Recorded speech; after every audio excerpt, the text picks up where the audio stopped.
Good evening, everybody. Before we get started, as always, I want to give a shout out to the lovely music we've been listening to during pre-stream here. This is Dreamer by Declan DP. You can find their information in the lower left-hand corner of the screen. Thank you to Declan and everybody like them. He makes either free to use or low-cost assets for us streamers so we can have better streams. Thank you so much. But yes, good morning, good afternoon, good evening, good night, wherever it is in your part of the world. I am Deuscain, your variety type streamer for the night.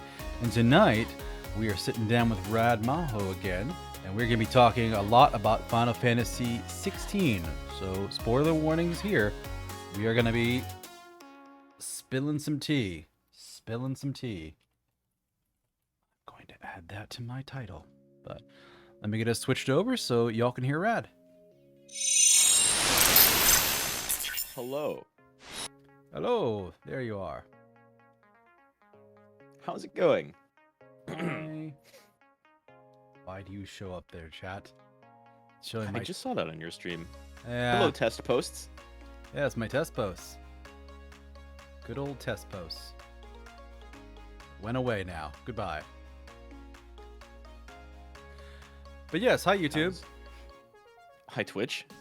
Hope everybody's having a good day, evening, night, whenever you're watching this. So we both just played through FF16. Deus has a nice, clean overlay rather. Mine's very messy, very professionally thrown together in about 2 minutes.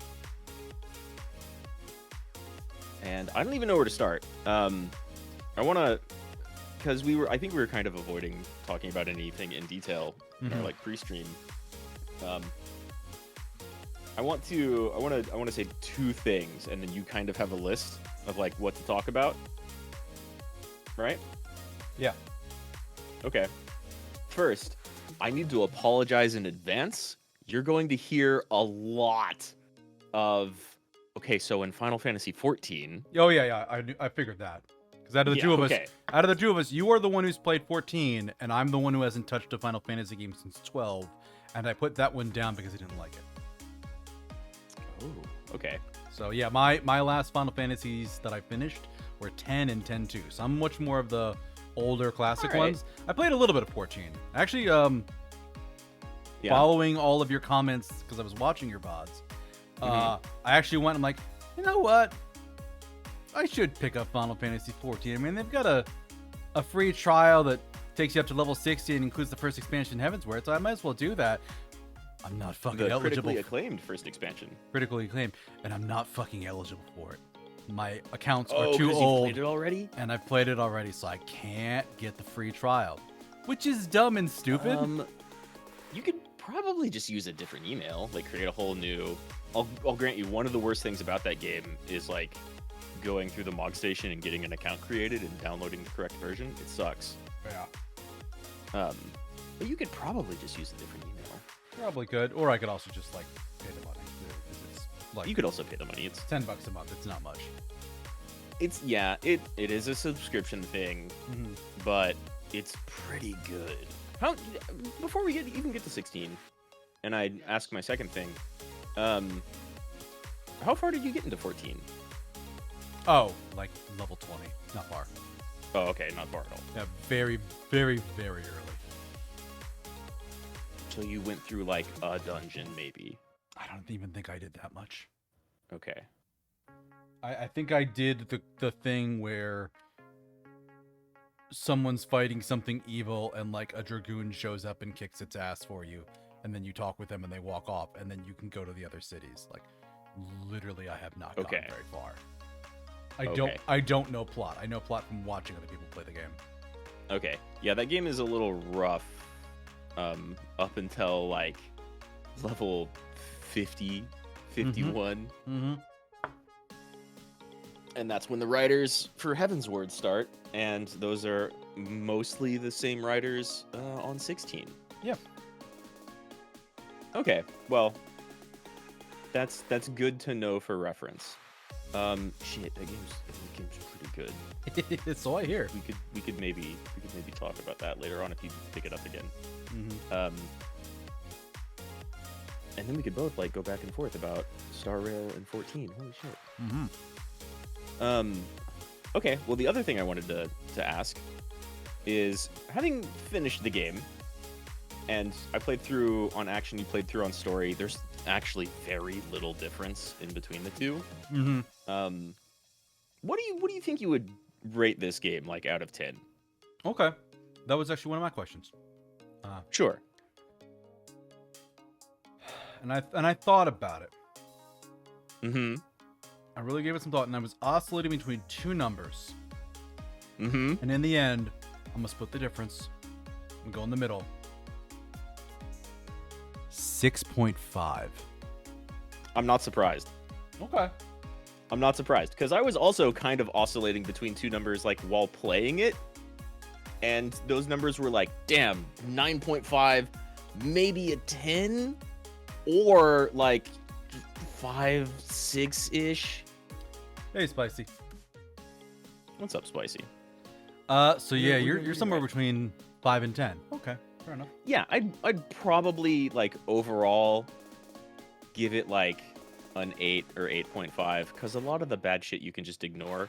Mm-hmm. They, like, what would we consider the bad shit about the game? What brings that score down for you a whole bunch? That ties in with a bunch of like questions here. So I'm actually going to lead in with one of my next questions, because it's going to explaining why I say this is going to basically explain why I pulled the score down. Sure, absolutely. What is your biggest hot take on the game? Like something that if you put online, you're going to get a lot of shit. You're going to get a lot of hate. Like what hot take on the game? I don't think I have too many hot takes on the game, because I've seen, like, a bunch of people have basically very similar praise and complaints to what I have. I think maybe my biggest hot take on the game is, like, y'all Benedicta simps are nuts. You know what? She sucks. Valid. We'll get to that later in mine. Okay. Because I was one of them. Okay, sure. My biggest hot take, I think the game peaked with the Garuda fight. Oh. You see why I called it a hot take. That's trash. I like that. But my reasoning is up to that point, you have a very strong linear story that you have some side quests you go off and do. But, like, you keep this constant forward momentum. And after Garuda, you go back to your base, you get Jill, Sid goes off and does his own shit for a while, and you and Jill enter what I'm going to call the MMO phase of the game.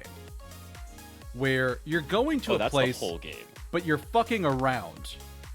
And you're doing a lot of, like, okay, you're going to go here, but you got to fix the bridge first, and you got to do these other quests, because why not do the other quests? And then you get to Eastpool, and you sit down and have tea with Lady Hannah, which I don't even mind that section. I think that's good. But then you go to leave, and there's literally an old guy. Lady Hannah a lot. Yeah, Lady Hannah was great. She deserved better than she got. But so did a lot of people in this game. Yeah. But then you go to leave Eastpool, and there's a guy who walks up like, "Oh, you're Clive Rossborn." You're like, "No, I'm not." It's like, "No, you totally do. You totally are. You're the spitting image of your father." I recognize your huge man tits and your father's clothing. Yeah. Also, the one lady in the town has been saving that specific outfit for you for years. So it has to be you. He's like, "Fine. Yes, I am. Would you go talk to this old man by the well?" "Sure, I'll go talk to the old man by the well." You go to the well. He's not there. You talk to somebody nearby. "Where's the old man at the well?" "Oh, I don't know." Talk to another person. "Oh, I don't know." "Wait, he usually is over at the Chocobo place." You go to talk to the Chocobo place. "Where's the old man?" "Oh, I don't know." And it's just like, motherfucker, just let me through this door. I want to get to Phoenix Gate. I want to find out what happened, and I want plot. I don't want to spend a whole bunch of time fucking around finding an old man who should be sitting at the well. I don't mind the interaction with him. The whole, like, oh, it's the Duke, come back. To him, yeah, like, you have, like, this good little small short side story of, like, man, this dude is broken. What can we do for him? Can we even help? I guess, sort of. Yeah, we really can't. But, like, that whole methodology of quest design, I can really I could tell. Have told you that's the way the entire game was going to flow from the very beginning. Yeah, but that specific idea, I can tell that's one of the things I'm like, this was designed by an MMO team. This was designed by a team that is used to making people fuck around and waste time. And they don't mind sending you all over the place to do dumb quests because they're just trying to fill time. And sort of. And that's like the whole point of an MMO is to keep you playing the game. For a single player game, and usually a single player Final Fantasy, like you want it to be good, you want it to be engaging, but you're not trying to waste people's time. And running around Eastpool to find this old man who should be sitting by the fucking well is wasting time. And they keep doing that. And I keep seeing stuff like that pop up. Like when you change the hideout. The first hideout is great. The second one is terrible. I hate the second one. It's a terrible hub. I love the second hideout. It looks great. And the view is fantastic out of it because you get that nice like seaside view. But you have those series of quests that take you back to the garden in the back of the hideout, and you have to run through the whole thing to go talk to one guy to start a quest or turn in a quest or do something, and then you can teleport out. And then you come back and you have to. I played too much Monster Hunter World where they had a similar bad hub design where things were spread out way too far apart. Yeah, and it just bothered me. It really did, because it's very much like there's like a circuit in here, and if your quest isn't the next spot in the circuit, you have to go all the way around. And it I think that's fair. But so a couple of things. I share that same complaint in Monster Hunter World, and I don't really share it here. So you want a nice tight hub for sure, and the first one is more tight than the second one. But even in that first one, like the little gardening quests you do are off in the back and not really close to anything else. They're definitely further away. They're further away than everything else in that area, but they're not nearly as far away as they are in the second one. Right, you've got a lot more stairs to go through. It's a lot more winding, and then you go back through those if you don't automatically fast travel away from the hub, which half of the time, why would you? Because why would you get one quest and go do it and come back when you can pick up all 3 or 4 quests and then go do them? And come back? That too. And the way this team handles side quests is, I feel a little bit different than how you've described it. Especially more so in 14. Well, I mean, pretty much more so in both of these. First off, I didn't mind a lot of the side quests. Some of them are like precisely what drags down my score of this game, though. Though not as much as some other stuff we'll get to later.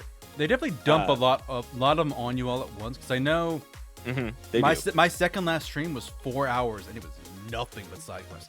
It was end of the game side quests, and that makes a bit of sense. And those were pretty good. But it was 4 hours of side quests. And that was rough. And then I even did like the equivalent of a stream. I did 3 hours offline doing just side quests between missions. So the next time I popped in the game, I could just go back to main quest. So I only did one side quest off stream, and I wish I did it on stream. And which one was that? The one with I think the one with Wade up in Eastpool, and you have the big fights, and there's like actual speeches, and they're rallying the bears and all of that. Yeah, I remember now. So, like the next to final wave of side quests or something like that. Like you get a lot of side quests right after you do Bahamut, and then you get a lot of side quests right after you do Odin Ultima stuff. And then there's the end. Yeah, there's like a bunch after. I think the Bahamut ones were around when I did, because I think I was going to do the post Bahamut ones off stream, and then I realized I couldn't leave the hub because I hadn't progressed main story far enough to be able to travel outside of it again, because you just had to talk to people to unlock it. So I think you definitely want to get that story stuff on stream. Yeah, and I think the next one I had the opportunity, I made sure on stream to open up travel out of it before I stopped. And then you definitely get a bunch of other side quests like after you deal with Odin, and then a bunch of ones after you deal with the last crystal. Those were both like big chunks of time. They were large, yeah. So the way this team handles side quests, you really don't do in Final Fantasy XIV. You really don't do side quests. Like, there's a bunch of them, and you never ever touch them for like experience or progression. They are 100% there for like extra world building and small character plot development, which is very much how a lot of these were, outside of like some blacksmith gear stuff and some side quests that would like open hunts, which are also not a thing you have to do, but a very cool part of the game. Yeah, hunts were a good thing. Right. A lot of the side quests are very much about like expanding side character story and how regular people in the world are dealing with the bullshit that all the nations and Ultima and you are causing.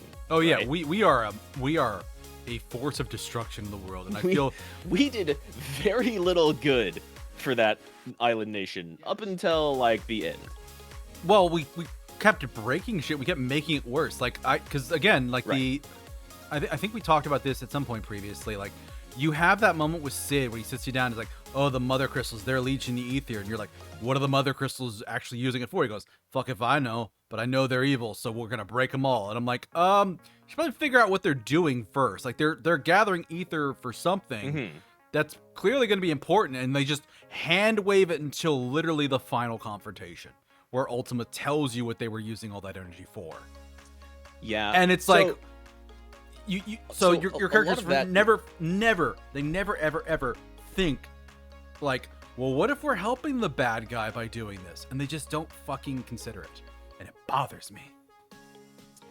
Yeah, a lot of it is you have this dichotomy of like, and this is another thing the team really likes, because the FF14 team, Creative Business Unit 2, they love old Final Fantasy, like 1 through 6 and Tactics and kind of 12, and they really like political intrigue in between nation states and leaders. And I think that's good plot. Strong. Yeah, I think that's good plot. Yeah, because they definitely had those sections of the game, and those were fun and interesting. Right. Like the very obvious Game of Thrones references and settings and dynamics fit like a glove into their writing style. Yeah, it fit really well into the world they made too. Yeah. So they have themes of like, well, we know the order of everything is bad, right? Because we're gonna spend the first 20 to 30% of this game and various other side quests throughout the game being like slavery bad. Yeah, just showing you all the horrible things in this world, just to kind of get you invested in overthrowing it. Which I was even hitting a point of exhaustion with that, where I'm like, okay, I get it. Like I'm already on board for overthrowing the Empire. Stop showing me the Empire being horribly bigoted slavers. I'm already on board. You don't need to sell it to me anymore. It's not just the Empire though, right? It's the use of magic at all. It's having crystals, the blight coming in, bearers being a thing that people recognize and enslave. Yeah. Like, and that's every single nation. Rosaria like treated their bearers better than anyone else, but they were still slaves. It was still a recent thing too. Because it was your father, was the one who tried to change it was basically around. Elwyn, maybe his dad too. Yeah, so it's pretty recent, and they still marked them. Because you still have bears with marks on their face. Hey, welcome back, Spicy. Hope your internet behaves itself. So definitely like a big part of my issue was the amount of side quests, how many of them there were, the kind of compulsion to do all of that. It felt very MMO-y in what traditionally for me has been like single player games, and I did not like that. Speaking that's of fair. MMO, I think those quests are built to be skipped through pretty quickly. Hopefully. But speaking of things that are like an MMO that didn't work, crafting mats. Oh yeah, they had no idea what they were doing there. Yeah, like that. Like I look at that now, like in retrospect, I'm like, this is what they would do in an MMO, because you always need crafting mats in an MMO. But here they're like, you run up to a chest in the field and you kick it open. It's like 10 bloody hides. I'm like, great. Yeah. I can read the same batch of text talking about how they soak these things in a brine of chocobo brains yet again. I wanna keep talking about side quests for just a moment, but then like that's Sure. a good topic to move on to for sure. Yeah. I'm still answering your what were my criticisms and what is my hot take. We're still in the meta question of that still. But okay, side quests. Okay. Going back to side quests again.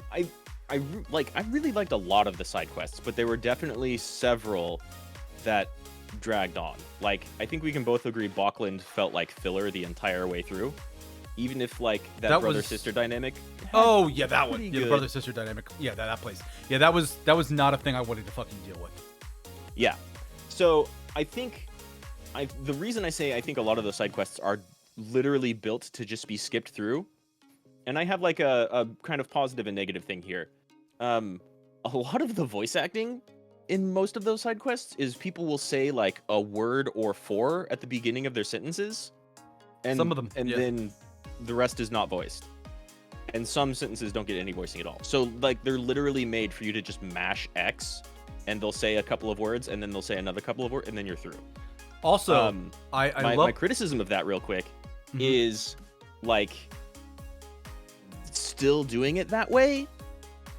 It takes longer to mash through all of that than it does in 14 in the MMO version. Even though like there's less incentive to touch the MMO side quests. What's up, Teddy? There's less incentive to touch the MMO side quests and less reward for them than there is in the single player game. So there definitely is a lot of padding there. But that being said, I liked Lubor's stuff. I liked the Dame's stuff. I liked Martha's stuff, and Wade is really cool. He looks like he's dressed in fucking Final Fantasy XIV armor, without the plate on it. But a lot of like everything in Balkland and a lot of the stuff outside of those main characters in kind of other regions, I had a hard time caring about Quentin, even though his town was kind of good at first. Quentin was was a little bit interesting, but yeah, there's a degree of like, why do we care about him? And then you find out his deal, and actually that was one of the ones I liked. Yeah, I like his deal. I think it's mostly just his delivery that I don't care for. And I remember and, like the later parts of his side quests, I'm like, this seems like a bad idea. Actually, are you seem smarter than this before? He should ask us to go kill that guy instead of going to do it himself. But speaking of delivery, I love the fact that both you and I took one look at how they were doing some of the delivery stuff, and we're like, oh, this is like The Witcher.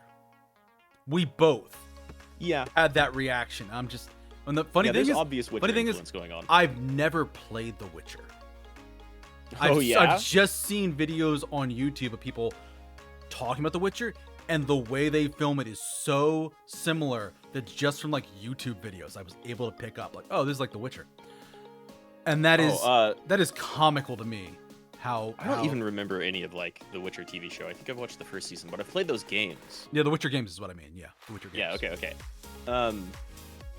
Yeah, there's I mean, the most obvious influences outside of Final Fantasy itself are like Devil May Cry and Kingdom Hearts, and then like combat, Dragon's Dogma and The Witcher. And it's kind of those two tiers.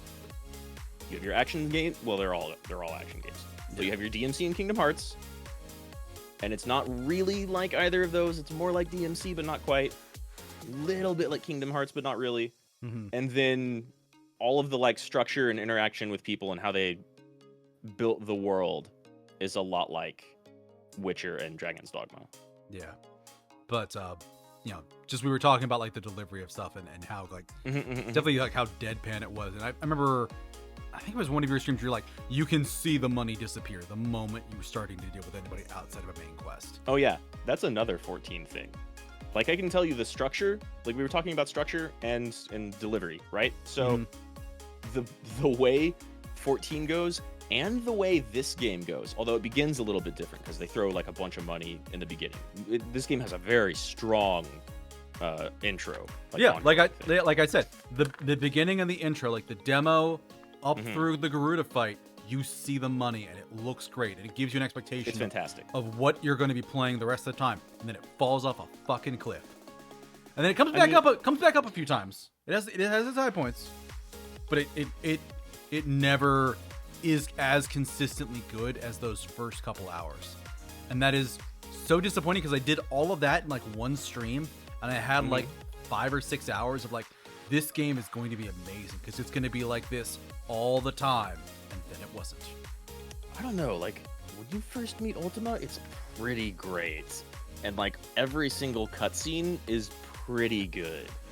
Cutscenes are pretty solid. All of Dion's stuff is mwah. Odin. We'll get to Dion. Let's just say we'll get to character specific, scene specific stuff later on. Yeah. But the structure of how they do this, typically speaking, is you have your kind of like random setup bullshit, and then you have your kind of like side questy world building bullshit. But there might be something kind of big in there, which is kind of like the stuff that's more for what we were just talking about, like up to Garuda. That's kind of like you and Sid palling around. There's a lot of good quips. You get to see some action with that first little dragon boss fight, mini boss fight. And then there's some more setup bullshit. And then there's the money, which is where like the 2 Garuda fights happen and that entire Kaer Norvent section happen. Ifrit and all that stuff. Like, oh, it's so good. Right. And so this game starts with like money. You get a big battle scene, the flashback, which is kind of like some setup stuff, but then you do the like cool swamp section with the Morble. Hey, that's neat. And then there's more setup, all your people talking back at base, and money happens with like Phoenix, Ifrit, everybody being betrayed. And then into flashback. There's just like money throughout. In the first, they leave a very 2-3 good hours. first impression. Yeah. And then entertainingly enough, Steam lets you return games. So everything follows that formula of like setup, well, it's kind of cool. Setup, money, repeat.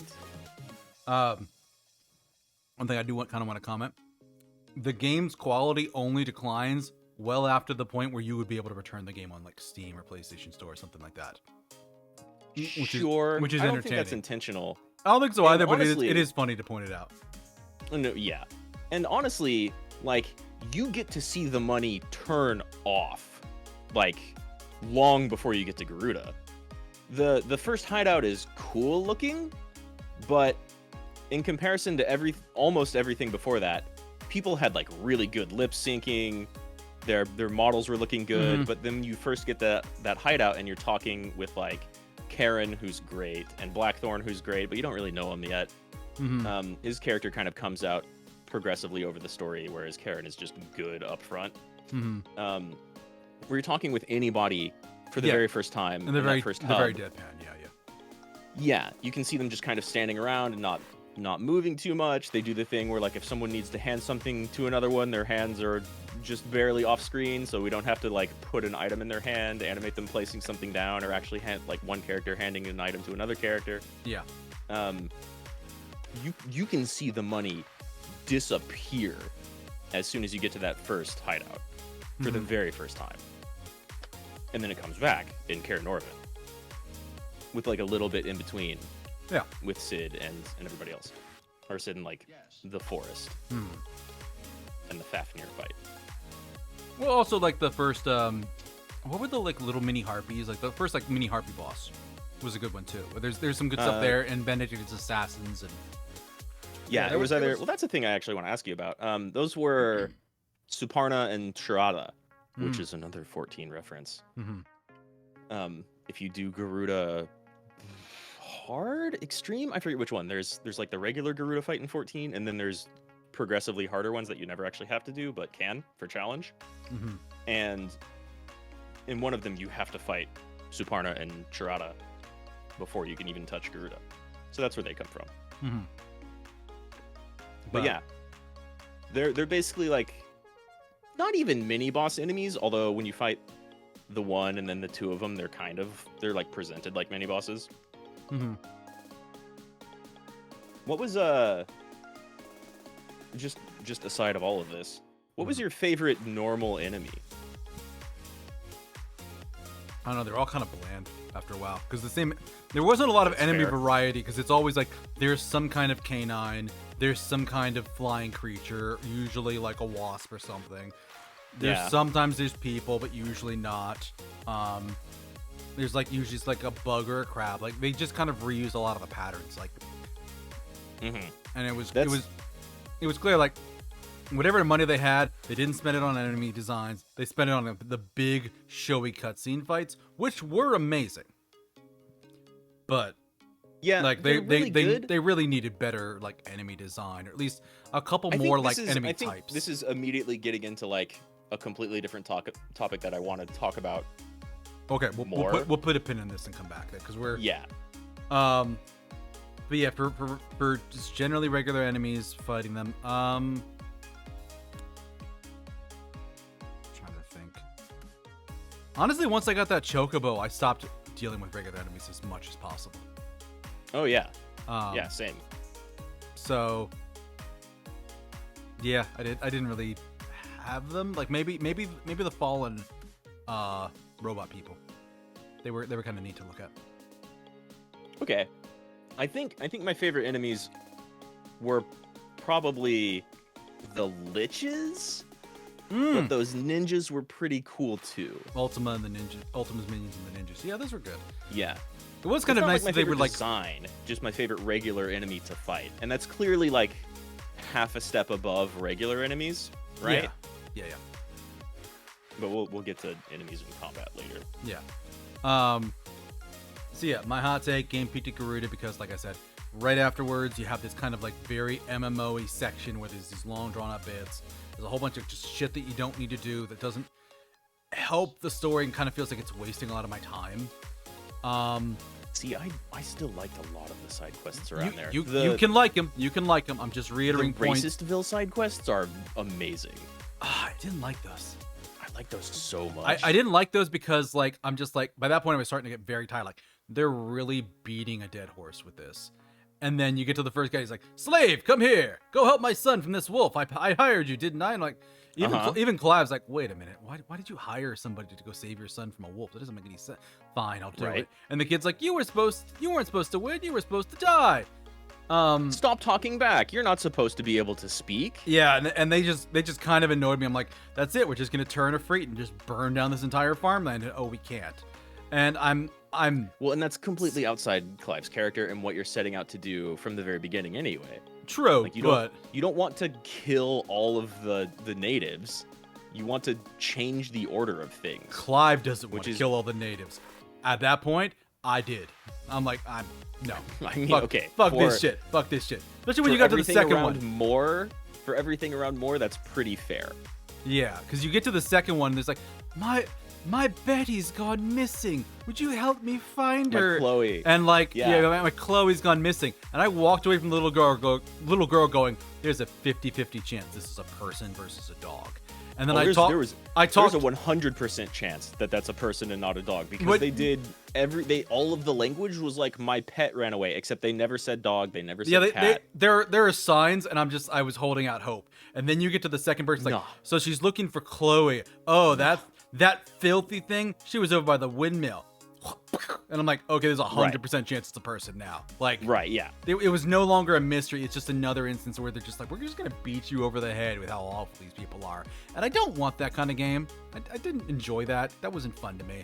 That is like precisely what they were going for. Yeah, like I said, by that point I was already on point with like, we're going to turn over this world order. We're going to burn this empire down to the ground. We will fuck up these people's lives because it is the right thing to do. And let's do it. Why are you making me watch more of this? I'm already agreeing with you. Stop it. Well, so the 14 team, like, where the 14 team gets some criticism, in 14, one of the big things, and there's a few, but one of the big things that keeps popping back up is like, can we please not have like rehabilitation of our terrible genocidal villains over and over again? Like, and they love doing that, but more than that, they love focusing on like, well, all of these people are still human. All of these people are still people. You can't dehumanize them just because they're evil genocidal maniacs or they're Imperials. And Final Fantasy has always had a thing of like, Okay, industrialization, mistreatment of nature, probably not great. Empire, bad. And so they constantly drive that home. Yeah. It's not as well. It's usually not as graphic in 14 as it is in 16, but like they were going for that mature rating, and so like you gotta have a lot of sections of people mistreating their slaves, especially when you come from Rosaria, which doesn't really mistreat their slaves. They did in comparison to everyone else. Your father was killed 15 years earlier, and right, or 13 years earlier, and then your mother was in control, and then they 100% went back to mistreating their slaves. Oh my god, the mom. We'll talk about her. We'll get to mom. Yeah, we'll get to Collab's. Yeah, Jesus. So to go back on my answer to your several questions ago. So there was the MMO stuff and just how prevalent I felt it was, and how I didn't really like it. The side quests that kind of dragged on. The quest rewards and the shit all over the place. Like, I was finding things near the end of the game where it's like, oh, there's a shiny on the field. I'm going to run up to it. And it's like, 2 gil. I'm like, man, fuck you. And it's such a waste of time. And I would run up to a chest and kick it open. It's like, 200 gil. I'm like, that's a potion. I'm dealing in hundreds of thousands of gil. Don't waste my time. Don't waste my time. I really didn't have like a ton of gil until the end. But also the only thing you can really spend it on is like the orchestration rolls. Yeah. And some accessories that you may or may not want to use. Interestingly enough, I noticed different merchants throughout the world actually had different orchestral soundtrack pieces as well as different accessories. They would change as up well as depending unique on accessories. So it's like it's a reason to go back to them. Yeah. And I did spend a bunch of mine. So yeah, the most consistent thing you'll use it for is potions, which I didn't have to use as much because I was on story mode. You also like find a couple of potions. You find potions all over the place before every single difficult fight. Yeah. Like it has boss fountains. Yeah. The game will replenish you before you go into a boss fight. Yeah. So but it had all of those things. All of that kind of pulled that down, and then you got to a bunch of story stuff near the end, and it just fell flat. That Odin fight is so disappointing to me. Like, the Odin fight alone is disappointing just because you have this kind of like fight. You have this like it's one like it ties into like my overall opinion about the game, which is it's good, but it could have been so good. And that's it could have been a lot better. That's how I feel about it. It's like it could have been better because you've been conditioned by the point you get to Odin, where like you're gonna have these really good fights for these icons. You're gonna have Benedicta, then you have semi-prime Benedicta, then you have Garuda, and it's amazing every step of the way. For Kupka, you just go straight to semi-prime. That's a good fight. You go to Titan. That's a better fight. That Titan fight's so hype. I love it. Yeah, that's the fight that Platinum made. Nice. And then you have Bahamut, which you don't have before that you have the Typhon fight, which is hype. You also have the Typhon fight, which is good. And there's an interesting thing that they did with that too.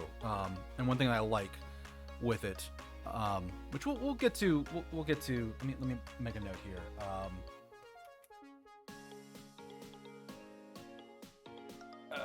We'll get back to it. You have these notes in like a Google Doc or something? Yeah, just a Word doc. Oh, okay. But you have all of those. So you have like because like Benedicta is a very much Garuda is very just knockdown, drag out slugfest. Like you're punching her in the face, dragging her face across the ground. For Titan, and part of that is because of like how limited your moveset is at the time. You don't have your limit break. You don't, and you only have Phoenix skills. No, I'm not talking specifically icon fights. Oh, okay. But let me make my point. Like for her, you have this knockdown drag out fight. You have this giant spectacle for Titan. Then you have the space kaiju Gurren Lagann fight against Bahamut. Yeah, that fight's so good. Holy shit. You get so by the time you get to Odin, you're like, this Odin fight is going to be amazing, and it's not. It's only the semi-prime. The Odin fight compared to the rest of them, like on its own. Compared to the rest of them, I really liked the Odin fight. I didn't. because it's so good.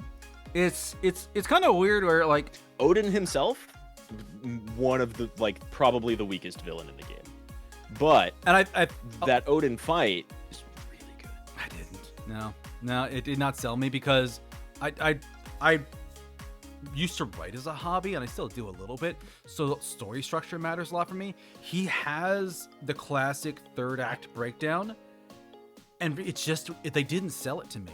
They didn't. I don't know what that has to do with the fight. The character, yes. Yeah, well, look, I mean, the character's the one you're having a fight with. He's the one whose ass I'm trying to kick. So sure, but you have like the conversation with him before and kind of in the middle and at the end, and I agree with you there. The fight itself, where you are physically playing the game, great. I still disagree, because that was another thing where like up against some of the other bosses, like they'll give you quick time events that mean something. Odin, you have almost no quick time events, and even one of them, like you do the quick time event, you land the hit right, he still throws you against the tower, knocks you down, stabs you in the chest, and breaks your freeform, and you proceed to the next phase of the fight. I'm like, what? Yeah, that's cool. No, like I feel like if you're pressing the buttons right, it should reward you, and it didn't. Wait. You're talking about pressing buttons right in a quick time event. Yes. The part where you press the buttons right is outside of the quick time event. You do it in both situations. I mean, you press a button in quick time events. Fair you enough. Press all the buttons True. outside of the quick time event. But no, just like as the fight progressed and as Odin started to break down, as Barnabas started to lose his shit and like laugh maniacally, like I'm just like, man, you're losing your absolute mind over the fact that we just won't fucking agree with you and say that your god's a really awesome god. Like that's your whole problem with us by this point. But at the same time, he's kind of loving that you're better than him. He is reveling in the challenge. He says that. Which is exactly what he wanted. Yeah. Like that's his goal is to give you the Odin power. Yeah, that is the funny thing. Like, you get to the end of the fight, and he's very much like, I still win. You're like, what the fuck are you talking about? And then he grabs you by the leg and feeds you Odin. And it's just like, oh, shit. He's absolutely maniacal. His philosophy is super bunk. When you examine his character, he's kind of just like simping for his mom, but also just a broken person who doesn't believe in anything anymore, except for this like deific being that's giving him purpose, which is very, very antithetical to like everything Clive and the rest of the cast stand for. Oh yeah, he's diametrically opposed. And I even said in one of your streams, he reminds me of like a crypto bro who heard all of these great buzzwords and is parroting them back to you, but none of them fucking mean anything. He's just using he has wholly bought in to this ideology that he doesn't actually understand. Yeah, because at least for Ultima, it's just like, oh, it's alien. It's speaking from a different perspective, but he is fully human. He should understand you from at least some capacity, and he's a human trying to act like Ultima, and he just kind of comes off as a douchebag who's menacing as fuck. Those first two fights against him, like the cutscene event where he just kicks your ass, and then the fight at the bottom of the sea, both of those are good, and they do a great job of establishing his menace as a character. Yeah, and then I like those a lot too. And then you get to the fight where you're actually supposed to fight him, and I'm like, okay, we're going to do the semi-prime fight, and then I don't even know what the icon fight's going to be. Because we did the physical martial fight, we did the fighting the thing that was bigger than me, we did the space fight. I don't know. Maybe he's going to cut a hole through time, and we're going to go tumbling through space and time. Yeah, punching him on a horse. I'll agree that I totally wanted an icon fight out of that, but he goes icon for a phase or two in that fight. It's not the same thing because you don't get to play as Ifrit versus Odin.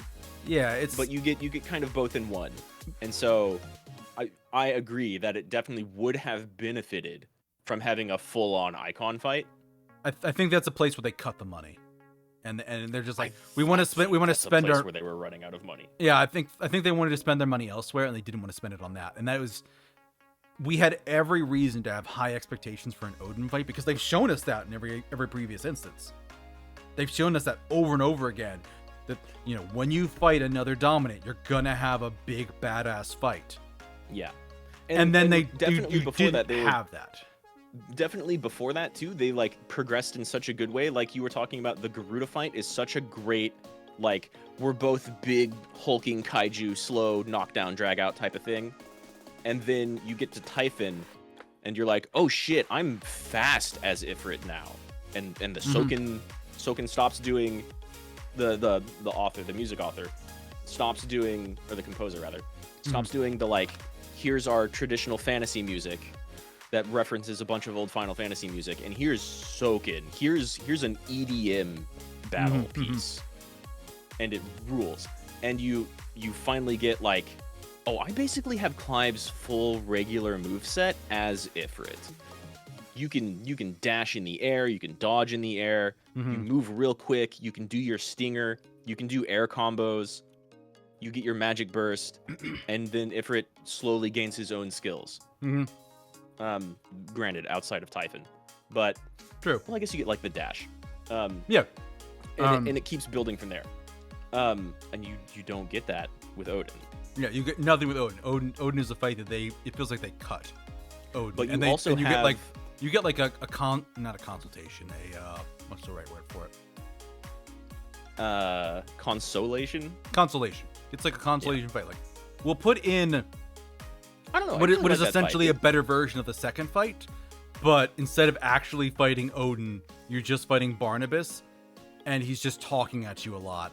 And then he'll turn into Odin for a sec, swing a sword to the stage, and you're dodging around.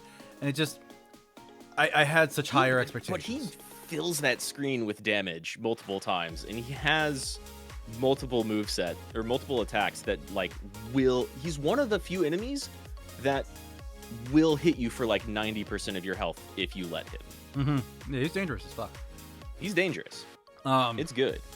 And you get to fight Big Odin Icon on foot, which is different and cool, but it would have been better if they had like the actual full Icon fight. Yeah, totally agree. I'm upset by that. So like, again, like why I'm 6.5 out of 7, like, especially when I hit that point, I'm just like, I'm getting tired of Ultima spouting this whole bullshit about consciousness and Barnabas just parroting him like a fucking idiot. Which also, he's a zealot. You used a word, a 4-letter word that I was reading a bit. Apparently, Twitch doesn't like when we use that word. The S word we shall refer to it as. Oh. Yeah. Okay. Twitch apparently does not like that word. I know there was some drama around that a while back. I think you're okay now, as long as you're not using it like a lot and being angry about it. But yeah, I'm going to avoid calling him that, but I will agree. He 100% is one. Yes. Yeah. Yeah, Rad is correct with what he typed into his chat. That's the word I'm avoiding using. But yeah, 100% he's that. Yeah, I would call him that, and he's a zealot, and that's another thing. Yeah, he's a dark paladin, which is actually a very interesting character. Well, he's a dark knight. Well, yeah, I mean a dark knight. Yeah, a very Final Fantasy and especially 14 thing. Yeah. But taken to like an extreme. The player character Dark Knight in 14 is very different. Yeah. But I would call him that 4-letter word we don't want to say on Twitch, and he's also a zealot, which is another thing that the FF series like as a whole, but especially 14 and like a few in like tactics and this game are really down upon. Like the arc that Jill gets over in the Iron Island is like, oh, there's nothing redeemable about these zealots, these priests. That's a little side thing I kind of want to take a note on. We'll sure, talk about we're going now, back and forth in between like story structure and combat. Yeah, and I would separate the two. Yeah. But yeah, generally my things I didn't like. There was a lot of things about it that left bad taste in my mouth, especially the ending, which we will talk at length later about that. But generally speaking, my score for this initially was a 5. And I'm like, but it's very pretty. Really? And that pushed it up to a 6. And the music's very good. I'm like, oh, do I want to give it the 7? I don't want to give it the 7. So good. So that's why I'm 6.5. So the game is a 5 with fantastic graphics and combat and very good music. And that is why it's 6.5 for me. And I have issues with the combat as someone who likes action stuff, but we can talk about combat later. yeah, but as somebody who is not an action player, I like the combat. I think the combat is one of the better better parts. It feels really good. The best right? parts of the game. Yeah. It feels super good. So, one thing I want to put this on now. Yeah, sure. Anything else that like kind of dragged it down for you? We can keep that as the focus for now. Yes. I mean, you just be listening to me bitch about a lot of things. That's fine. We can go back and forth about stuff. Let's actually change this around. Let me switch to another question. And okay. What's one thing you didn't like when you first encountered it in the game, but then after you got past it, as you went back to think about it more, you actually liked it. It grew on you. What was something that did that?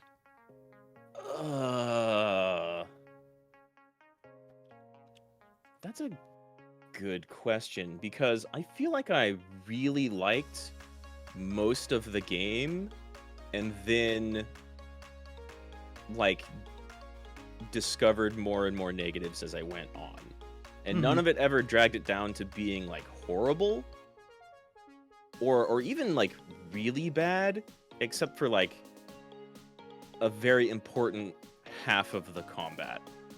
But so Okay. no, I didn't encounter anything that was like, damn, I don't like that, and then it gets a little better. I don't think. Okay. I actually had one, because I have answers to all the questions.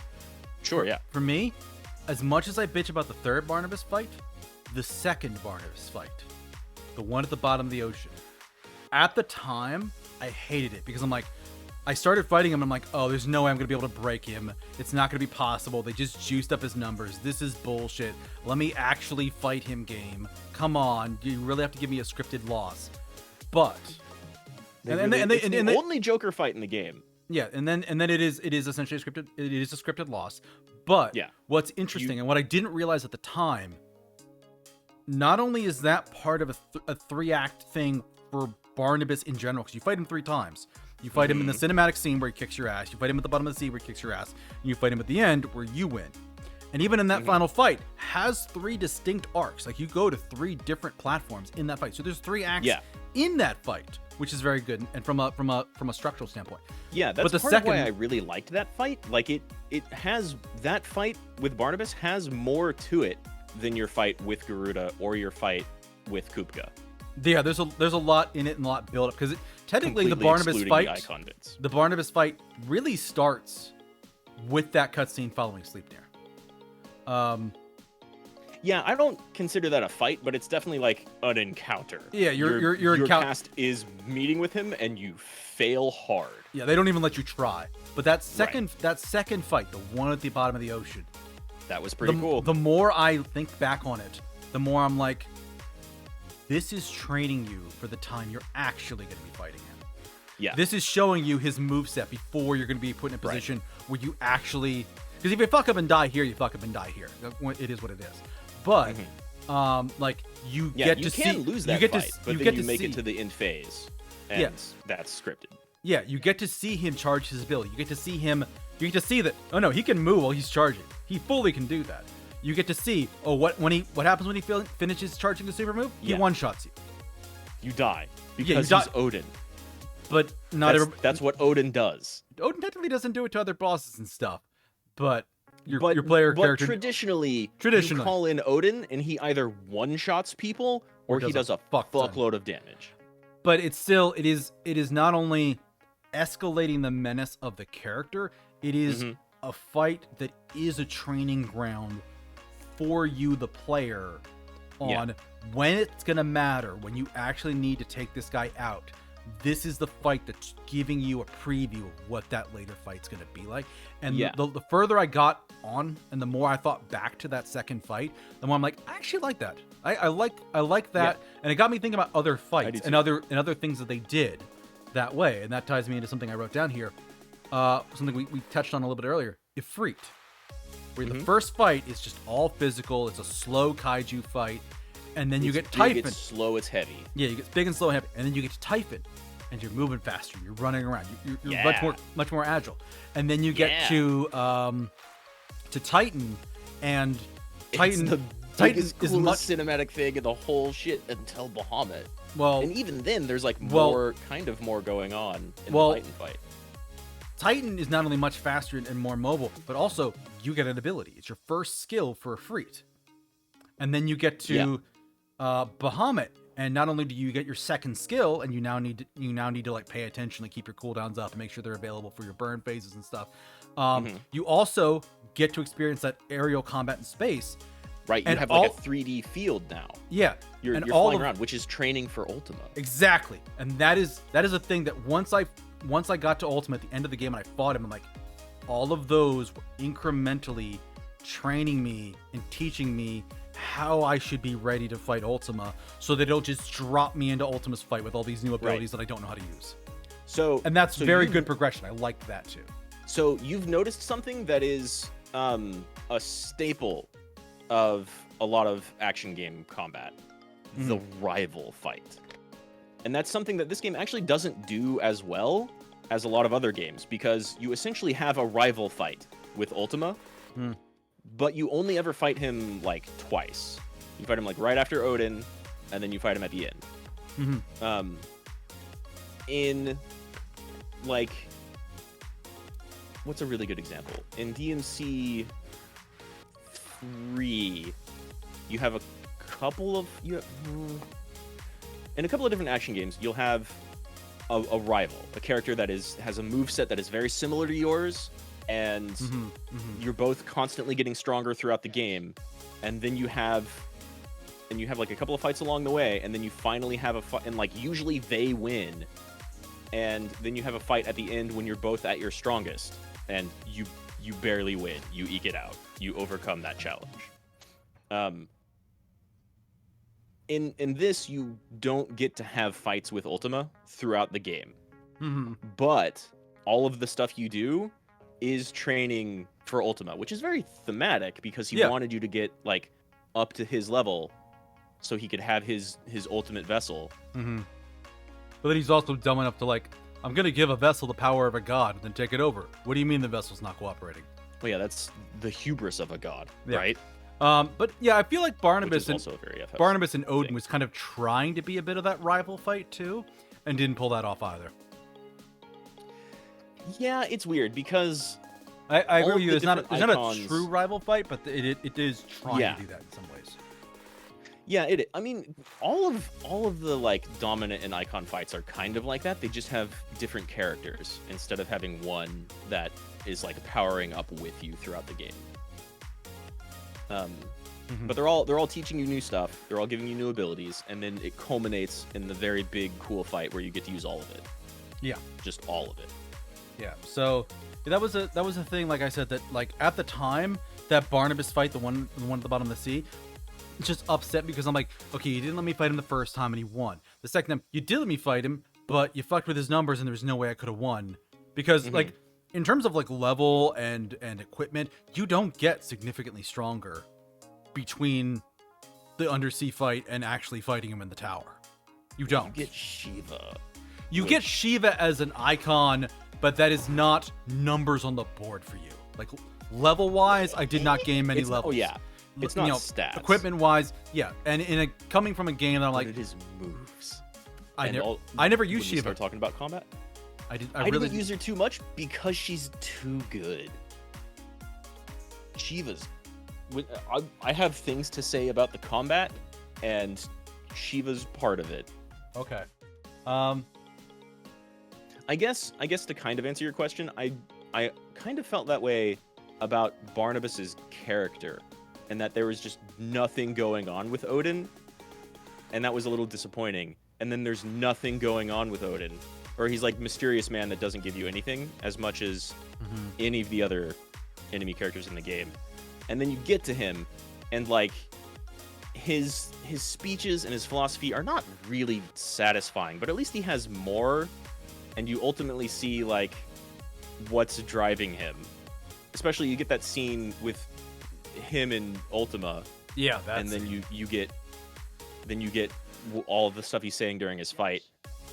And like that's kind of classic broken, non-redeemable villain, which I was happy to see. Yeah. He's still not very satisfying, but like you can understand where Benedicta and Kupka are coming from. You can understand A bit, yeah. where like Dion and the rulers of nations are coming from. Odin, you don't get any of that until he starts espousing, like basically just doing the kind of crypto bro Ultima philosophy stuff. Yeah, and you're Which just is like, not- you're just like, dude, he's just full of shit. He's just full of shit. He loves the smell of his own farts. Yeah. Like there's very little going on there actually, and it's won him this entire part of the nation and lasted him so long, and like the religion that's going on in this area feeds into it, but he's completely antithetical to everything that our party stands for, which is cool and good. But it's like, oh god, you never played Mass Effect. Very little, but yeah. In Mass Effect, spoilers for 1, 2, and 3, mostly 2 and 3, there's this character that's kind of the rival of like not only your character, but like the organizations and human organizations and governments that you're working for, called the Elusive Man. And he constantly has a plan, and he's causing trouble for you and getting in the way, but he constantly tells you he's doing it for the good of humanity. And so for like dozens and dozens and dozens of hours, he's clearly talking about how he believes like, well, but these sacrifices are worth it, actually. My ends justify the means type of thing. And when you get to like the ultimate confrontation with him right before the end of the third game, he kind of starts talking about justifying his philosophy, and then you can ask him any question, one of which is basically just like, but what if you're wrong though? And he completely fucking falls apart. And there's no satisfaction to any of his explanations, and it's kind of the same with Odin. Yeah. Like, you're just full of shit, actually. Mm-hmm. There's no... Odin has convinced himself that evil is good. Yeah, he really has. But and he's less for it. It makes sense. It's nice to not have... It's nice that they didn't even try to, like, redeem and humanize that. Odin has dehumanized himself. Yeah, from it's the hard very to beginning. it's hard to humanize a guy who's just like, no, we should turn everybody into zombies because my god Right. says so. Even if you do have the, like, kind of interesting plot point of, like, wait, was all humanity like that in the beginning? Maybe? We don't know. Maybe, we don't know. But no one's been like that for thousands of years, so fuck you. Yeah, you're still effectively killing people in the name of a god. The fact that they're still sort of pseudo alive, like there's no way to turn them back. Like once they go Akashic, the person they were before is just gone.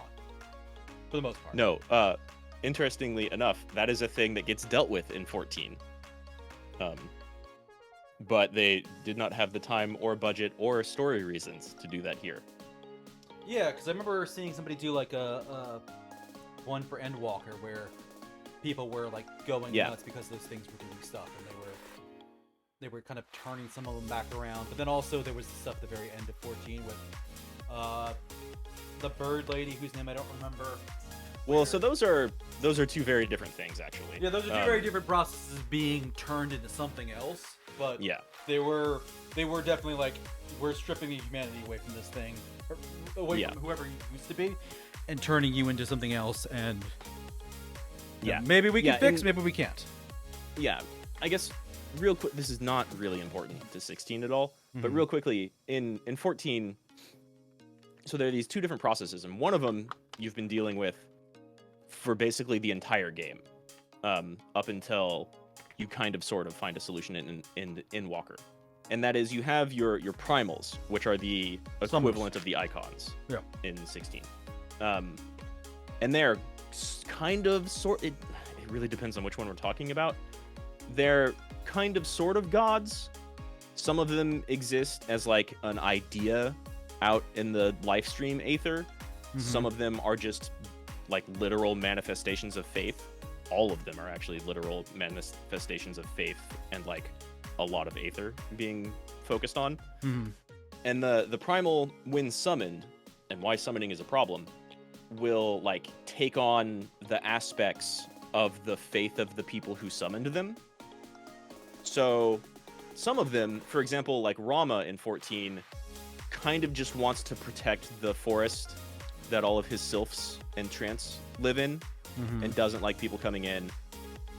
But he'll like have a conversation with you.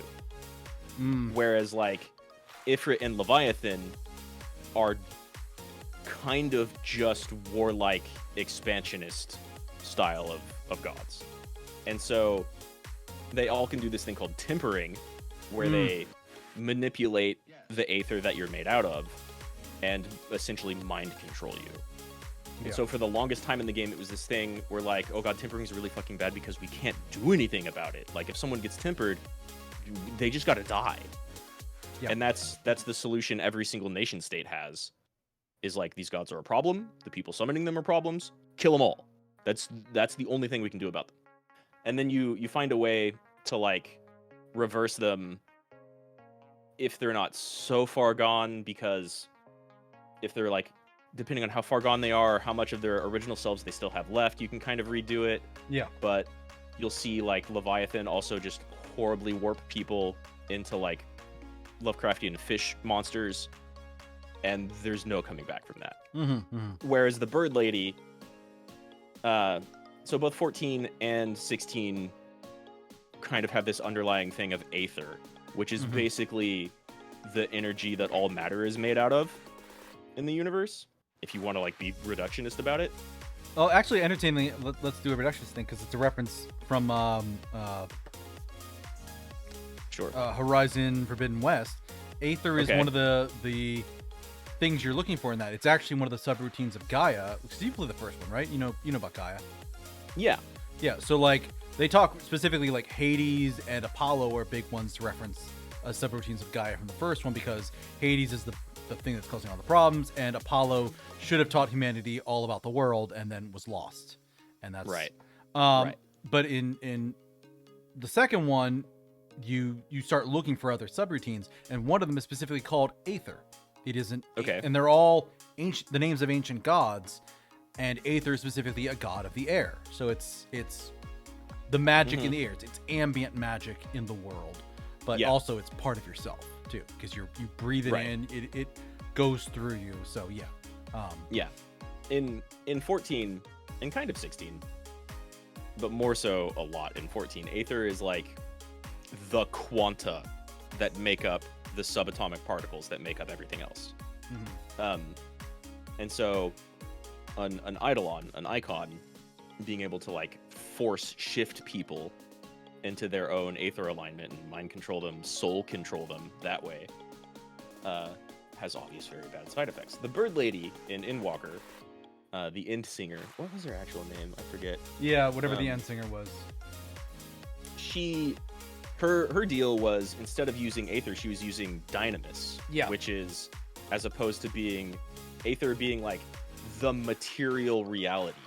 Dynamis was like emotionally charged. He was using emotion. Yeah, dynamis was the emotional. Which that was another instance where like thing. Talking about like Ultima, the hubris of a god. Ultima made his own destroyer, whereas Endwalker spoilers, I guess. The guys that made that dynamis person, it's like, okay, so we made something that's powered, its magic is powered by emotions, and we also made it really empathetic, and we also made a bunch of them and connected them all to a hive mind. And it's like, they have like a quantum connection thing. They can talk to each other instantaneously through any distance. Yeah, like what would happen if if a bunch of them got really fucked up and poisoned the hive mind, and what would that do to all of them? Oh, it would completely fuck it up. It's like, you should have known better. You stupid gods, you made your own destroyer. The person who made them was also emo, and then he sent them out into space to find other civilizations, because they didn't know if there were any other civilizations. And he found a bunch of dead ones. Yeah. Whoops. or Whoops. dead- Also they were yeah, all dead or children dying at the time. Yeah, that too. Well, yeah, dead or dying ones. Endwalker is great. It is, but it's also Shadowbringers and Endwalker are great. That guy had problems, clearly. yeah. But it's one of those things because Horizon, both Zero Dawn and Forbidden West, definitely have these times where somebody's like, "Yeah, I made my own destroyer," and it's like, why do that? Why you should be smarter than this. Don't do this. And that's just it's an aside there. I feel like it's pretty well written and explored in Endwalker.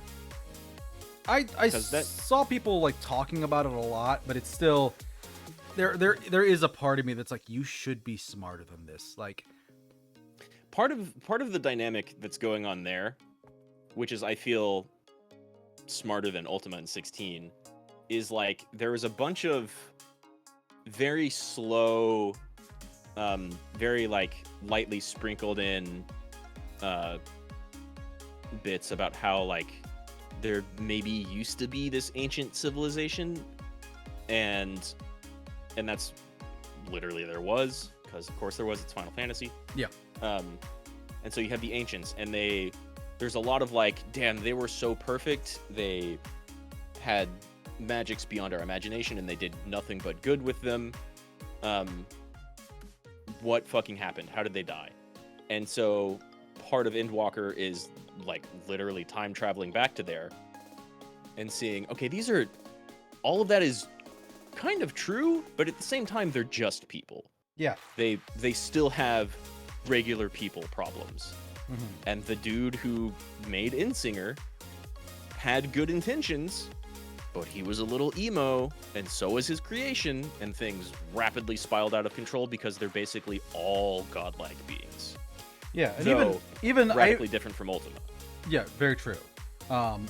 They're just like very detached and they just kind of don't get it. But I remember like watching a bit of Endwalker where like the guy like Ultima literally, is. yeah, Ultima is. Where that guy even like literally like uses a spell to distort the memories of the people who found out he had done this thing and he was going to break the rules. Like, no, I need to have the answer. Time to wipe all your memories so you can't stop us. It's like, no, Yeah. no, you were wrong and you're a dumbass and you should not do this. You should know Yeah. better. You're like one of the leaders of your people and you did a dumb, stupid fucking thing like this. Knock it off. He was like a head researcher. He wasn't one of the council. I thought he was. I thought he had a position on it. No, he was being considered for a position on it to replace somebody, Okay. but he wasn't one of their like, I think it was like 12 or it wasn't one of their 13. I thought because it was Fan Daniel, right? The original Fan Daniel. Yes. I thought Fan Daniel was the rank. Like he was the Fan Daniel as opposed to his name specifically being. I'm Fan trying to Daniel. remember. I might be thinking of it wrong. But you know what? I'm not gonna look it up. He was definitely super high up, in charge of like a bunch of research and development stuff, magical research and development stuff. Yeah, but it's just one of those things like you give some guy an unlimited research budget and the ability to do whatever the fuck he wants, and he builds a destroyer Yeah. of worlds. Like what? Yeah. What? Well, he wanted to build an empathetic creature based off of some energy source that they didn't quite understand. But he's still like it's still something he like did end up building their end. yeah. For sure. Well, and something that probably has killed God knows how many people throughout the universe in that time. Like Oh since- yeah, there's implications that like the end times that happened to the ancients that Heidelin staved off, and then the rest of the fucking like 30,000 years of Final Fantasy XIV happened. Were just kind of happening to planets all over the universe. Yeah, because this one guy is like, I wonder if there's life outside other than us. Let's find out in the worst way possible. It was not very smart. Yeah, but he's supposed to be But a he was- lead researcher. He had who's an supposed to be smart. emotional intelligence, right? I thought Like, he had his book smarts. Yeah, he had book being a smarts, and researcher. he had no pragmatism. He was all STEM education, no humanities. Yes, but that doesn't stop his character from being more emotionally driven than like cold logically driven. It still comes down to me just being like they wondered so hard about how they could do it. Never stop to question whether or not they should. Right. Like, it's... Yes. And it's definitely a point where, like, he's going out of his way to hide aspects of his research and projects from everybody else, including people of his rank and above. Yeah, which, you know, that's the villain. Not the smartest thing to do. Like, people were constantly warning him to not do it. And he ignored them. So, yeah. Yeah. He felt it was more important to, like, pursue the emotional wins. Yeah. We have gone way far afield, though. Told you I was going to talk about 14. I figured you were going to, like, because yeah, you have a lot more experience with 14, and you definitely see more of it in this game than I do, because I just don't see much of it at all because I didn't play much. All over the place. But I can put that off for a while. So I've asked you a couple questions in a row. Did you have any other questions for me? I still have some more. No. Here's what I want to talk about. I want to talk about the combat, and if you want me to go off about 14 stuff, I can be like, this fucking enemy, this place, this song. There's so much minutia of 14 spread throughout. Like, half of the elemental swords you get from killing bosses are just FF14 swords. Oh god, they just reuse the model. That's so cheap. It's the Titan sword is like almost directly taken exactly from FF14. A couple of swords are like Dark Knight swords. I honestly am kind of suspicious whether or not a lot of the NPC models are just like hyper upscaled FF14 models. That would be a way to save money. They spent all their money on those couple of really big icon fights, and everything in between was just padding. Yeah, there's definitely padding in the game. Yeah, that's not even a question. Yeah, I agree. Then I'll ask. But so yeah, whatever you have left. I have one that's related to combat, so I'll leave that till we're done talking about combat, because we can bring that up then. But yeah, I have things to say.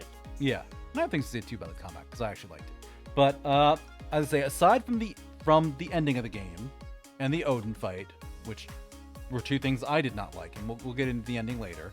We already got into Odin. What were things you thought were going to turn out differently at certain points of the game?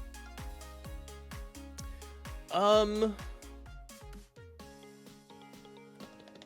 were a couple of things I thought were going to turn out differently. I thought we were going to find out more about the Fallen.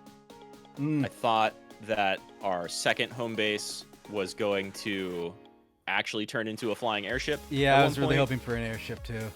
Like, early on, it was like 200%. They called it the Invincible. Yeah.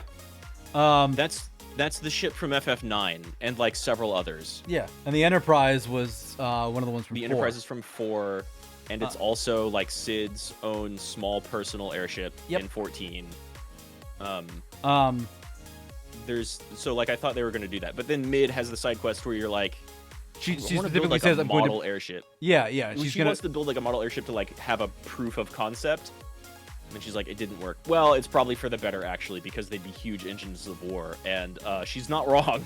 Yeah, and she in the process of trying to make her proof of concept, she's just like, I shouldn't do this. This will make the world a worse place. I'm going to stop now.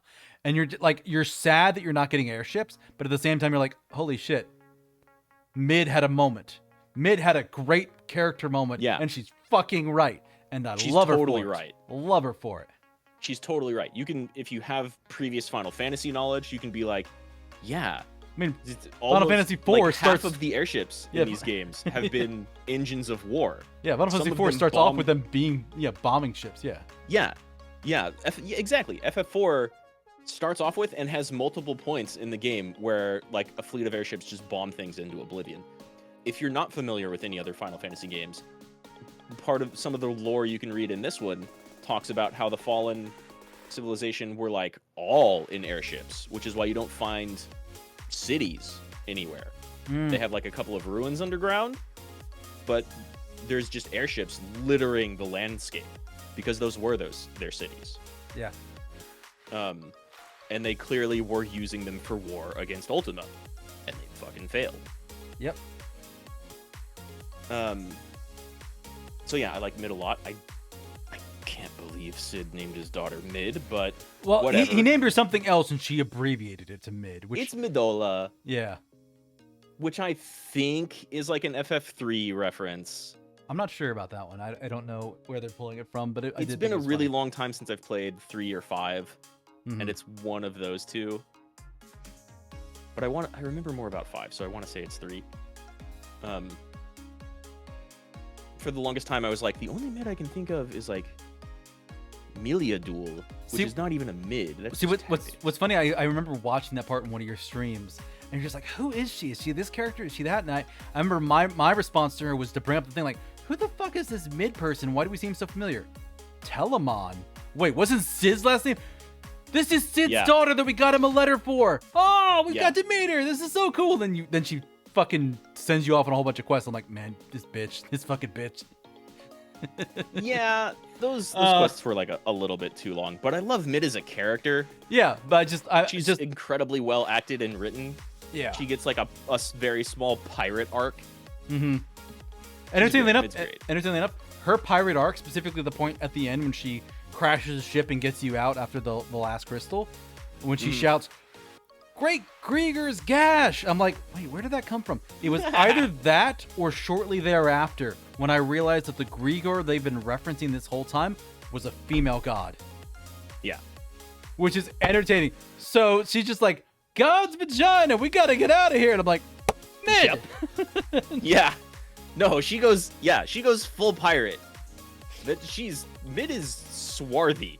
Yeah. Yeah, that's another interesting thing because they never really go too much into Grieger, except for like a couple of times. I don't even think they're in the. I don't even think they're in the book. I don't even think Tome says info on Grieger. I could be wrong, but I think there's an entry on it, but it says very, very little. Yeah.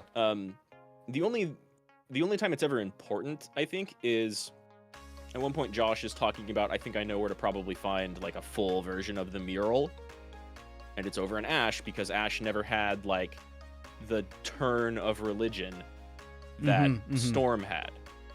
Yeah. So a lot of the old religion is still going on, or at least documented, over in Ash. And he was right. And that was clearly more about Ultima. And then whatever change happened is when Grigor came about, and they're like, oh, God's probably better, actually. They're all right. They're not going to result in the end times, which is clearly what the old religion over in Ash was talking about. Yeah, Grigor was probably one of the fallen who Ultima killed, would be my guess. Yeah, it was, maybe they were like a fallen leader, and that became the change of religion over in Storm. Maybe it's just myth and people wanted something happier to believe in. I don't think it's ever spelled out. Yeah. But the 14 part is in 14. Everybody prays to fucking Hydaelyn, who is real and a matron deity, and also an ancient that staved off the end times and is kind of responsible for wiping out the ancients in the current state of the world. Yeah. So there's history of Final Fantasy having like matriarchal religion. But was there anything else that you wish it turned out differently, other than, like I said, the ending and in my instance the Odin fight? I liked the ending. We'll get into that more later. We'll deal with that after combat. Yeah, we can. We can like continue progressing through the story if you want, and then combat. Well, no, we'll do combat or like characters. We'll do combat next because this is my last question outside of a combat one. One thing I thought would be different. I thought Benedicta was going to join the team at one point. I thought she was going to be as fucked up as she was. What? Yeah, give me a minute for this one. As fucked up as she was. No, go off. I thought she was going to do it, join the team for the very early interactions you have with her. In part because of Sid and her relationship with him, and then also because when she's talking with Josh and Yote, she very clearly is aware of Mythos. Like she's talking to him in a way like, you have power beyond compare. Like it's very much like, it seems like she's trying to and thinks that he's Mythos. So I could see her switching. Yeah, I could see her switching sides, basically leaving Odin for Sid, and also she has a history, because they show in one flashback and then one present thing where she's getting buddy with a dominant in kind of like a power makes me safe kind of way. And I thought she would kind of do that and not necessarily be a good... She uses her talents. Yeah. And not necessarily that she would be a good person or even really an ally per se, but I thought she would join the party in a way that like served her own ends. And in the end, she just dies. But for a very brief time at the beginning, I was like, maybe she'll join our party and we'll have all the dominance on our side for some reason, or we'll have that. And ironically, the party's extremely all small. About serving her own ends. Yeah, I just thought, for sure. I thought that just there would be some kind of interconnection there before she really just goes way too far. Well, yeah, she loses it. Yeah, especially mind after control you take... triggered by Ultima. It's up for debate. I don't think she was so much. So the reason it's possible is because of Dion's scenes, right? So when Dion, which like real quick, gay Bahamut, best Bahamut. Yeah, I agree. Dion's a fantastic character. I didn't really get the love for him when he first showed up. I'm like, all right, he's kind of okay. And then the more he was around, the more I was like, man, this guy needs to fucking live. This guy's amazing. Yeah. This guy, I'll be so mad if they kill him off at the end. We'll get to that. Yeah, you see him first, or the first time you see him, and you're like, okay, he's cool. He's Bahamut. He's like leader of the Dragoons. That's pretty neat. Yeah, he's a prince person who's in the military, whatever.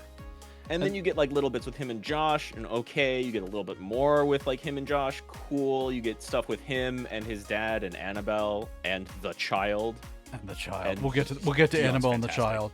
But then you get the scene with him and what is it, Terrence? Remember the name right?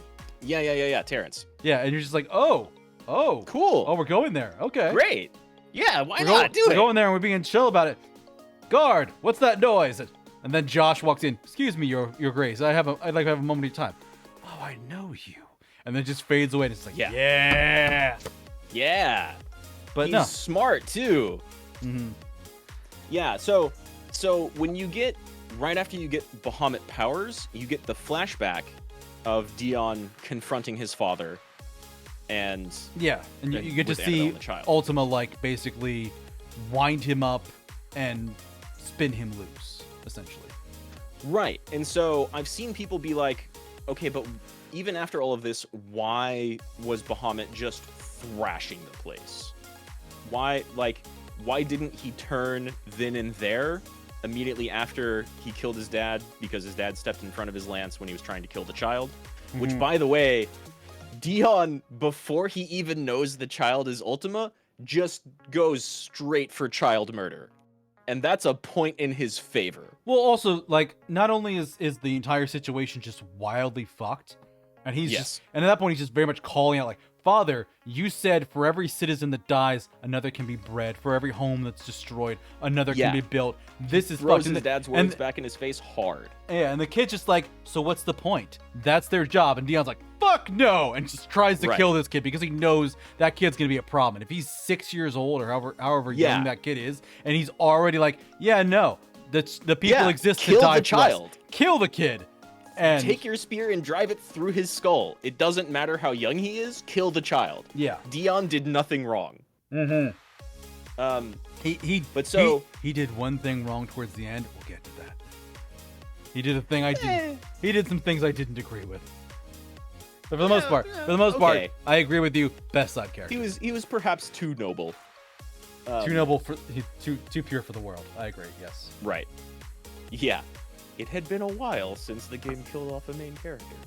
But so the reason why I say maybe Ultima had a hand in driving Benedicta berserk is in that scene with Dion, when Ultima as the child walks up to him, eyes start glowing, and he tells him to go. Dion's eyes turn yellow. Mm-hmm. And so the reason why, I'm pretty sure, but it's not specifically stated and spelled out, the reason why Bahamut was just berserk and you don't have them talking back and forth at all during that entire fight was because Ultima was just triggered him. He mind controlled him and was like, you go now. Yeah. You become Bahamut, you do the destroy thing. And you see Benedicta's eyes turn the exact same way right before she primes into full Garuda. Do they turn yellow or do they turn... Well, see, that's the thing. They turn yellow. I interpret the coloration change to them priming rather than to the mind control. But that doesn't happen to Sid, and that doesn't happen to Clive, and I'm not sure. I don't think we ever see it happen to Jill. Because Jill primes. It doesn't happen to Jill. It definitely doesn't happen to Jill, and I'm not sure if you see it happen to Kupka or not. Kupka would be the one I would expect it to happen to, because he is actively being fucked with by Ultima in that moment. Yeah, he is losing it. And yeah. Well, Ultima specifically puts Ultima Benedicta in going front of him and shows Ifrit biting her neck, and then it transforms into Clive, and that's the thing that triggers him. Triggers him into Prime. Yes. Right. Yeah, 100% he is being fucked with by Ultima. Yeah. Whether or not he's being mind controlled there, I don't know. I didn't see his eyes, but the eyes thing it happens with Dion and it happens with Benedicta. Okay. So that may have been Ultima's doing. She's pretty far from a crystal for that to happen, though. Right. I've seen people talk about that. Like, Bahamut and Titan go crazy strong because they eat mother crystals. But Bahamut was ravaging the town before he absorbed mother crystal energy. Mm-hmm. And Garuda wasn't near one at all. Yeah. Well, even one of the first things that Bahamut tries to do is he tries to hit the mother crystal, doesn't he? And then it like feeds back into him and like interacts with him in a way. Yeah.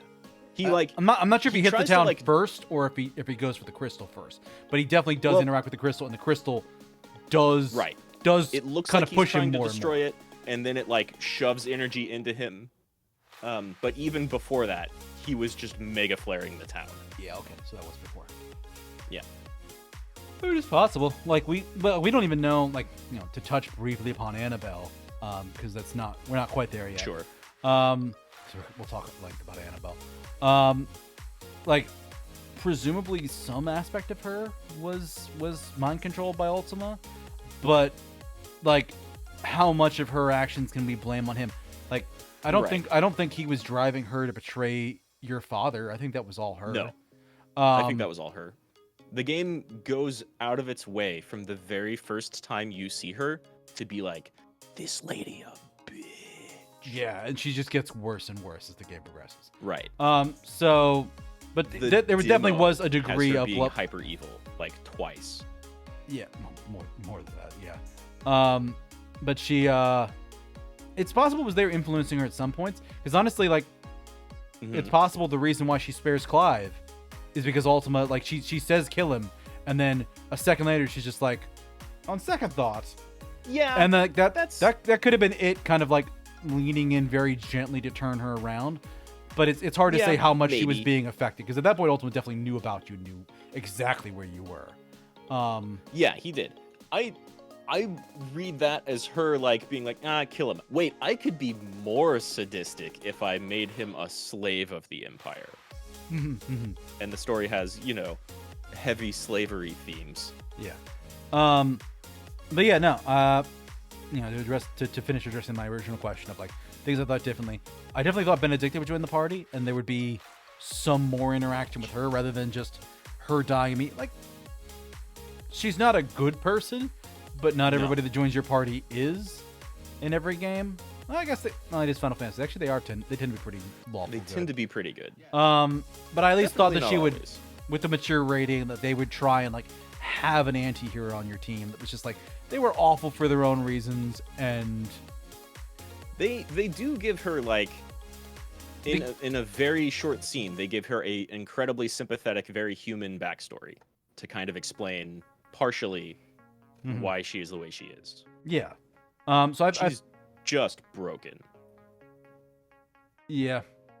But in general, I thought you were going to be accumulating more party members. And I was thinking earlier today, even, you never have a party bigger than Clive, two other people, and Torval. It's only a 4-person party. That's the biggest you ever have. God, we haven't talked about Torgal. Best. Talk about best side character. Move aside, Dion. There's the dog, and he's our best friend. Yeah, that's tough for me because they're both so good. You know what? Torgal is like Dion. the best. Dion Torgal's like the best dog. Dion is sharply dressed, dashing, a gentleman. Torgal jumped up, bit a woman around the throat, spun around her, and used the centrifugal force to throw her ass to the ground. Best dog, best side character. Still, maybe my favorite animation in the entire game. Agreed. That is so good. And again, happens during the best part of the game. The best part, which is at the beginning. I struggle to call that the best part. In my opinion. I do love that fight. Well, just like I said, like my belief of like the game is so good up through the Garuda fight. It happens during that part at the beginning. That's really good. Yeah, it's very strong. But yeah, like that was really the one thing I genuinely thought Benedict was going to join the party, and for whatever reason, and it never happened. So yeah, I never thought that. I was like, I did kind of hope that Dion would actually be in the party like as a side character in combat. That would have been nice. But they would have to build that out more. Yeah, be available. It would be easier to add Benedict because she's at least a sword fighter. Dion's a full-on dragoon. None they have the dragoon bosses. They have, they have dragoon moveset stuff. Yeah, good point. And like everybody who's in your party, they don't do anywhere near as much as Clive.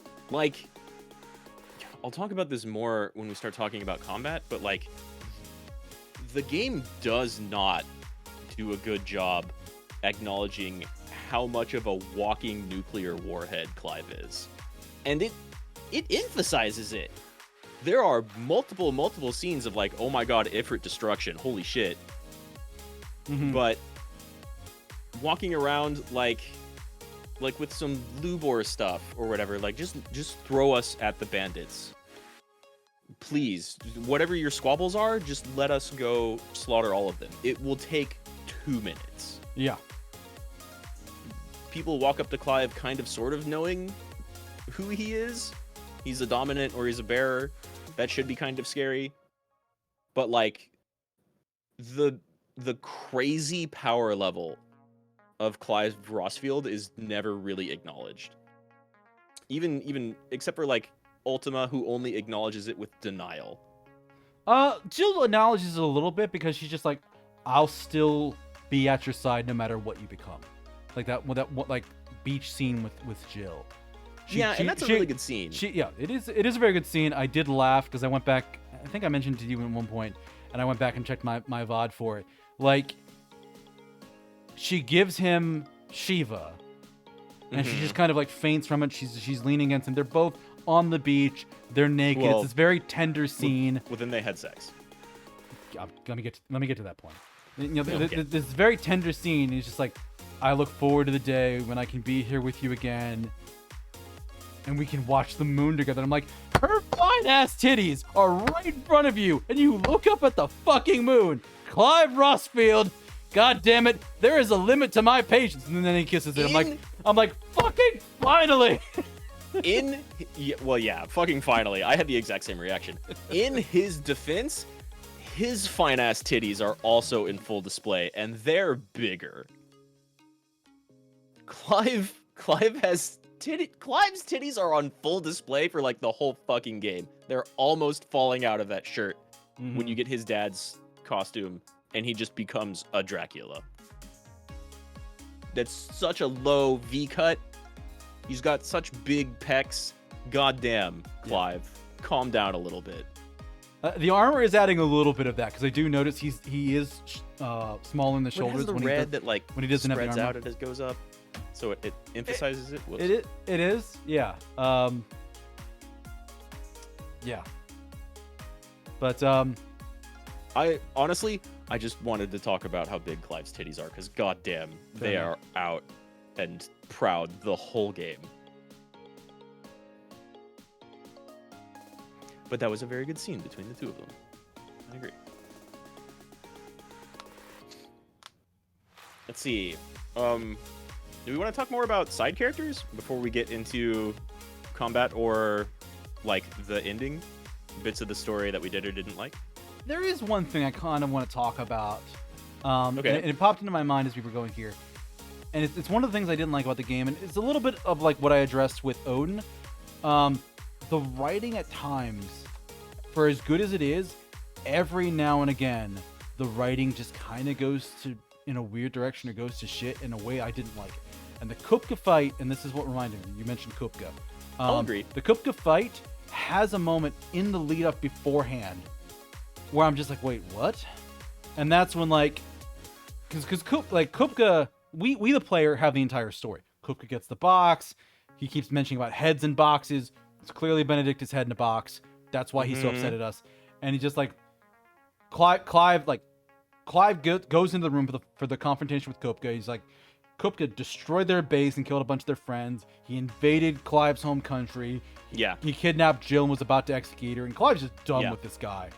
But he's still like, and Kupka's like playing up his own hero arc of trying to menace somebody that is being a villain to him. And or at the very least, like justifying his lust for revenge. Yeah. And he says a bunch of things that we the players have the dramatic irony of like, what do you want? Like Sid's head in a box, but since I can't have it, I'll take yours. And we're like, oh, we know what that's for. But then he has Clive doesn't. And Clive doesn't. And this is where it kind of hits me, where because Kupka talks around it a whole bunch, and finally he just outright says, your master or Sid killed Benedicta and defiled her body. That is the line he uses. Yeah. And Clive's response to that was very much a, no, he didn't do that. I did it, Kupka. It was me. And you're so fucking villainous in that scene. Just in part because Clive is just so fed up with Kupka and the talking and the bullshit, and he just wants to fight him. I love that line. I hated it because that's the line where I would have absolutely loved the scene more if Clive had been like, wait, what the fuck do you mean defiled her body? Well, but like you were just saying... wait, let me finish my reread of this. Okay. What the fuck do you mean defiled her body? First of all, Sid didn't kill her, I killed her. And second of all, I know who Sid was as a person, and he would not defile that woman's body and have Kupka hear the one sentence that backs up his point of view, ignore the rest, and start the fight. But instead, Clive leans into this very villainous response, and it's just like, Clive, why the fuck are you being an asshole in this scene? There's a very easy lead of like asking Kupka what the fuck he means about defiling the body, and you don't go for it. Because at that point, Kupka wouldn't have listened anyways. Like, there was no turning him around. There was no turning him off. And I very much think that if Clive had said something like, I don't know anything about defiling her body, but Sid didn't kill her, I did. What the hell are you on about? There's more going on here. And Kupka would have heard, I killed her, not Sid, and ignored everything else. And the fight still would have happened. Yeah, definitely. And I think the writing on it would have been better. But it was things like that. Know. In my opinion, I would have liked the writing better. I definitely do have problems with the writing in some parts. Right here, I think I disagree. Because, like, this... I'm going to call back to a thing that I think I've mentioned before. One streamer that I really like is a big fan of, like, why don't we just talk no jutsu this? And in that scene between Clive and Kupka, like you were just saying, Clive was fed up with Kupka. Mm-hmm. They were both rearing to fight. The scene does a really cool thing of, like, when they're done talking, they both scream something like, I'll kill you. Yeah, at the exact now same die. time. Yeah, that was good. Yeah, now die. Yeah. That's how they both emphatically end the conversation by screaming that at the exact same time, like in sync. And even if the head in a box thing makes very little sense to Clive, I don't think he's thinking about that. Because he's, like you said, he's very done with Kupka, and he just went through a scene where Kupka tried to behead Jill in front of him for joy. So, like, they're not trying to have a conversation. They're trying to skip the conversation to get to the fight, because they both want each other dead. Yeah, they're both Kupka gets to revel in the revelation that, like, oh, you're the one that killed her? Cool, great, good, let's go. Yeah. And then we, as the player, get to be like, we know that shit didn't happen. Like, we know we killed her, and somebody else shipped her head in a box to Kupka. We never really get an answer for that. Probably Odin. Yeah, I assume Maybe it was Odin it was Annabelle. I figured it's Odin or no Sleipnir. answer. Yeah. Yeah, literally, I think it was Sleipnir. But since Sleipnir is just like a he's Odin's Chiruta. Yeah, exactly. Which I thought that was a great scene when he walks in.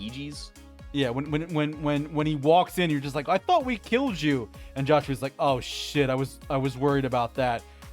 He's a part of Odin, and then another one walks in, and then another one walks in. And you're like, ready. You're like, oh no. Yeah, and then there's like 12 of them, and then they keep showing up in the fight, but they're like barely harder than normal enemies. Yeah, they're super easy mode. I thought it was funny, at least in a menacing way. But yeah, definitely when they weren't when they weren't all like fused into one, they were definitely weaker because like your uncle just comes and shoulder tackles one. Like yeah, Byron fucking rules. Yeah, it was cool and menacing when Sleipnir, the one of them, walked through the door, and you're like, why aren't you fucking dead? And then Josh has the revelation, and then a dozen more happen, and you're like, meh, it takes a little bit of the cool out of it for me, honestly. A little bit. It would have been neat to see the whole party fight one of him. But yeah, like talking about the Kupka fight, like that was a scene where the writing just really kind of fell flat for me. And you liked it. I really liked it. I loved that Clive was just so fucking done with this guy. He's like, I'm gonna kill him anyway. He thinks Sid killed his girlfriend? Nah, it was me. Direct your anger at me. Let's fucking go. I'm going to kill you right here, right now.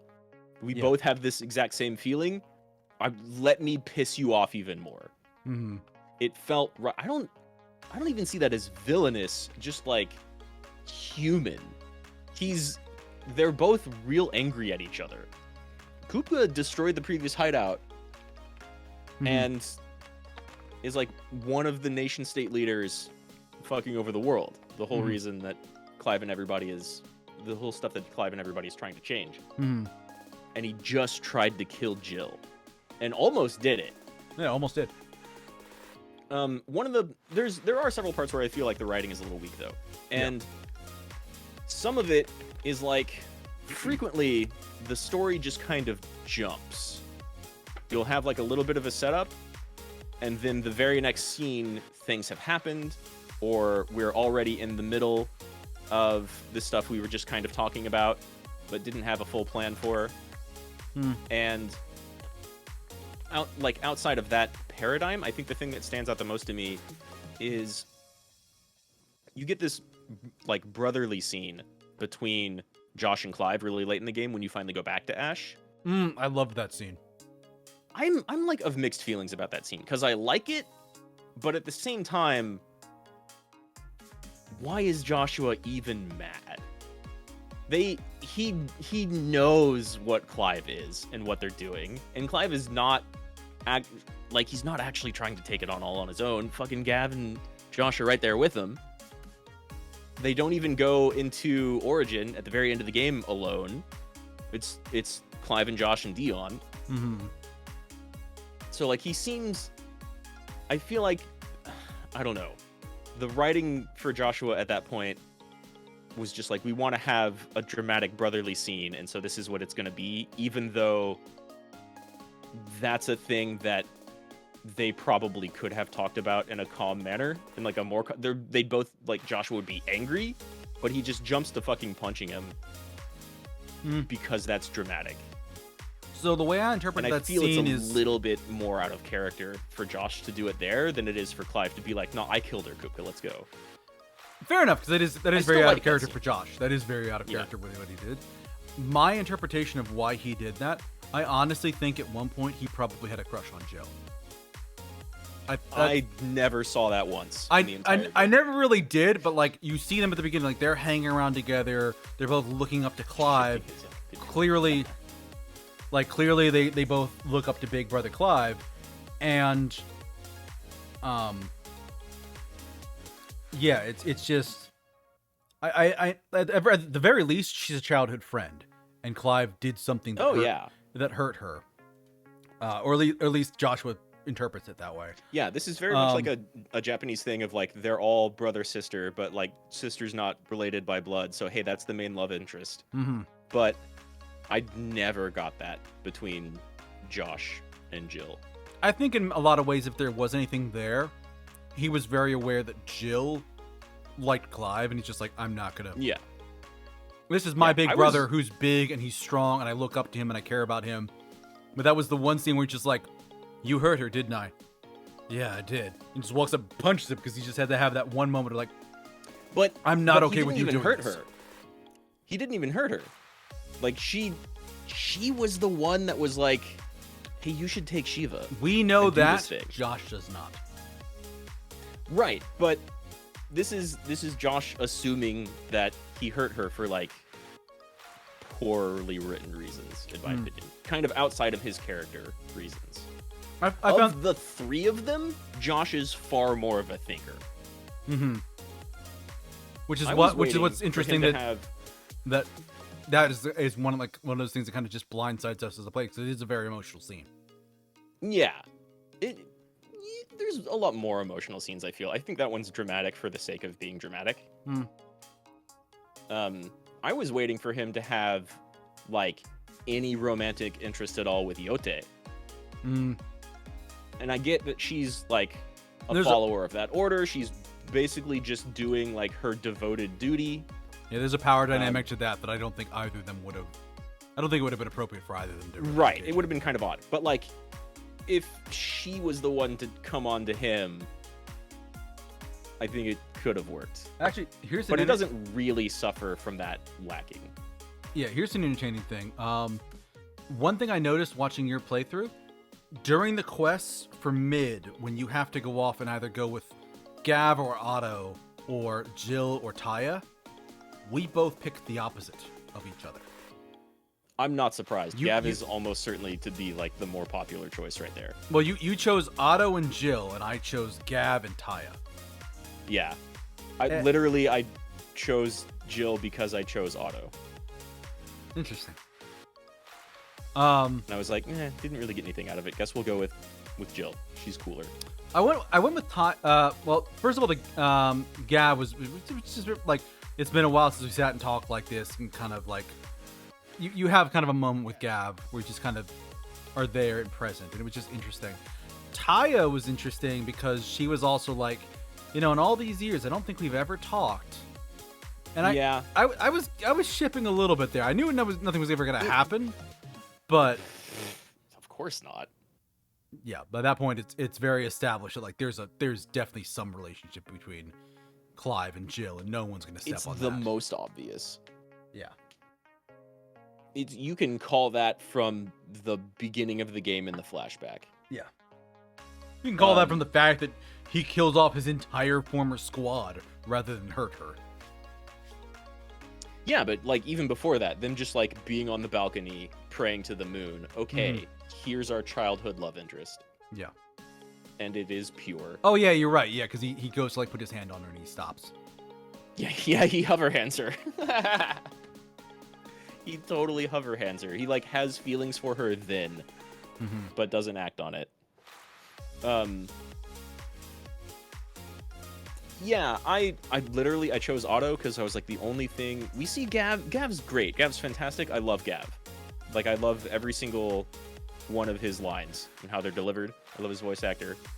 He's a great written character. He's a great kind of like comedic foil. He's surprisingly good in combat. So I just chose Otto because I was like, Otto, you don't get any screen time. I didn't know who Otto was for the longest time. When we're setting stuff up, and that's it. Yeah. He's been there since the very beginning. Oh yeah, like, yeah. Because flashbacks, we definitely saw it, and I remember people mentioning Otto at the beginning, but I didn't have any like face to really pin it to. And he's much more of a presence you interact with after the destruction of the first hideout. Yeah, you interact with him a whole lot more during your time in the second hideout, but he's there as someone who works with Sid in the first hideout. Yeah. But he just doesn't get introduced like Tarya or Gav. Yeah. You also call her Tarya the whole time, and I always pronounced it Taya, because that's how I heard them say it. Oh, I heard them say Tarya. No, I hear like Taya. There's an R there. Mm. Am I crazy? There's an R there, right? I almost hear you pronounce it like almost like Yeah, there's Taria, like a Mia. But I also yeah, I'm not trying to say that. Yeah, like Taria is how I'm hearing you say it, and I always heard them pronounce it as Taya, almost like the R is silent. I always heard them pronounce it Tarya, like the J is a Y, like Norse stuff or Hispanic stuff. Wow, we heard we played the game and heard an entirely different name, which actually is a funny thing. Little thing at the ending. Mm-hmm. I think in my first playthrough, the baby at the end, Edda's baby, I thought it was a boy. And then I was watching your playthrough. It's like, it's a girl. I'm like, wait, shit. Does it give you a different baby depending on things you do? And I went back and looked at mine like, no, it's a girl in both. Okay, no, there's no difference. Because that would have been wild and crazy. I don't even remember that.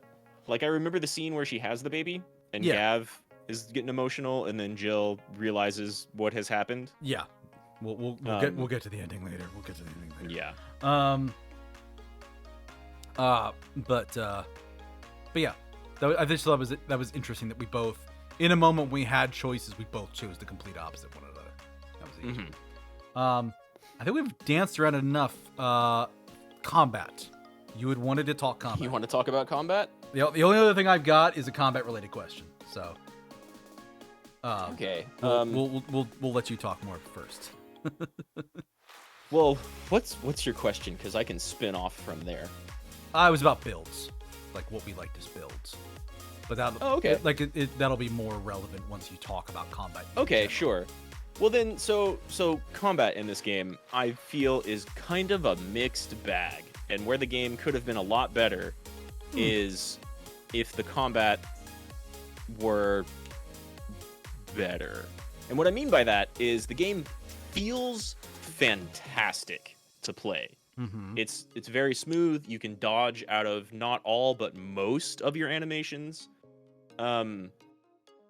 You get so, like, I would have liked to be able to assign a third icon or a fourth icon rather. They just really to have needed that, more buttons. Yeah, but you're already so broken powerful that, like, even if you aren't skipping a bunch of regular encounters with your Chocobo, you can just choose to open up with, like, Judgment Bolt, Titan ult, and delete every single normal enemy in the game. Yeah.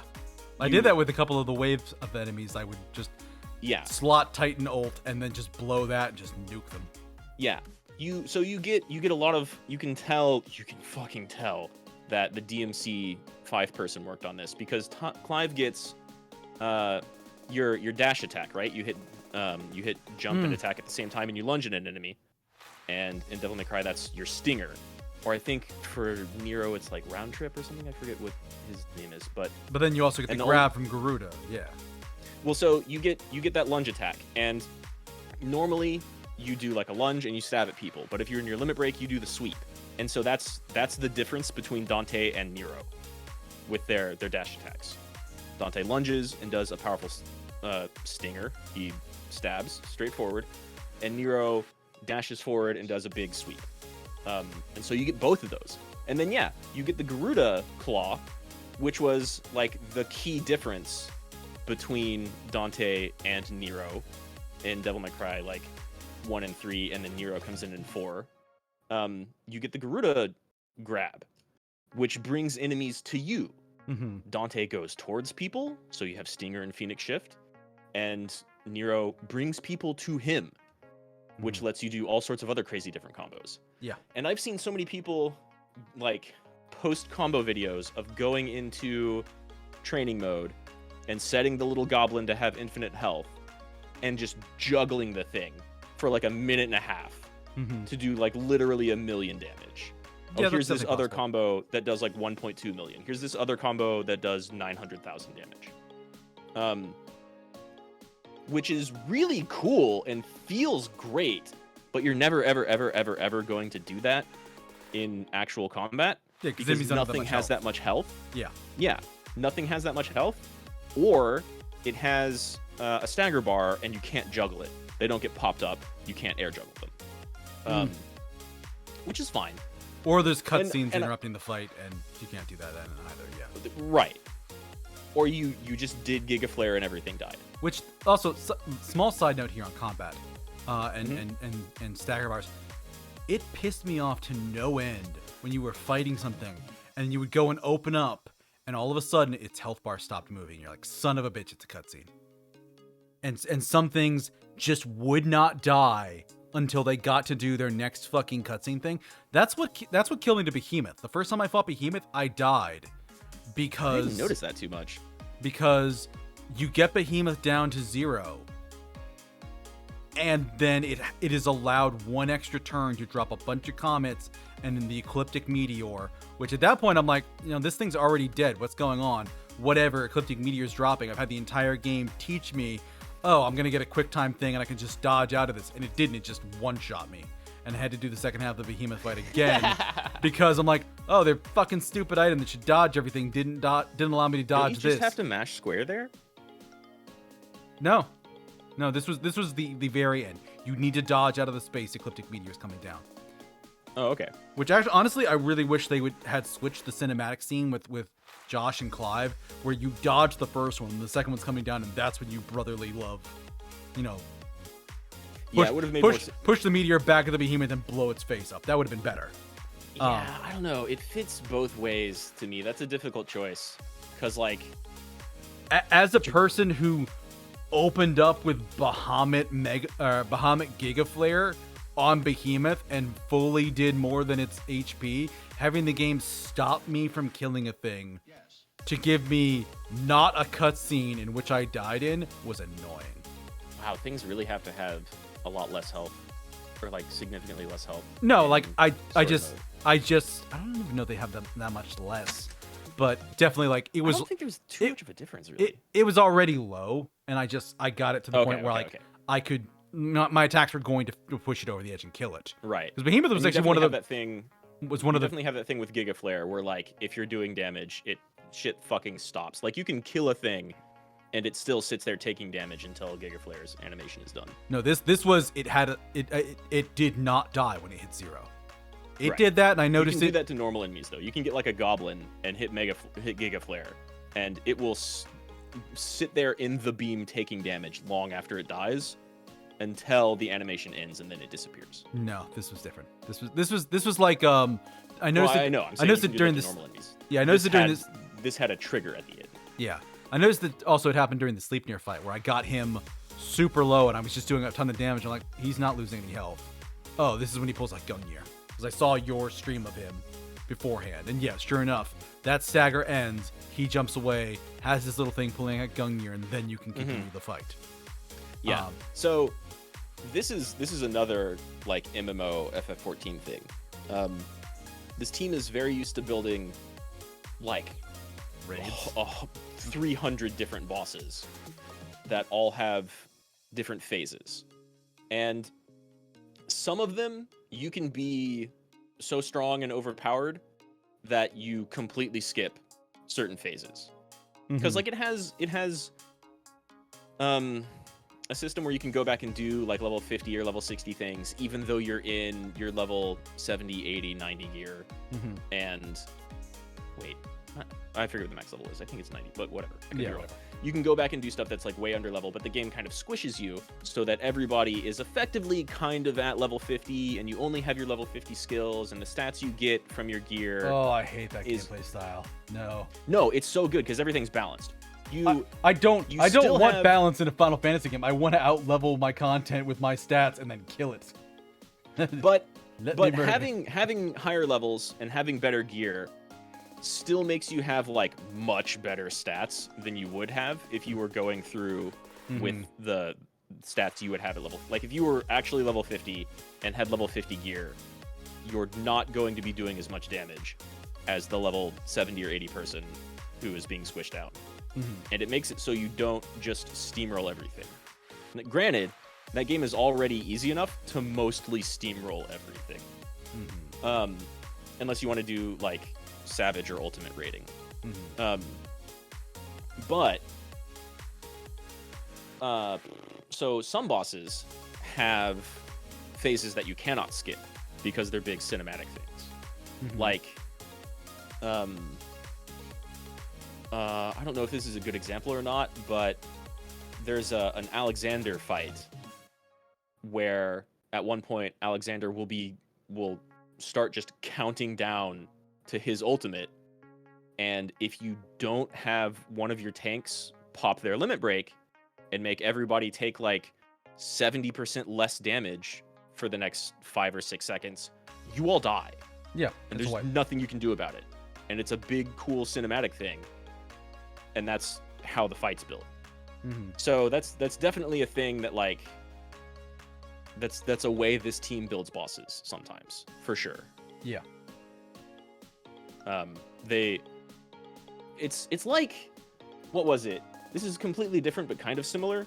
There was, I think, a bit in one of the Gears of War games where you're going through a cave system, and some level designer spent like a ridiculous amount of time making this hyper detailed, incredibly gorgeous looking like mushroom crystal cave that you don't even walk through. It's just kind of off in the distance.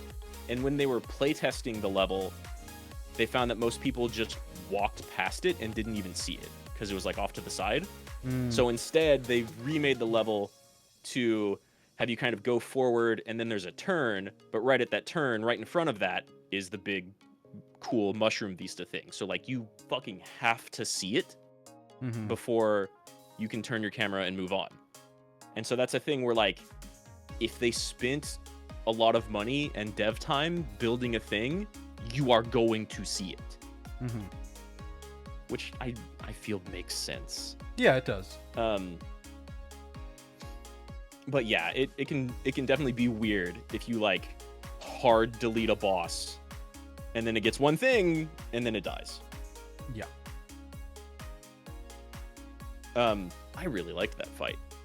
The King Behemoth fight is one of my favorite fights in the game, I think. Yeah, the fights, those fights against Behemoth were good. And actually, honestly, that was one of the healthiest monsters I had. Because I think I opened up on that thing. Like, I really unloaded on it.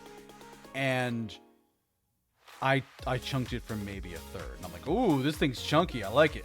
Yeah, like it. Yeah, right? It actually was tanky. But I also wonder, like... feels good, doesn't it? A little, but also I wonder if a lot of the game isn't balanced around, like a good example is the end, after the Behemoth fight, you get to the door for the last crystal, and Goats has that defender sword, and you're like, oh, why is this here? I've had this Ragnarok for a while now. Right. And we both has like 5 more damage. I think it's 5 less. It's 5 less, and you can't upgrade. Less? Yeah, no, you're right, because did we both buy it just to be like, what does that look like? And then you put the Ragnarok back on? Yeah, exactly. We did both do that. Yeah, okay. Yeah. So I think the game is designed around you not having done the side quests that give you these really, really good weapons, because otherwise you would just get stuck. You couldn't leave. I feel like the game is designed around a 3-year-old being able to beat it. No, I mean, considering actually, that's a good thing to segue off of, because to talk about story mode and specifically, I want to keep talking about combat, but yeah, what I'm going to talk about combat with regards to story mode. Okay. Because you played it on the regular. I played it on action. You played it on action mode. Story mode, the accessories they give you, which I think are equipped by default when you start your character. That's the main difference, as I understand it. They give you those accessories, like, they're in your inventory before you even start the game. They're automatically equipped. Yeah. That might be the only difference. One of them is definitely the ring. Well, there's a couple of them, because one of them is the ring of... I think there's 4. I think you're right. There's one that you auto-dodge everything. It's not a chance. You will auto-dodge everything if you're not locked in a different action at the time. Right. If you're not doing an animation you can't dodge out of. Yeah. Then another one, you auto do your combos, and I got rid of that one because I would go to use my Phoenix Wing move at the beginning of the game, and wait, why is this not available? oh, because I did it earlier when I was doing this, and that's annoying. Let me actually use my techs. Yeah. I think there's one for Torgal as Yep, well. There's one for Torgal. And then there's one that was the only one I was using, which is essentially you get like a quick time event trigger when there's anything to dodge. I thought there was also one for auto healing, but maybe I'm wrong.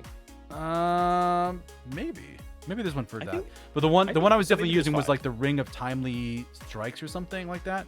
I think is what the name was, and it was essentially if something came your way and you could dodge it, you can press R1 to get out of the way. Or Right. you could really press anything. You could press a button wrong, which was what made icons like Titans so fun for me, or those counter moves, because I realized like, no, I can use the counter move.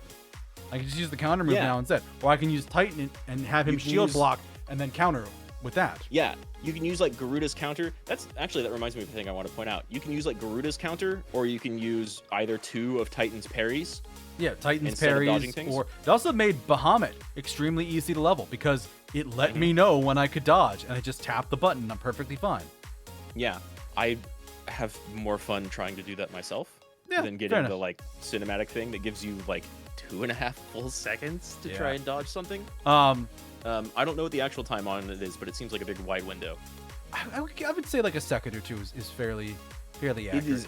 It is at least 1 full second, if not 1.5 full seconds. 2 might be stretching it, but it's like It's enough 60 that at frames times, or more. yeah, it's enough that I was definitely like, whoa, like it gave me a little bit of pressure to go and press the button, but especially after I started using that Berserker ring, it was so laughably different, because I actually liked it more before the Berserker ring, because the Berserker ring was very cinematic and it did do a lot of stuff, but it also just like Clive jumping away and then like teleporting back in for that swipe.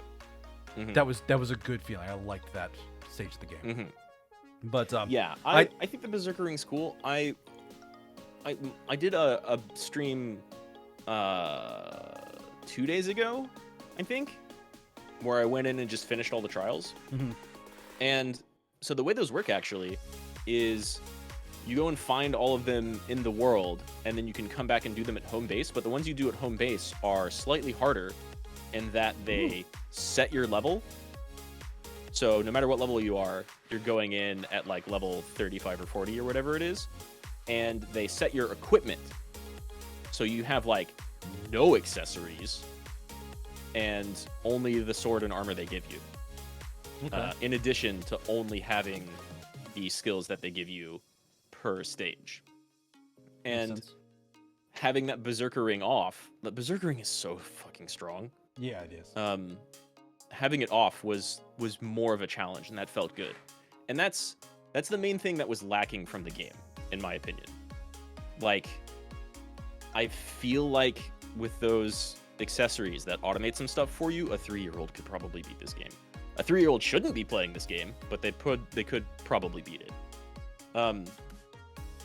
So like, and especially with Bahamut, it becomes really, really apparent that you can go into like a combat with 6 or 8 or 10 enemies, and they'll like run up on you and then take like 5, 6, 7 seconds for one of them to even try to swing at you. Yeah, that did bother me, because I would trigger Bahamut and I would just does, stand there, right? and it's just like, come on, Right. anytime now. So I think, like, in order to fix this game's combat, I don't think I would even make things do more damage or have more health.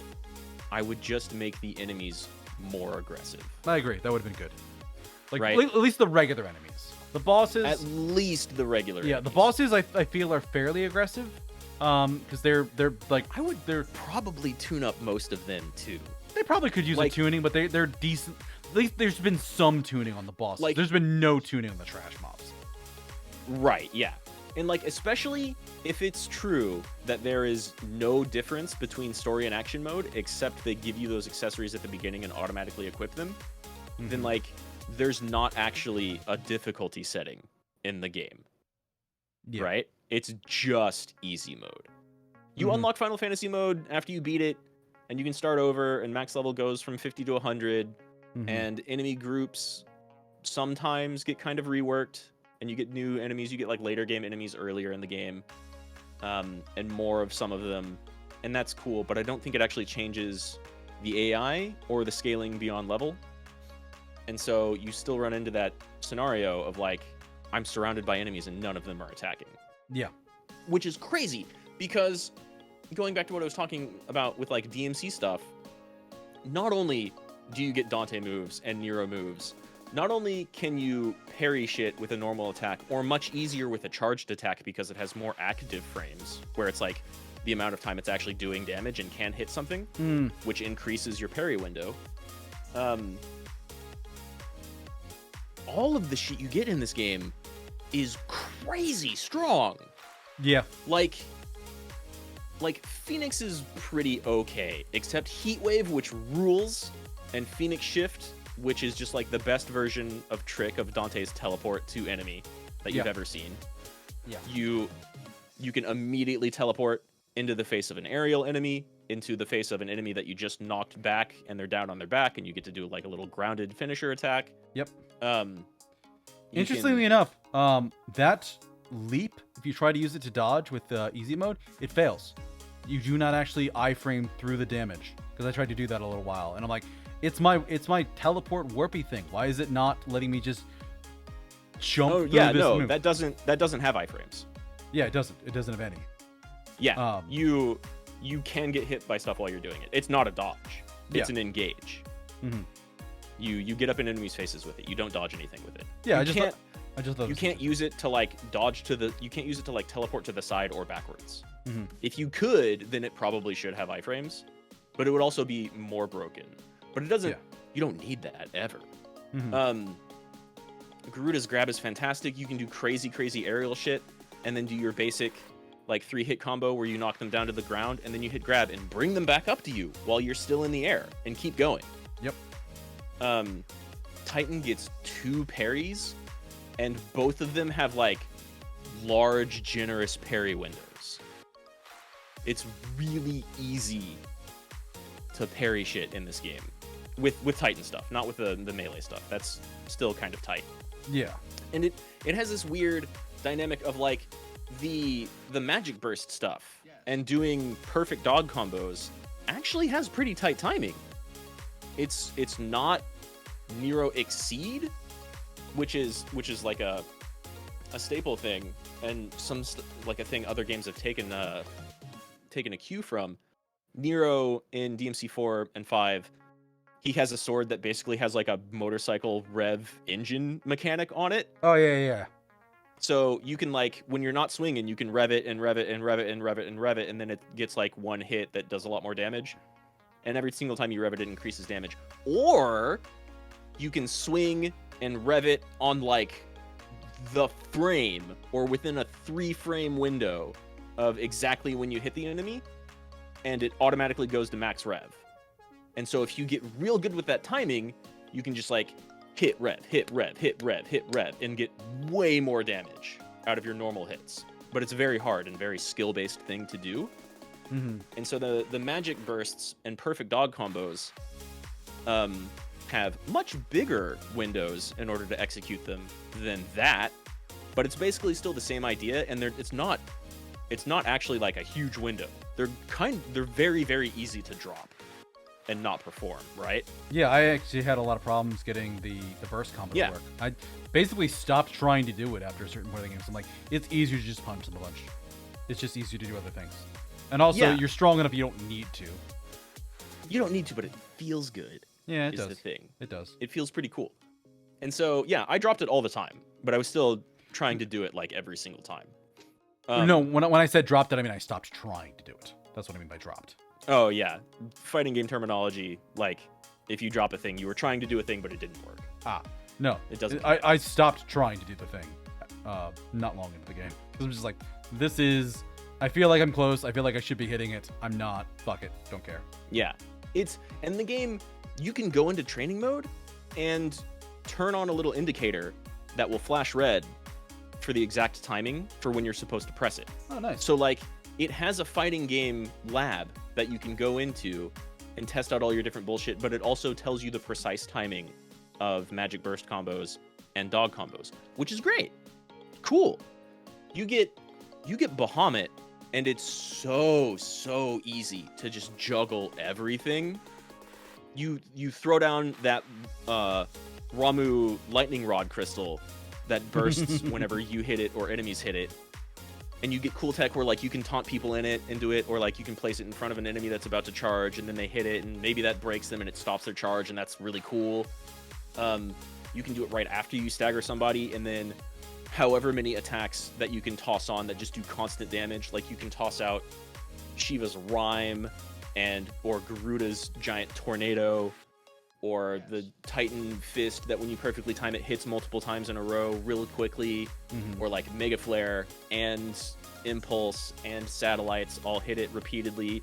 You can toss it out and have every single Odin Sword Slash that doesn't really do much damage because you're building up Zensetsu gear or Zensetsu meter do way more damage because of the Rama crystals going off. Like there's a lot of tech here, and it's all real cool and strong.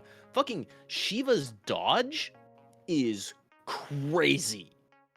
In Bayonetta, you get this thing called Witch Time, where if you perfectly dodge an enemy's attack, for like, I forget how long it is, but for like 2 or 4 seconds, you enter Witch Time, where every enemy is slowed by like 90 or 95%.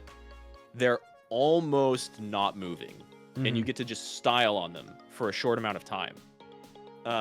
Shiva's, you can like dash and then hit the button and a little crystal will go off and somebody will freeze for like a second or two. Or if you get a perfect dodge with Shiva's attack, every enemy on the field, including most or maybe all bosses, get frozen in place for like 10 seconds. Oh, jeez. It's the strongest it's ever been in any action game. See, I ended up... So it feels really cool, and all of it's really neat.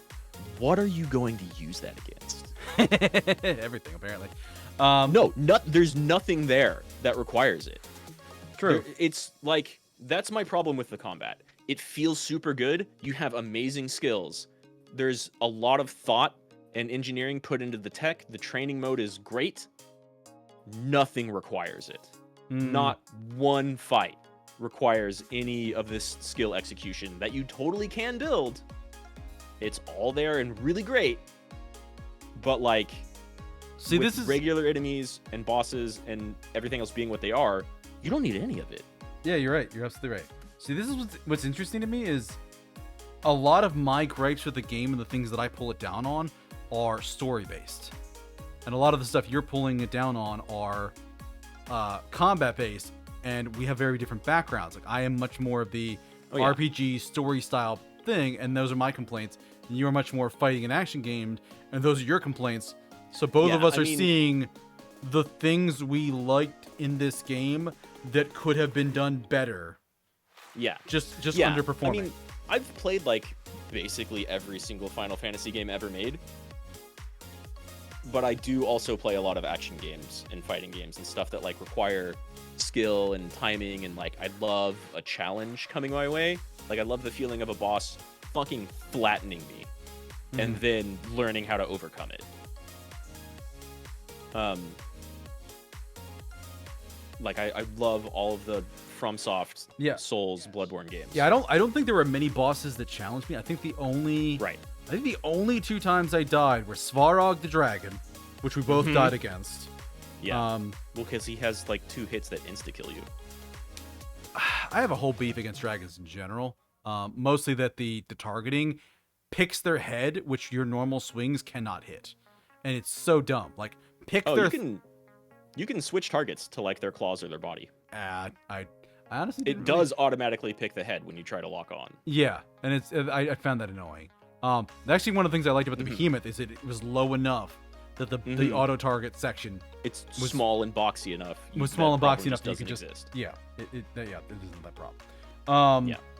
But Svarog got me once, and I had him pretty low, but he still got me, and that's even with the ring of dodging bullshit that I had. Like, yeah, I think he got me, and I was like, yeah, finally. And then you got him a couple tries later. I think it was 2 or 3. I think I got him my second try. No, you didn't get him second. I know I saw you, because I know I went looking for Svarog, and I know you died at least twice, because you did go down more than me, but it was either 3rd or 4th you got him. I believe it. I was still doing my like Phoenix Garuda Titan only stuff at that point. I ended up using I think Rama, Bahamut, and Garuda, which is just because like I like the way Garuda plays a lot. Yeah, actually, that's a good time to address like what was your favorite combat build? Because you're saying, because I think at one point I saw you'd actually because you kept Garuda the whole time, and I know you I know you started using Titan for a while, but towards the end you had, I thought you had Bahamut in and then Ramu. You had like Garuda, Ramu, Bahamut as your build. I think that's what I was using for the end of the game. Yeah. Okay. Yeah. Because Ramu's lightning rod crystal is nutty. Like I basically ended up using, like I kept Garuda around because I like how this feels. You've got the dodge. I was really iffy about taking off Titan because you get 2 parries with it, and they're both so generous and they feel great. And also that punch. You both you and I love that Titan punch. That drill punch. Yeah, the huge Titan punch is awesome. You get his iconic skill that gives you a parry, and then his other one that gives you like the JoJo punches if you parry it. Yeah. Titan, they all feel really good, is the thing. Bahamut is like weirdly passive, but you can kind of use it for setups. So what I ended up doing was I'd use Garuda to like break down stagger meter, and then once I finally got them broken, Garuda stuff would be close to being off of cooldown, and you place down like the Ramu crystal, and impulse from Bahamut is already going, and then I use whatever else I have to do more damage on top of the Rama crystal while they're staggered, and then you Giga Flare because it just does all the damage. Yeah. And you stack all of that and it does crazy numbers. Okay. You can do more if you do like Shiva and Odin especially. But they take a lot of build up. And since I was already using like Bahamut Mega Flare, that's like all the build up I needed. Yeah. I didn't really want any more. Yeah. So my build I used towards the end. I actually dropped Garuda. A lot of my builds focused around like the circle ability because that was the one thing you couldn't change. Yeah. I kept Phoenix. Real quick, I really wish that you could do R2 circle, and that would be the ult, and then you still get 2 other skills. I agree. Yeah. That would have been better. There should have been more. There should have been more skill buttons for each of them, not just 2. And there should have been more icons equipable at a time. Give us more buttons. If they did that, I mean, the thing is, like, you already have so much, and especially if you had that ult on circle, like the rest of your shit's just gonna be off cooldown as you rotate through it. Yeah. So I'm a huge advocate for more buttons because I play FF14 in fighting games, and buttons are fun. But you don't need it. Don't need them, yeah. The combat's not hard. Yeah.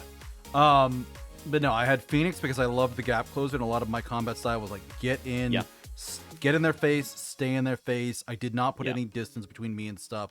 I tried to keep right up in on. Heatwave is so cool. I never used it. It's the best. It's the best. You get to counter and cancel up projectiles. Yeah, I kept the only skill in the game that does that. I kept the Phoenix wing up. Basically just as a quick and easy, like quick and dirty damage thing. The cooldown is really light, and then I usually use the second Phoenix slot for something utility. I used Rama's pile driver, the AOE a lot of time, and then whenever I would switch away Bahamut to put like Odin or somebody in, I would use the second slot on Phoenix for impulse. A lot of time. Yeah, for sure. I think near the end of the game, I did. I put Impulse and Satellite are both really strong. Yeah, I did. I think I put Judgment Bolt on Phoenix too, and I fiddled around with a lot of stuff, like trying to figure out like what a good build was, because I was trying to use like Phoenix and to a lesser degree like Titan's JoJo punches as my breaking skills, and then everything else was damage. Yeah. But then Titan, especially with the ring I had, those blocks were ludicrously easy to hit. Like They weren't hard. Oh, yeah. Towards the end, there was stuff that I could not block, and it just wouldn't let me press the button. I'm like, well, fuck. Because by the time I try and press, I'm like, oh, that didn't work. The hit went through. Weird. There's stuff you have to get out of the way from, but even a lot of the big AoE stuff, I feel like you can perfect dodge it. Maybe I'm the not ring was talking just, dodging. I'm talking block. Oh, yeah. You can't block a lot of big hits, but you can still parry them with the right timing. But I was trying to use the ring to like parry, or not parry, but like block counter, like some stuff. Yeah, like that's a Ultima. parry. Let's not use parry because parry is a specific thing in this. Yeah. I'm talking. Well, it's a specific thing in a lot of things. You hit a button to stop their attack and do your own, as opposed to like putting up a guard. But in this game, they specifically call parry. You hit them, it pushes them back, and time slows down. So. Oh yeah, they do call like your regular melee or charged melee hitting their attack as doing a parry. That is the parry. So like Okay. the counters for Titan, there were a few even against like Ultima where it was very much a physical hit, and I would go to press the button, it would do nothing, and I would have to take the hit because by the time I noticed it didn't work, and then I'm trying to reach for another button, I just wasn't getting there in time. Yeah, but sure. But generally speaking, I had Phoenix for mobility, I had Titan for both the damage of the punch as well as guarding and breaking, and then I had something else for DPS. For a while, it was Ramu. Then I was using Bahamut once I got him, and then I tried Odin a few times. I would switch out that last one, but Shiva, I did not like her dodge compared to Phoenix. Phoenix went a lot further, and if it was an aerial monster, I couldn't jump up to them, and I was very comfortable at that point using Phoenix to like get up and knock something to the ground. Yeah, and finish it up. That's fair. And that was just. I was constantly using like Garuda Grab to do that, but honestly, you can also just like tell Torgal to Ravage, and he knocks them down out of the air. Or you can use a charge shot; it does the same thing too. You can do a charge shot, and it does the same thing. Yeah. Just with me and my preference on fighting, I preferred Phoenix Shift to doing that. It is cool to just teleport in the face of something that's flying above you. Yeah, and also like when you do that and use your magic, you just fire blast and knock it to the ground. It's great. It feels so good. Yeah, the combat feels fantastic. It's incredibly well made, except for the enemies, which is a big part of it. Yeah. Here's a good question then. It wasn't on my list, but related to combat. What are some of your favorite enemy designs? Just like visually or in combat?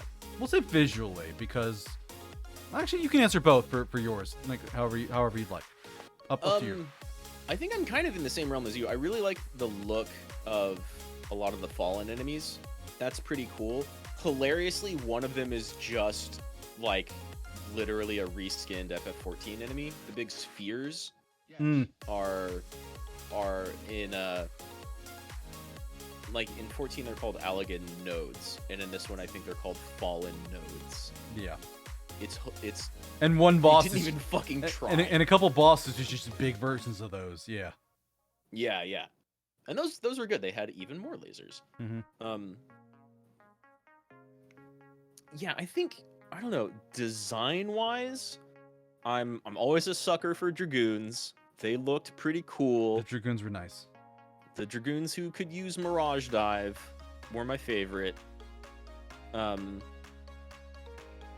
like the design of the fallen enemies. I really like Ultima's look, like throughout the entire game. Entertainingly enough, he's just one of my complaints. We'll get to that in a minute, though. Yeah, I really like his visual design the entire time. I really like his fight too. His fights are good. Yeah. Yeah. I don't know. Nothing else really super stood out. The ninja movement is pretty cool. For the couple of ninja characters they have. Yeah, for like ninja mini boss, slightly bigger normal enemy. Yeah. I like them a lot. And then like the behemoths look pretty cool. I was very excited to fight behemoth finally. It was nice to finally get to one. I wish there were more of them and they showed up as like regular enemies after a certain point, because there was really just those. It was 3 combats. It was normal behemoth, and the Kuza beast, and then the Behemoth King. Which, entertainingly enough, we both had a moment with the Behemoth King where I was specifically looking for that fight for you because I wanted to see like how you reacted to it, and you're wandering around looking for it, and it took you a minute to find it. It took me a while. I at that point I didn't care anymore. I was already looking up like, okay, where do I go to do this thing? So I teleport in to the closest crystal, and I'm pivoting the camera. I'm like, okay, so it should be out here. Where is it? I don't want to miss it. I don't want to have it to be like right under my face. And as soon as I say that, it's kind of hard to miss. As soon as I say that, I turn the camera just a bit to my right, and I'm staring right at it. I'm like, God damn it! I spun the camera. I spun the camera past it like 2 or 3 times before. I hadn't moved anywhere, but I'm like, where would this thing be? Where? Oh God, it's right in front of me. Damn it! It's like bigger than a city bus. Yeah, it's huge. It's huge and it's bright yellow. Like it's like, oh fuck, there it is. Yeah, it stands out. It's in an area that doesn't have much color. Like it's the most colorful area in Ash, and it still doesn't have much color. Yeah. Behemoth King is large. Uh-huh. It's a fucking heckin' chonker right there. Yeah. But I also like the Malboro. I kind of like that they give you that early, as I do like that they gave you that early. They give you that early, and it is a very. It feels like a very good fight. They did a good job with that. Mm-hmm. And I even like that later on they give you a fight against the Akashic version. Yeah, that was kind of nice too. Exactly. I liked the fight against the Akashic version. Carrot is just the same as the Akashic Marlboro, but like a little bit more pissed in its moveset. I don't even think that one was Akashic. It was normal, but it had the Akashic moveset. Right. Yeah. Yeah. It was normal. It wasn't Akashic. It was also a Final Fantasy XII reference.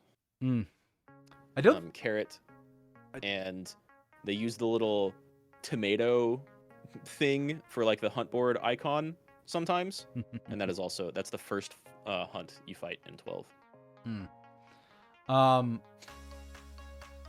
I don't think they ever made Malboros a regular enemy either. Some of the bosses they would turn into regular enemies, but they never did that with Malboros, or Morbles as they called them. Oh yeah, they've been calling them Morbles recently. I wonder if they finally got into trouble with that, like legally, because the original name for them is Marlboro, like the fucking cigarette. Yep. Also, how hilarious is like they've always had bad breath for a while, and then you get to the Akashic one and it casts worse breath. Like fucking Koji, their head translator that they then retranslate everything around, loves his puns, and they can't stop doing it. There are so many chapter titles and achievements that are just like sections of Final Fantasy XIV. Or direct quotes. I missed all of them. I missed them all. That's fine. Again, like one of the good things about both this game and like the Final Fantasy series as a whole is you totally don't need to play any other Final Fantasy. Yeah, that is one to of the play nice any single one of them. The only exceptions being the few sequels that they do, like 10-2. It really helps to play 10 to play 10-2. Yeah, like the 10 and 13 sequels. Yeah, how many 13 sequels are there? Are there 2? I think there's like 4. Oh god. I mean, all those sequels for a game that none of the people really didn't like that much. Yeah, because there's 13, and I think just a straight up 13-2. I know there's like Lightning Returns was one. Yeah, and then I think there's something else in Lightning Returns, or Lightning Returns, and then one after that. And those 2 games are more action-y. In fact, they're basically action games, I think, by the end of it. But then 13 and 13-2 are kind of their own thing. And I really liked the combat in those games, but everything else was kind of bad. Yeah. I just heard that in 13, like, it's like a 20-hour tutorial, and I'm like, oh, I'm done. Nope.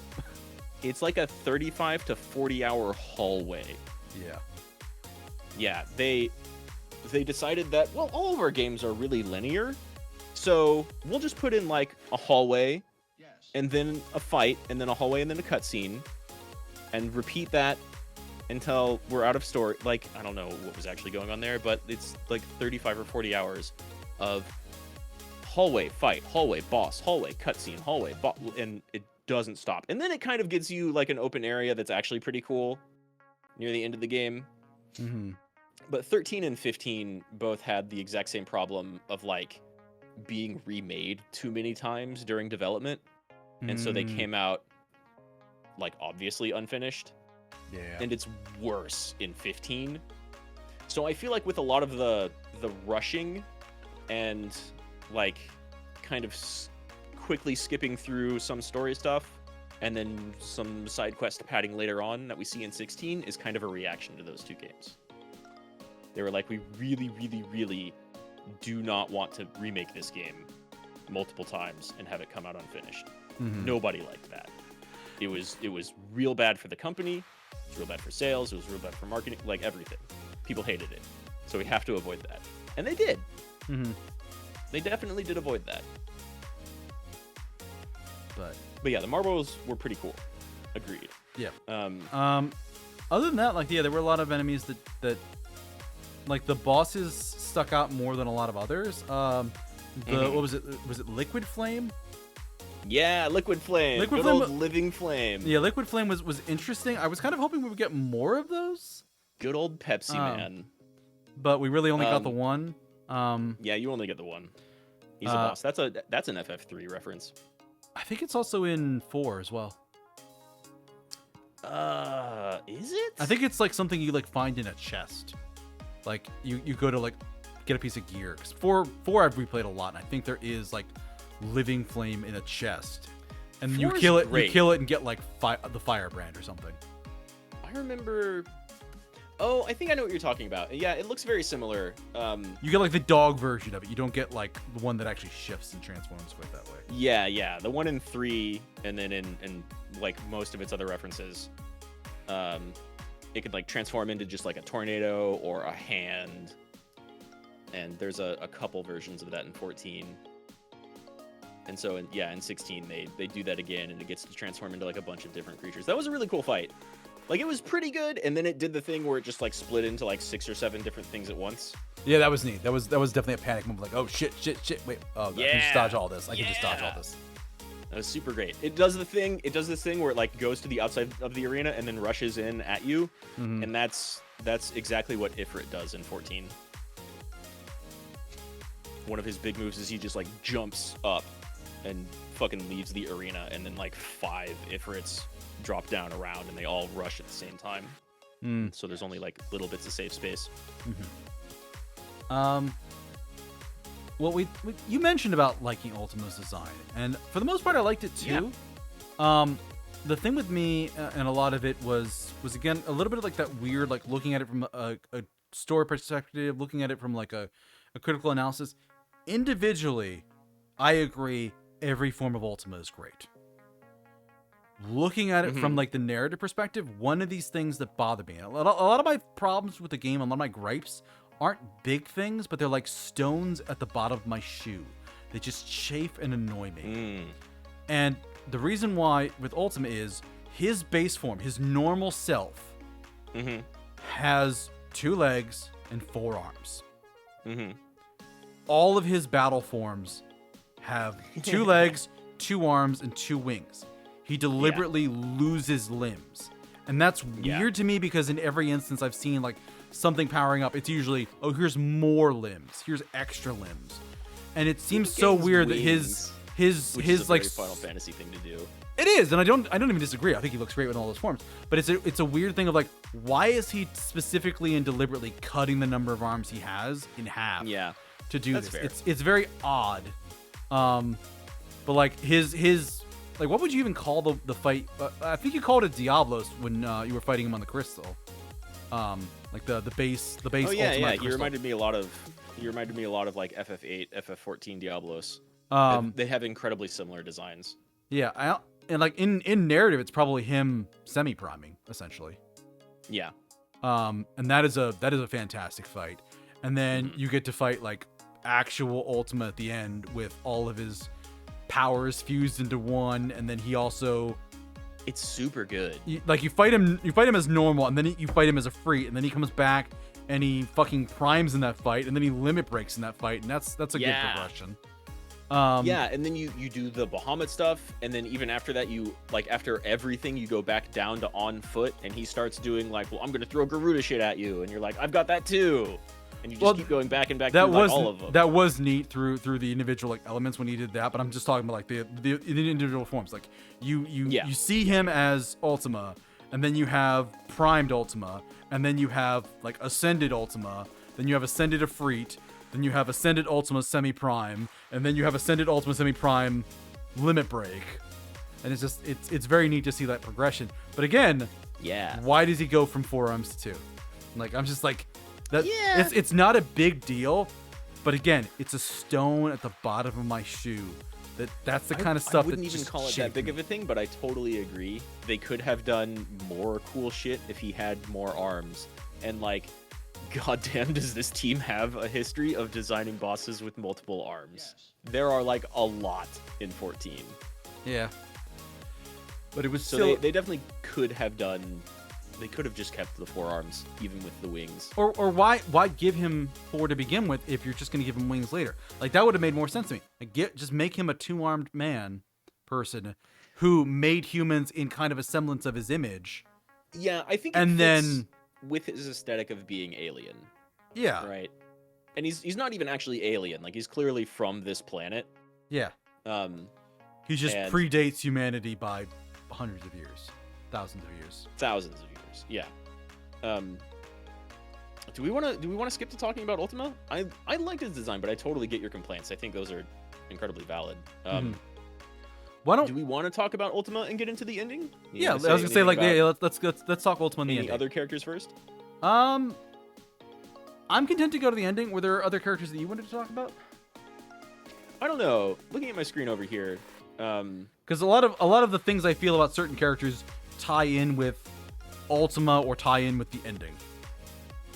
Like, yeah, it's hard to talk about Annabelle without also talking about Ultima. It's hard to talk about Dion without talking about Ultima in the ending of the game. You know, things like that. Like, he's so tied in with everything that it's hard to just have a conversation about them without talking about Ultima too. Yes, I guess the only shit I would say is like, fucking, I love Cid's voice actor. Cid is so good. Cid's so good. There are so many men out there in the world that for the next several years they're gonna talk to somebody in an accent that's close to Cid, and some geek girl's just gonna be like, "Oh, hey, can I have your number?" And it's gonna happen. His voice is so good. That being said, I think Clive's voice actor is actually the one killing it throughout the entire game. Probably. Like, I think he has the better voice actor. Cid's voice actor has the better voice. Clive's voice actor is nailing it. Yeah, which is fantastic that the main character had a voice actor who had such good delivery and did so good and has a range too. Like, he goes from range. Like, he goes from, because it wasn't even the voice for Child Clive too. They just like pitched it or changed it, or he fucked with it. No, they didn't pitch it at all. That was just him. I mean like him pitching it. Yeah, like him. That's just him. There were no extra effects. Yeah, so like he sounds like a kid and he plays it like an innocent kid, but he's also dealing with guilt Clive. He's dealing with suicidal Clive. He's dealing with that fucking like scene at the end with Joshua dying, and he's there weeping, and he has to do this, and he does such a good job. Yeah, he goes ham, and he brings it home. Do you want to know a like depressing real life thing that the actor said helped him out a whole lot during this process? I don't need to, but I'm slightly curious. So the actor has talked, like, people have praised him for doing an incredibly good job, and he's mentioned, I don't even know if this was like in interviews or on Twitter, but he's mentioned that one of the things that helped him really give that emotion to this character was he lost his dad while he was doing this job. Oof. While he was doing this voice acting job. Oof. So like, that's something to channel. Yeah, that's something to put in here. And like, you lose Elwyn, and then your real life dad dies. And yeah, he said he was like going through a lot, and he just kind of let that pour out. Yeah, and you can tell. Yeah, he does such an amazing job during like some really emotional scenes. Yeah, exactly. But to do the big spoilers on the ending, to talk about the mechanics of what the ending is, before we talk about like our analysis of it and our preferences. End of the game. Sure. End of the game. You break all the crystals. Ultima's like, well done. You've done what I needed you to do all along. Because what is he like when you fight him at the last crystal? Doesn't he say like, oh, finally, it is time? And you're just like, wait, what? Like, you win the fight, and he's just like, he sounds happy. And then the last crystal disappears, and then he raises this city into the sky and forms a new mother crystal around it. Yeah, it's a really well, okay, yeah, that's just the happenings. I was gonna say like an analysis that was immediately apparent to me like on playing the game without even needing to really analyze anything, but Yeah, that's what happens. He was using the mother crystals to gather some energy, to gather all the remaining aether that he could. Yeah. And also driving Clive to become the most perfect vessel that he could, because Ultima has like kind of an ethereal form. He's more put together by magic. But anyway, so there's this giant fuck off crystal in the sky. You're trying to figure out how to get to it, and Dion volunteers to turn into Bahamut again and carry you there. And he does without going berserk, which was a concern at one point. Which was immediately a concern because everybody else that Clive had taken icon powers from went berserk the next time they primed. Yeah. Jill never tried to do it again. Titan and Kupka and Benedicta both went crazy. Yeah. But it works for Dion. You fly off to the crystal on Bahamut. You have a cutscene fight outside where he blows a hole through the outer layer, gets you inside, and then you fight Dark Ifrit there. It really kicks your ass and just shrugs off a lot of what you're doing. Clive gets knocked into the platform. Phoenix goes after him, and Dion gets between you and Dark Ifrit to try and keep it off of you for a little while Josh goes to get Clive. And it's a very noble sacrifice type of thing. Yeah, and then he dies. He basically has sadly a Dragon Ball Z energy beam fight against Ifrit, and at the very end, he does defeat Ifrit. He fires off his Mega Flare right before the end, and it comes around and hits Ifrit while he's focused on channeling energy. So he kind of trades with Ifrit. But he does die, and you get into the inner sanctum. You have this hallway scene where you're walking slowly with Joshua. You get to the inner sanctum. Ultima, finally reveals his master plan. Finally reveals what the crystals were doing all along and why they were doing what they were doing. And also, he's not the only Ultima. That's why he keeps using we all the time, because there are others. There were Ultimas in the crystals. They were the heart of the crystals. That's fucking spoiled, by the way. You can totally find out in the active lore stuff that Ultima is of a civilization. There are multiple of them before ever going off to Origin. So I didn't really notice that, and it didn't really occur to me. Real quick, the fucking lore system is pretty cool. This is also one of the games that needs it the least because it's very easy to follow. Yeah, and I feel like they should have done more show us rather than tell us in the lore books. Yeah. Or even just have characters in side quests and other world building shit being oh, this stuff over here, this is the thing that is instead described only in the lore book. Didn't you say you get confirmation of what actually I know I saw the answer for what happened at Zemeckis is in the lore books. No one tells you. And I feel like that's a thing that they absolutely should have said. There's nothing that should have stopped Ultima in either the two places you fight from being making a Zemeckis comment about that's why I destroyed the crystal at Zemeckis, to stop the arrogance of humans. You could have done a thing for tomes where you go find a book that's oh, this is what happened. Yeah, or that, or give tomes a quest little. that actually gives you the answers. That would have been great. But instead, no, you don't get anything, which sucks. The lore system is cool and neat. It's neat in theory, and it's bad in practice. Yeah. Yeah, the game basically doesn't need it because it's very easy to follow, and the very few things that are only stated in the lore book probably should have been in the world in gameplay somewhere. Yeah. But to get back to the mechanics of the ending. Ultima's there. He starts summoning other Ultimas, including the one that Joshua sealed with inside of himself. Which is why, even though Joshua sealed Ultima away, Ultima's still fucking around. It's not that Ultima was slipping the bonds. There's just more than one. And Joshua didn't fail. That first one you encounter is still sealed in his chest the entire time. But there's just more than one.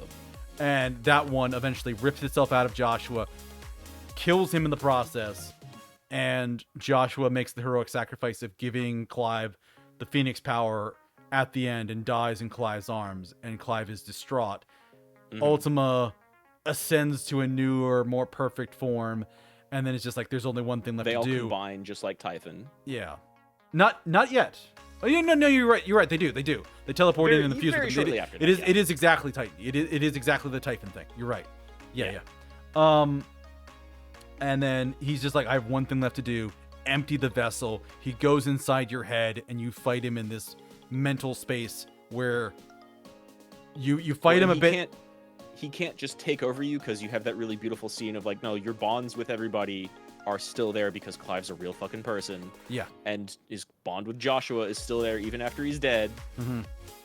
And Final Fantasy is all about that, like, that human factor. Yeah. Which also, speaking of scenes, as Joshua's dying, or maybe after the fight, when you have those flashbacks of Joshua. Oh god, we're like, yeah. And they didn't need to go that hard, but they did. They didn't. I actually saw somebody do fan art of the baby scene, and it's really fucking good. That is a very good artist. But they've done a bunch of fan art for this game. Speaking of fan art, I actually found one that gender swapped Clive and Joshua, and it's not bad. It's a good look for them. But I believe it. Again, Clive has huge tits. People are gonna do that. Huge tits and a low cut shirt. It goes well. It really does. But even Femme Joshua was actually pretty cute. But anyway, I believe it. Joshua is like the traditional Final Fantasy hot boy. Yeah. Like Clive is dark and gritty, but still really sexy. Joshua could be the main character of like Final Fantasy 10 through 15. Side note, I also love that the first time Joshua meets Mid, he tries to go all like noble, like kiss her hand, and she's like, what the fuck are you on about? She's having none of it. She's having fucking none of it with him. Mid's so good. Like, what are you doing? Why? Don't touch me. Yeah. Why are you? What the fuck is? Why are you being weird? And he's just like, oh, sorry. Be a normal person. But Mid's so good. But to go back to it, empty the vessel. You fight Ultima in his base form. He's a tough son of a bitch. You get him. I don't even know if you hit 0, if you just get him low. But he transforms into a Freet, and it's like Seraphim Efreet. It's got like 6 glowing blue wings of fire, and then you basically have like a mind space fight with your Efreet versus his Efreet. Yeah, these people are obsessed with making like evil angels. I mean, they're good. I like the design aesthetic. Yeah, I like Ever since Kefka and Sephiroth. Yeah, it's a good look. So you beat the evil Efreet. The fight's over, and Ultima finally starts losing his shit. He pulls out the Ultima clones again from, I guess, inside of him or something. Sure. You called it out as like the Evangelion tree. He does the big Evangelion. That's actually like just a reference to Judaism. Yeah, it's I forget what it's called. It's like the Tree of Sephiroth, I think. It's the Tree of Life and Knowledge, I believe, but I don't know what the like old term for it is. Yeah, I think it's the Tree of Knowledge. No, it is the Tree of Sephiroth. I am right. Sephiroth. Okay. Sephiroth. Right. No H. Yep. But yeah, he does that big transformation. He does that. And he basically like semi-primes in his final form. You fight him again. He full on has a phase where he says, "I'm doing limit break." Yeah. And you keep going at him. He comes at you with each of the elements he has. You counter them with your own elements. Yeah. And your own icons. That's probably my favorite part of that fight. Yeah, that is very good. That's super fantastic. The like space fight that mimics the Bahamut fight, also really fucking cool. Mm-hmm. All of that fight, really pretty cool. But that bit there at the end where you're just like trading in the elements. Yeah, and those are a great example of good cinematics in a fight, where it cuts away to these really good. Is full of those, but yes, those are some of the best. And you can tell that like they like there were parts that they saved their money for the ending. They probably did the ending first. Like, they probably did. But at the end of it, Clive wins. He fights Ultima using fire and just literally throws his sword through Ultima's energy beam, blows a hole in his chest. Ultima dies. You want to talk about that final line in that fight? Do you remember how like fucking hammering you on the nose punny it was? Ultima makes like some kind of joke about like, this is just a dream, this isn't real. And Clive like says like, this is your Final Fantasy or something like that. Yeah, no, Ultima says like the world you pine for is just a fantasy. And Clive's response is the only person living it is something along the lines of the only person living in a fantasy here is you. I will be your final witness. Okay. Yeah. Okay. They use final and fantasy in close sentences. Final Fantasy. That's one. That's a big one. Everyone's gonna get that one. Yeah. Final witness is like a huge 14 thing. So talk about the 14 thing while I go get some more water. I'm still listening. Okay. I just won't be able to talk. So this won't take too long, but neither will you getting water. God, that I was I could not believe that final line. In FF14, and we're far enough beyond this now that it's not too much of a spoiler. It's still kind of a spoiler if you're just starting to play or something. There is a title that now is called like the Final Witness or a hero's final witness, something like that. But when it first came out, near the end of Stormbringer, you had a character who had been like a main side character the entire time, and he and Papalymo is the guy I'm talking about. He and what was Lisa's name before she's like, actually I'm Lisa, not my sister. Papalymo does like a huge big heroic sacrifice at the end. And when you complete this story dungeon, you get the title Papalymo's Final Witness. And so people were fucking running around with the title Papalymo's Final Witness like a day or two after the expansion came out. Mm-hmm. And everybody who hadn't completed it yet was like, what do you mean Papalymo's Final Witness? That's like a huge fucking spoiler. What happens? Yeah. And so they had to go back and change it. And so this became like a thing in the 14 community. But so they fucking put that into the end of the Ultima fight on top of the do you remember you're playing a Final Fantasy game? This game is called Final Fantasy. We're going to reference the game Final Fantasy. They cannot resist throwing in puns or like overt obvious references or multi-layering their language like that. I mean, that's Japanese in general. They pack a lot of meaning into a single sentence sometimes. Yeah, it's almost Kojima level. Like, there's not a lot of that going on throughout the game. There's not a MacGuffin called the Final Fantasy, so it's not really Kojima level, but there is a Final Fantasy MacGuffin at the very end. It's not relevant to the plot, but yeah, after the Ultima fight and everything else. Yeah. But anyway, yeah, there's the line there. You beat Ultima, and Clive absorbs him like he does the rest of the icons. With Ultima basically kind of trying to have the last laugh with Clive, the final word, like, fine, you beat me. You're all alone in a dead world now. Have fun. Fuck you. Mm-hmm. And you eat him anyways. And you walk over to Joshua. You take off your glove. You heal the wound on his chest. I'm going to take this time to pee. Keep going. I'll be right back. You heal the wound on Joshua's chest, and you look down at your hand, and I've seen the scene a couple of times. Clive basically sees his hand, and he's just like, oh, I guess Ultima didn't have a strong enough vessel. I've still got the curse that every other bearer and every other dominant has, that I'm going to die from my power. But rather than go home to my girlfriend, I'm going to save the world through a heroic sacrifice. And he destroys the center of the crystal, destroys the mother crystal, destroys the place he's in, and then washes up on a beach,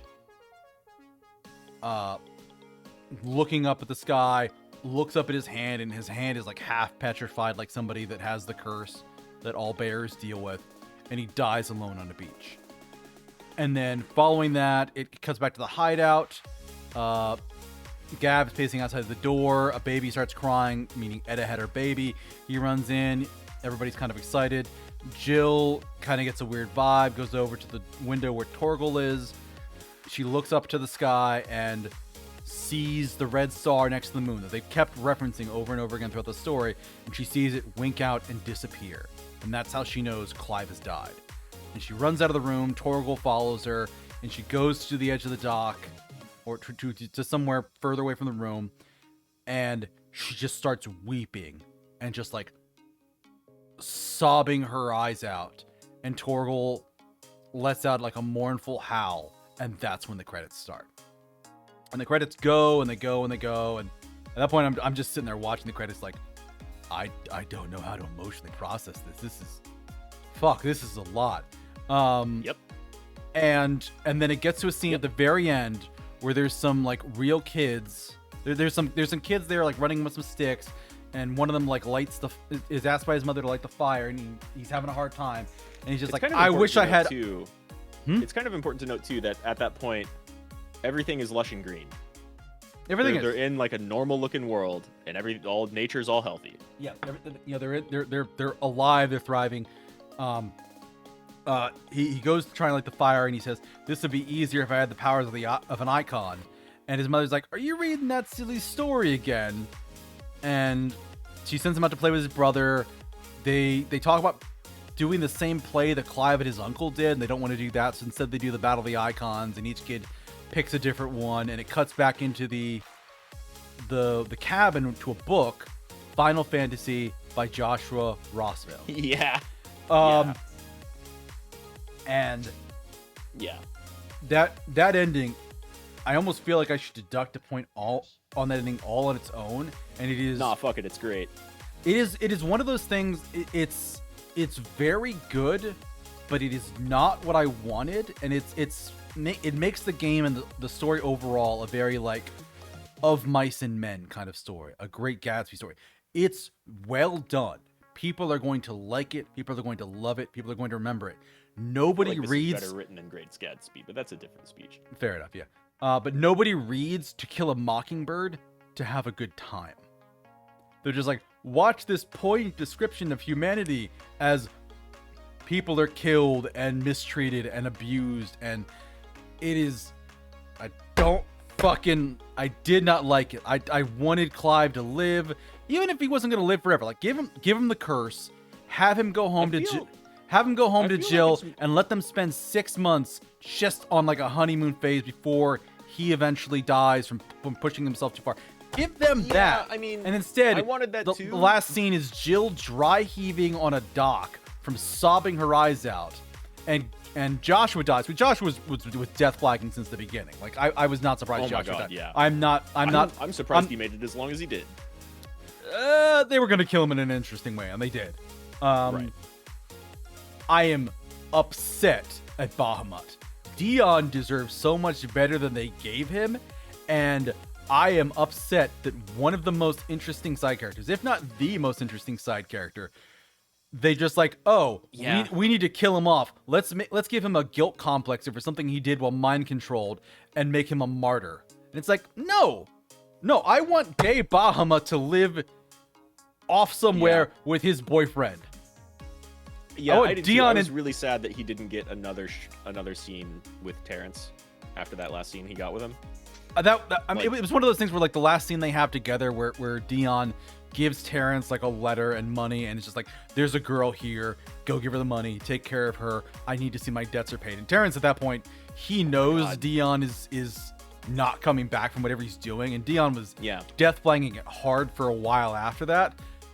I'm so pissed that such a good character and such a decent human being was just like, I fucked up real bad one time, I need to die to make amends. And it pisses me off. That martyr complex pisses me off. I did not like that at all. I can understand it. I can respect it. It's a good death and it's poignant. Yeah. Don't break my heart over gay Bahamut. make me happy over gay Bahamut. I think that's a sign of a good story, though. I would also have been happy with everything you just described. It's worth noting that once or twice throughout the story, they note that Clive is just not. He's not paying for his crazy obscene magic use like every other bearer or even like every other dominant. There's also a couple times where they call him up for just being like self-destructive and just driving himself past the breaking point. They call that out a couple times too. But like Sid and Jill both have slight petrification going on. Mm-hmm. And so the game highlights that like the dominants suffer the same crystal curse as all of the other bearers. They just have like way more magic they can go through before that actually happens. Yeah, their tolerance is higher. Right. Or their aether pool or whatever. It's not explained. They can do more. Yeah. And Clive, on the other hand, is not going through with any of it. Mm-hmm. He doesn't have any ramifications for using obscene amounts of magical power until the very end. Which at that point, I can agree and appreciate it, because at that point he's channeled all of the icons. He's fought and killed a god, and he did whatever he did with Joshua. Which I don't. Again, like you had stepped away there. Did you see any petrification on his hand at the time? I just saw like fire through his hand. And then I only saw the petrification when he was at the beach. But he looked at his hand. I only saw the. No, that's a good point. I only saw the petrification when he was on the beach, and I think what that's supposed to be, but again, this is not highlighted or said anywhere, is even way back when Sid was still alive, they noted that like killing off these mother crystals is probably just going to like eradicate anyone's ability to use magic. Its bearers will stop being born. Dominants will stop being born. No more crystals. Magic will go away, which will achieve their goal of radically changing how society is organized. Yeah. And so I think what was going on is whatever shit Ultima set up, probably thousands or tens of thousands of years ago when they created humans so that he could eventually have some perfect vessel. And a free, Yeah. Is like that vessel would not be going through the magical degradation, because you also don't see any signs of that on Ultima, who is clearly doing nothing but using magic throughout their entire existence. Yeah, I don't think they're designed to do it. I honestly think Clive I think Clive was designed to be able to cast Ultima's spell. Mm-hmm. And I don't know if they really cared that he lived much long beyond that. Yeah, I mean, maybe, because Ultima wanted at least one of them, or the collective, wanted to inhabit that vessel. So they might want it to persist on after that, but maybe they could have just made another one or something. Who knows what their plans were for their new world. Well, they talked specifically about the vessel, like, no humans were going to make it to the new world. I think Clive was supposed to die in the casting of the spell. His body was supposed to die from that. Yeah, maybe. Maybe, definitely. But, so I think with the final, like, all of Ultima peoples have been destroyed because they're all in one form. And they all fused together, and Clive absorbed them. So, yeah. Right. All of the mother crystals have been completely destroyed. So all of their machinations are completely destroyed. And there's that paradigm is done with. Mm-hmm. And so now Clive finally starts suffering from like the crystal curse, because whatever was keeping him as this Ifrit vessel going and not suffering from it is just gone. So I think what was going on that beach scene is he's like rapidly petrified. Well, also right before that, he used enough power to blow up that entire thing. So like, yeah, but and he just had the huge Ultima fight. But even before that, like, he showed no signs of it, and they'd blown up several mother crystals with like no signs of anybody going through any degradation, except like Jill's tired sometimes. Mm-hmm. I do think there was just something extra with what he did there, because it sounded like he was doing more than just that. Like he's just like, no more bearers, no more dominance.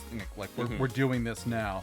So I think he used Ultima's power, specifically Ultima's like insanely extra power, to do something then that also like didn't just because he does absorb Ultima like to a greater degree than he absorbs the Aether of anyone else, any of the other dominants. Yeah, because he only absorbs their power, whereas with Ultima, because it's a spiritual essence, he fully absorbs the body. And his flames at that point is specifically red and blue, which Ultimas are completely blue at that point. Yeah. But no, I'm frustrated by the concept that in order for it to be a good story, there has to be like this martyr sacrifice in the end. I don't like that. I don't like that in my storytelling. Like, well, they were okay. So I get the lead up. I get all the flags they had leading up to that, that's showing it was going to happen, and I don't disagree with them. Just I would have liked a happier ending. I like the idea of my heroes. I think they were going for something tragic to begin with. I agree. With the more mature rating. Yeah, I agree. Like that's kind of their stated goal. And like they were world saviors.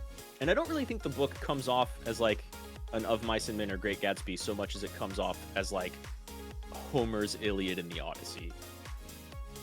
Like you're talking about Joshua Rossfield's. Yeah, no, Joshua Rossfield's book of Final Fantasy at the end. Josh's like book. A myth. Joshua's book. I'm referencing that just because they calling it like Of Mice and Men, like The Great Gatsby. I'm talking the entire game is like that, where it's beautiful, it's well constructed, it's poignant, it's very evocative, but it is a tragedy. It has pockets of really bad writing for no reason. Yeah, and but it ultimately leads to a tragedy, and in the end, many of the people are worse off than they started.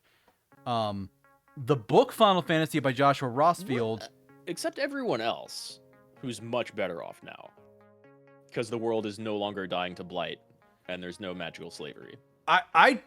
I respectfully disagree with that a little bit, because you're saying everybody else. In the process of saving the world, which Clive did, he stopped Ultima from genociding the place, which would have happened if he had not stepped in. But in the process of Clive trying to accomplish his goals, a fuck ton of people died, a fuck ton of people got turned Akashic, and a fuck ton of people got caught in the middle of all this stuff. Like, all the soldiers that died from Ultima's Akashic hordes, all the people that starved because food wasn't available and stuff like that, all that is fault. So God only knows what the body count was for Clive trying to save the world. Following generations are going to be better, but that's honestly a thing that bothers me with the ending is like, and that very end, like with the kids, like here's like, oh, sure, our heroes had this tragic end, but don't worry, the future is a better place and the world is healthy again and people survive and they're happy. And I'm like, I don't care. I don't care about those people. I don't know those kids. Their names are never mentioned. I don't give a shit about those kids. Okay. I care about Clive. I care about Joshua. I care about Jill.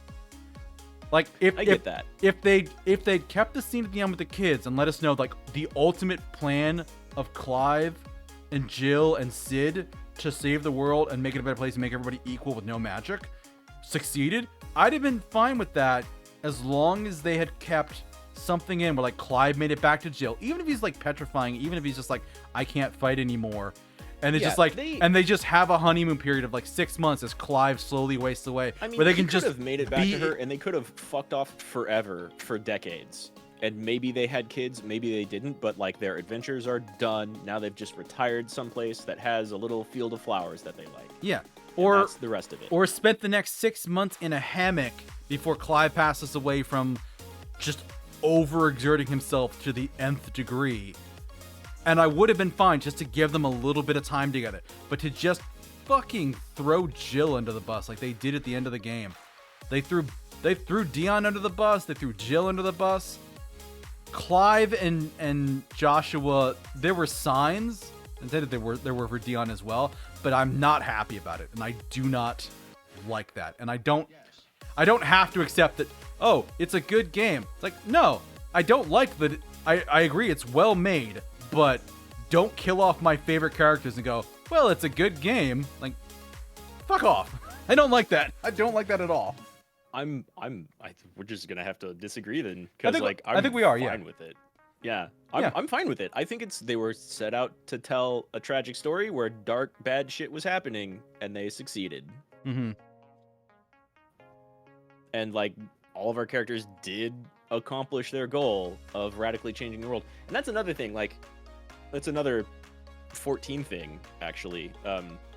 These writers are quite well aware of, like, they're very conscious of, like, historical, political, national dynamic realities. And so when you talk about, like, we made a whole bunch of people's lives worse before saving the world, oh yeah. But, like, the reality of the situation is, in order to completely change, like, a social structure, a way things are organized and maintained and carried out, you have to break some old ways, and that's going to make things worse before they get better. Yeah, which we see very clearly in 16. Yeah, and there is something. Refugees. There is a very sinister message of there's no way to change the world without a body count. I don't even think it's sinister so much as just, like, historically accurate. It is an honest way to look at the situation, but Yeah. that also is it comes across like it's not. How do I want to say this? Like, I don't think negotiations would have worked. No. You know? No. Like, I don't think it's all a very nations coming together against Ultima would have worked. No, that never would have worked. The only person who could have stopped Ultima was Clive. Yeah. There's absolutely nothing that anybody else could have done to stop him. Right. But generally speaking, just I lost my train of thought. Damn it. You were mad at the ending.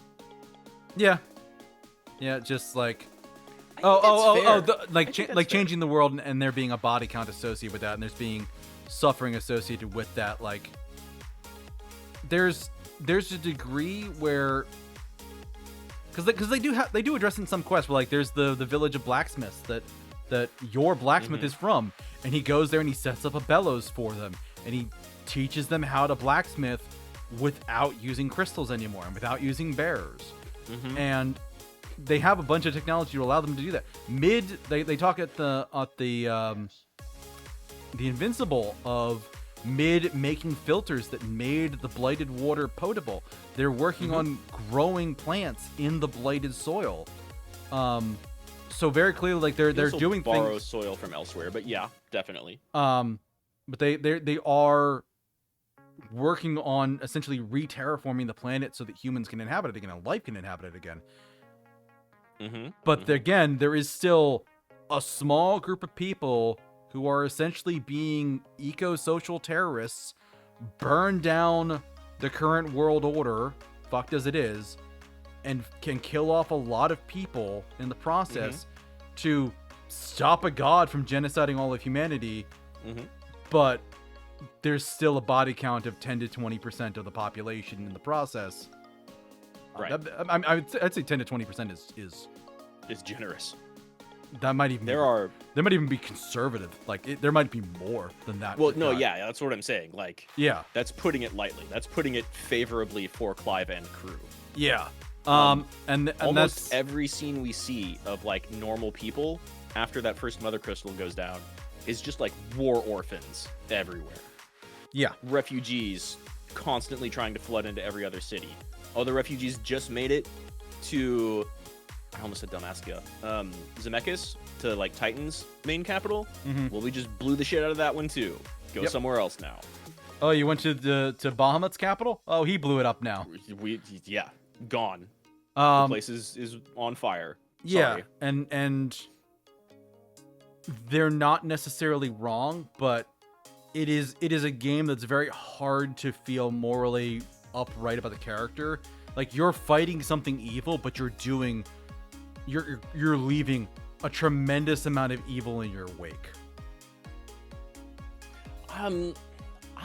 Starving people in the streets and starving children, I'm gonna call that evil in my wake. I'm gonna call that naive. So the big thing, like, yes, they were making filters, and that was working. Yes, they were kind of growing plants in blighted soil, and that's arguable because they were borrowing. There's like multiple side quests of going to get other soil and fertilizer and shit from elsewhere to make it actually work. And like, yeah, you go mix some plants with Morbol tendrils and roots, and that helps. Yeah. Yeah, they were building the smelters, but also like the driving factor behind all of that was the previous paradigm of how things were done, which can basically be boiled down to magic exists and is in use, and that's causing the blight. And that is never going to go away unless you eradicate Magic. the previous paradigm of how things are run. Yeah. Yeah, you have to do away with magic. You have to. It's draining the land of its soul. Final Fantasy is, like, kind of boldly all in favor of eco-terrorism. Yeah. And a thing that we didn't really touch on with Ultima is before you have the big fight with Ultima, right after you do Odin, you have like a kind of mini first fight with him, but also that's when Josh and Clive are like inside the last Mother Crystal, and Ultima's kind of telling you what was going on beforehand. He says something like we can't have you judged for the sins of humanity while still being ignorant of the sins of humanity. So let me tell you what you've done. And goes through the whole thing of like, this is what happened that ruined the world. But in doing that, even before he created humanity and shit started going south with the Blight, he describes having to run from the Blight himself because he couldn't fucking solve it. Well, and so he did the Mother Crystal thing in Valisthea to gather enough Aether for the new crystals to cast a spell to build a new world.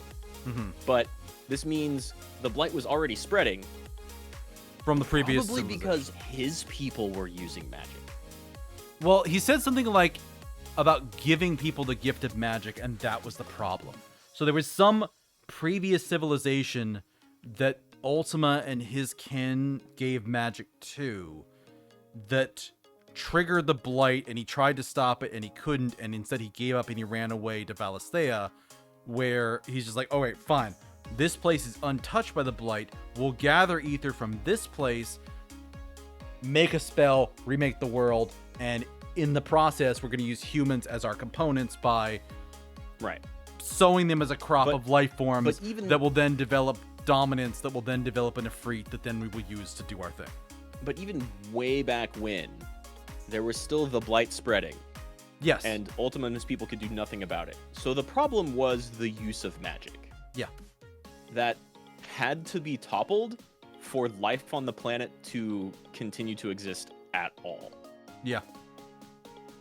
And so you have these magical eco themes. You have themes of empire and you have themes of slavery.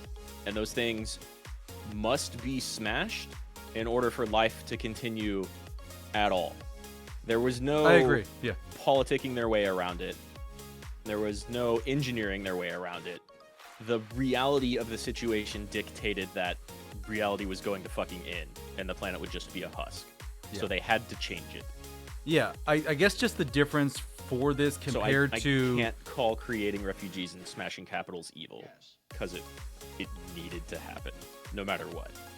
I still do. Probably the reason why this hits me different than, say, like something like Final Fantasy VII, because they have very similar themes of like people draining life energy from the world to do stuff, and it's a problem we need to stop. 7 is like we started within a generation or two ago, and people are dealing with it now. Like it's a relatively recent event. In 16, life that has been the way of doing things for hundreds, if not thousands of years. Like in this game, people have wells. Yeah, I think it's the wells are not thousands. Holes in the ground. They are a hole with a crystal hanging above it that's just constantly pouring water into it. So when Clive and his team, fuck with the crystals, and Ultima casts his spell. His spell also specifically does fuck with the crystals. So a lot of the damage that's happening is Ultima using that Primogenesis spell that tints the sky and fucks with things. Like, Mm-hmm. Tomes' book specifically says this is doing things. And one of the things it's doing is making current crystals that are out in the world less active or just inactive. And so now it's not just like that guy at the beginning. It's just like, oh, I needed my crystal to chill my fish or they won't be sellable at market. Like, people don't have a source of water anymore. People don't know how to cook food or start a fire without a crystal. They're going to die and starve. And yes, that would have happened eventually. It's a question of how long. I do find some moral culpability in Clive and his team, and even Sid, to go through and decide, no, it has to happen now. It has to happen in this generation. I think they recognize that though, right? Because like they do a little bit, and they even like Sid and Clive specifically state like Sid's whole deal was giving people a choice, even if it was them making the wrong choice. Before, they specifically had no choice. Things were ending. Even before Ultima Cast, the Primogenesis, the Archie skill, spell, yeah, they were in the end days. They just didn't really know it. Like the way of things was causing everything to end. There's no getting around that. Damage was going to happen no matter what. The lesser damage is wiping out magic in the crystals. In the ending, we have no idea how far into the future it happens. Like that very last scene with the kids in the book. Yeah, there's no measuring that, yeah. There's no measuring that. But it's long enough that everybody's just like, oh, that Final Fantasy book, that's a cute myth for children. Yeah, so probably at least several generations, if not 200 years or something like that. If maybe thousands longer. of years. Maybe longer. The religion of the time is no longer. The religions that are present in the game are no longer around. Yeah. All of these icon things are fairy tales. Yeah. Fairies also don't exist, by the way. Yeah.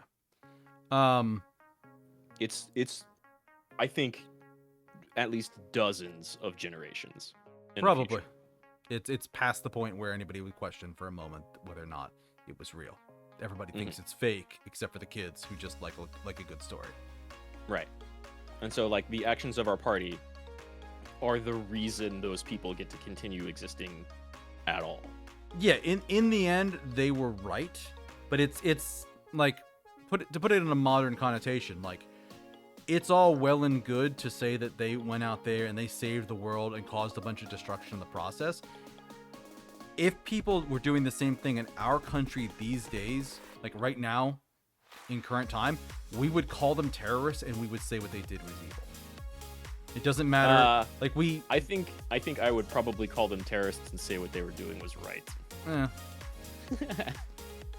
That's just me, but that's how something that is truly revolutionary to the state of being of societies, especially global societies. You say that as a person who is currently living in a safe home with food and with readily available food and water and clean sanitation. That equation changes a lot once you take that away from people. Oh yeah, absolutely. And that's I'd still say it. You're a better person than me? I don't know. I think that's just an agree to disagree. Honestly. Yeah, I think you might be better in this case, but like that's just how that goes. Sometimes the world has to be burned in order to fix it. Sometimes you need to break things in order to fix them. There's the line when they're like coming back on the boat right after the time skip of like sometimes you need to lance the boil before it can heal. Right? That's that theme of like we're going to have to break things and it's going to hurt before anything gets better is like prominent and present throughout the game and real life history. Like, I don't want to get political, right? But if we were to try to do something about like environmental damage and plastic in the oceans and capitalism ruining people's lives, we would have to have a big upheaval to change the way things are done. because the stuff in power dictating how everything is done will not make those changes. Yeah, not only will those in power not make the changes, also, like, there are people being supported by that system that don't want to change and don't want to give up their place in the order, or even just people that are just like, why would I give up my comfortable thing to go through an uncomfortable time? And but I guess my moral stance on that is like, your job as somebody who wants to save the world is to convince them to do that. If you can't do that, you just say, well, fuck it, I'm doing anyways, and I'll kill you if I have to, if you get in my way. Well, it's like, so it's like I think it's extremely arrogant. I think it's extremely arrogant to foist that. No, I think that's fair. I think that's super fair. Like, I am living in a comfortable place with a nice computer and air conditioning when it's like 100 degrees outside. But our I'm struggling to not say mode of production. Our orientation of society dictates that people living the way the two of us do and other like much more wealthy, much more comfortable people do dictates the necessity of like people breaking their backs in minimum wage jobs and living in hovels with no comfort forever. Yeah. And so like there's some morality to be examined there too, right? Maybe breaking the way things are done is the right choice, even if it causes the more comfortable of us some pain. I agree. And to like try to convince everybody else to do that willingly, normal people, middle-class comfy people, people in power, you have to basically like convince everyone to behave like Jesus while all agreeing on a good version of what that means. And I don't think people, because we're all very, very different, are ever gonna come to that. Yeah, I don't think people are selfless enough to do that. But right? to come along and basically decide that for everyone is a kind of tyrant job. Like that's what tyrants do, and that's what dictators do. Yeah, and it is either like a tyrant dictator thing or like a revolutionary terrorist thing. Either way, you're saying we're going to go outside of what everybody wants and do this thing anyway and force the changes. Yeah. Yeah. And that's very much what like Clive and Party are doing. That's very much, you see that in like all of the different rulers in different nations, like all the different circle of rulers in Sambrek are talking about like, well, we don't want to hurt the populace though, but we need our resources. And then the king's like, well, fuck the populace, just do it. How much of that in that scene do you think was actually Ultima? Yes. Because Dion... None. Well, Dion calls him out later, because that was before the time skip. But Dion calls him out later, like, you said this years ago, father. Like, you acted this way. This is not okay. You didn't used to be like this. You used to be a good king who cared about his people. Right. And you're not anymore. I think none of that was Ultima. I think Ultima was the child behind Annabelle, and Annabelle readily admits that she's doing this for like nothing but lineage. Yeah. And in doing so, she convinces the astrologers to convince the king of whatever she wants to convince him of. So before that, I don't think any of that was Ultima. I think humanity in FF16 just kind of emerges from however Ultima originally set them up. He definitely like implies that we were all originally Akashic and had no consciousness and no like bond. We were just kind of fucking magic zombies. And then consciousness and personality and free will appear out of this. And that's a very Final Fantasy thing to have, like, well, all of these human creatures with free will don't like what the god is doing, so go kill the god. Yeah. So I really liked the ending. I think it kind of nails its tragic notes, and it wanted to do that. I would love to see Dion not die and have some scenes with Terrence.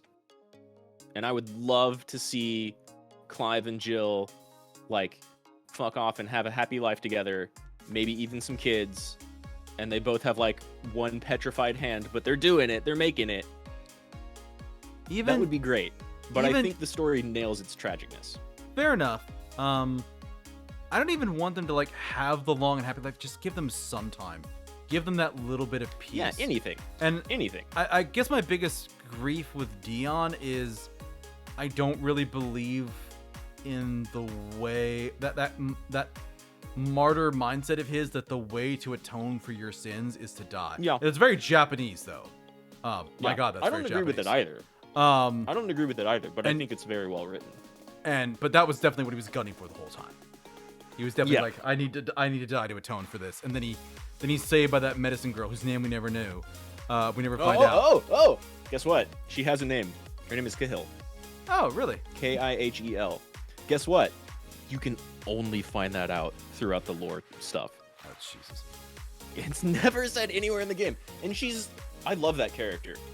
She's behind Dion, behind Gav, behind Byron. I might like Medicine Girl the most. Yes. And I mean, not counting party members, right? Yeah. Because I love Jill. My biggest gripe with the game is probably I wish Jill had more screen time. She gets an arc, it's cool. I still wish she had like a little bit more. She gets that side quest at the end. I wish she had a little bit more. Yeah. Also, we both said this privately beforehand, but we both don't really like that time skip. Like, we think it should be shorter because the 5 years is a bit much. Yeah, I've come to a conclusion about that. Why is that? I definitely still 100% stand by everything we said before. If it was a year or two or something way less than 5, I think it would have felt better. Yeah. Do you want to know why? You want to know why it's 5 years? Because the time in between Final Fantasy XIV 1.0 and everything getting destroyed and then 2.0 happening is a 5-year time skip. That's a 14 reference. If that's the reason for do it, I'm just gonna go out and say I think that's fucking stupid. I don't even disagree. Yeah, just don't. I don't even disagree. Stop trying to make cute references to your last game and tell this fucking game's story. There's so much Final Fantasy XIV in this game. It's nutty. There's some down to like the move sets of the animations of a lot of different everything. And that's fine. And have some of it there. Don't be like, oh, it needs to be a 5-year time skip instead of a 1-year time skip because of this Final Fantasy XIV reference. At that point, you're starting to jump the shark for me and just knock it the fuck off and tell this game's story properly. Just no. Yeah, I mean, that's my guess. I would put a small amount of money on it. that knock a 0.5 off of your score. We're getting there. It definitely does not need to be a 5-year time skip. Whatever.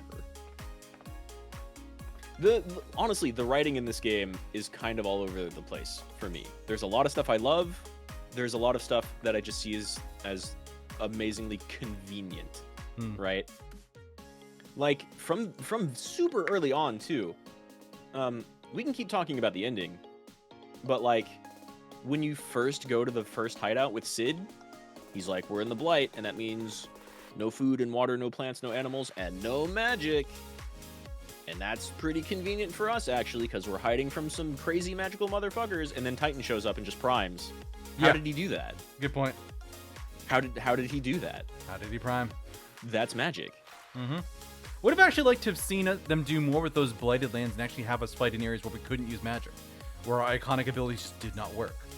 Yeah. It would have been interesting. I feel like they missed an opportunity there. I feel like that would have been interesting and also less fun. Like people, sometimes, very rarely, games will give you cool shit and give you more cool shit and give you more cool shit and then take it all away. And it's good. Most of the time, it's not very good. I can definitely see if they it's a risk. If they overused it, it could be very bad. Right. But doing it like once or twice, I agree. That'd be pretty cool.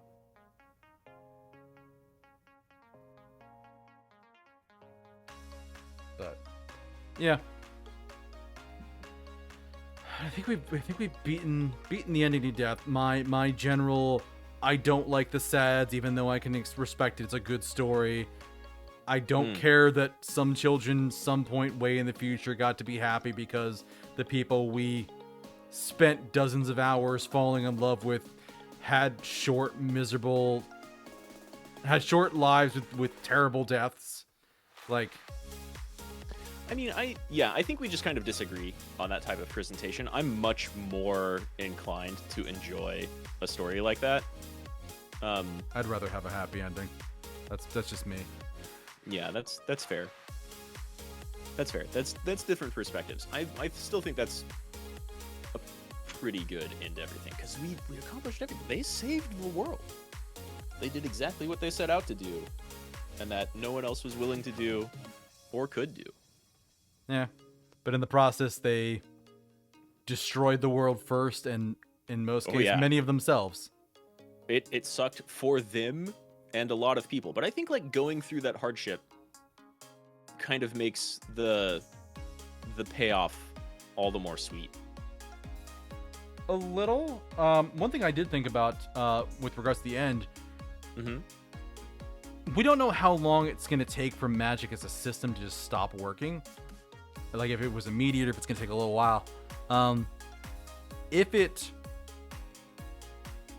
it's still around a little bit, I don't think Jill's long for this world, because the hideout doesn't really have any other trained fighters left, like really good ones. Like, because Clive was essentially like, send me out there by myself, I'll fight them all. Jill's really their best fighter that's left. Like, they have the Curse Breakers, but Jill's really the best fighter they have left. They have like the Curse Breakers and Gav and Byron and all of his allies' soldiers, and Wade. They're like, those people aren't in the hideout, but they're still allies. Yeah, but generally, like, their best asset is Jill, who, if she just keeps trying to use magic, she's just going to accelerate her own curse. So, yeah, who knows how much longer she has left to live. And again, right, that's if she even can still use magic, right? Because like you mentioned earlier, they were talking about after the Primogenesis thing, after Mother Crystals started getting broken all over the place, magic crystals just kind of stopped fucking working, or would sometimes not work in the way that they used to. And so I feel like the usability of magic after we destroy that final crystal, like, dramatically drops. Probably. It might have.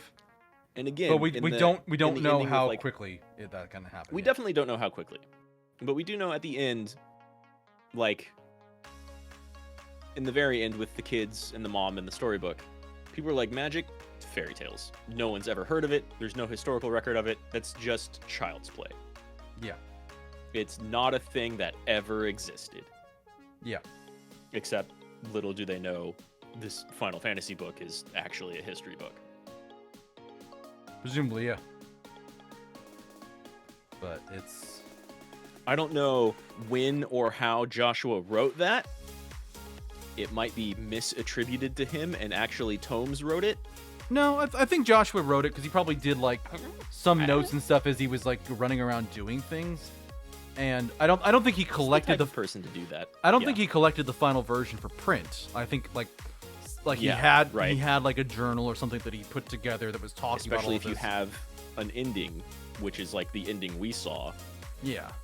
Then he didn't write that part. He wouldn't have seen that.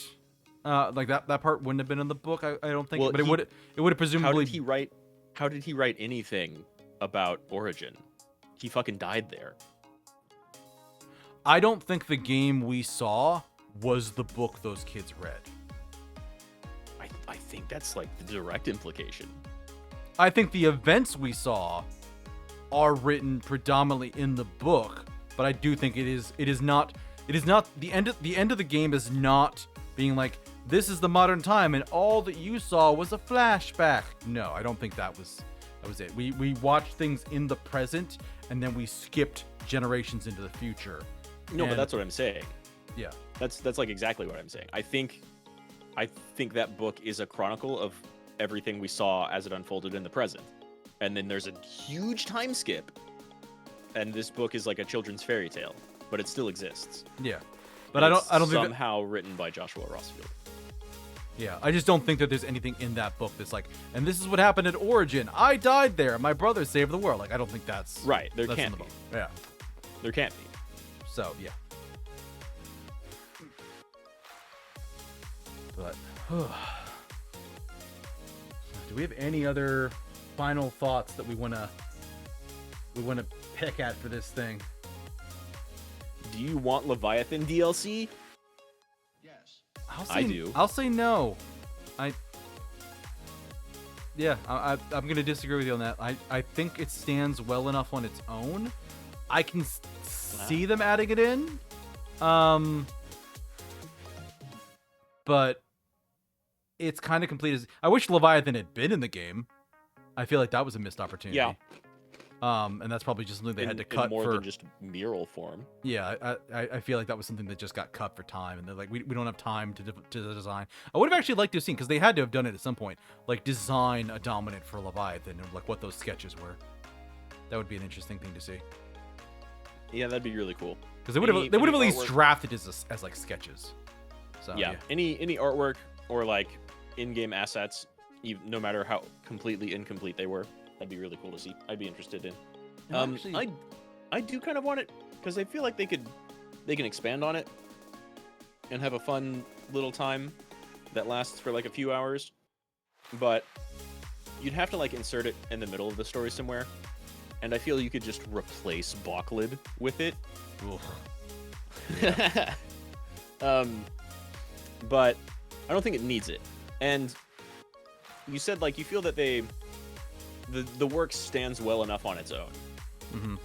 That's precisely what they set out to do. The what'd you just send me? The Art of Final Fantasy XVI coming out next year. Nice. Yep. That's precisely what they set out to do. Yoshi P, the director, was very clear that when they were making the game, they were not thinking about DLC at all. Mm-hmm. They didn't want a Final Fantasy XV situation.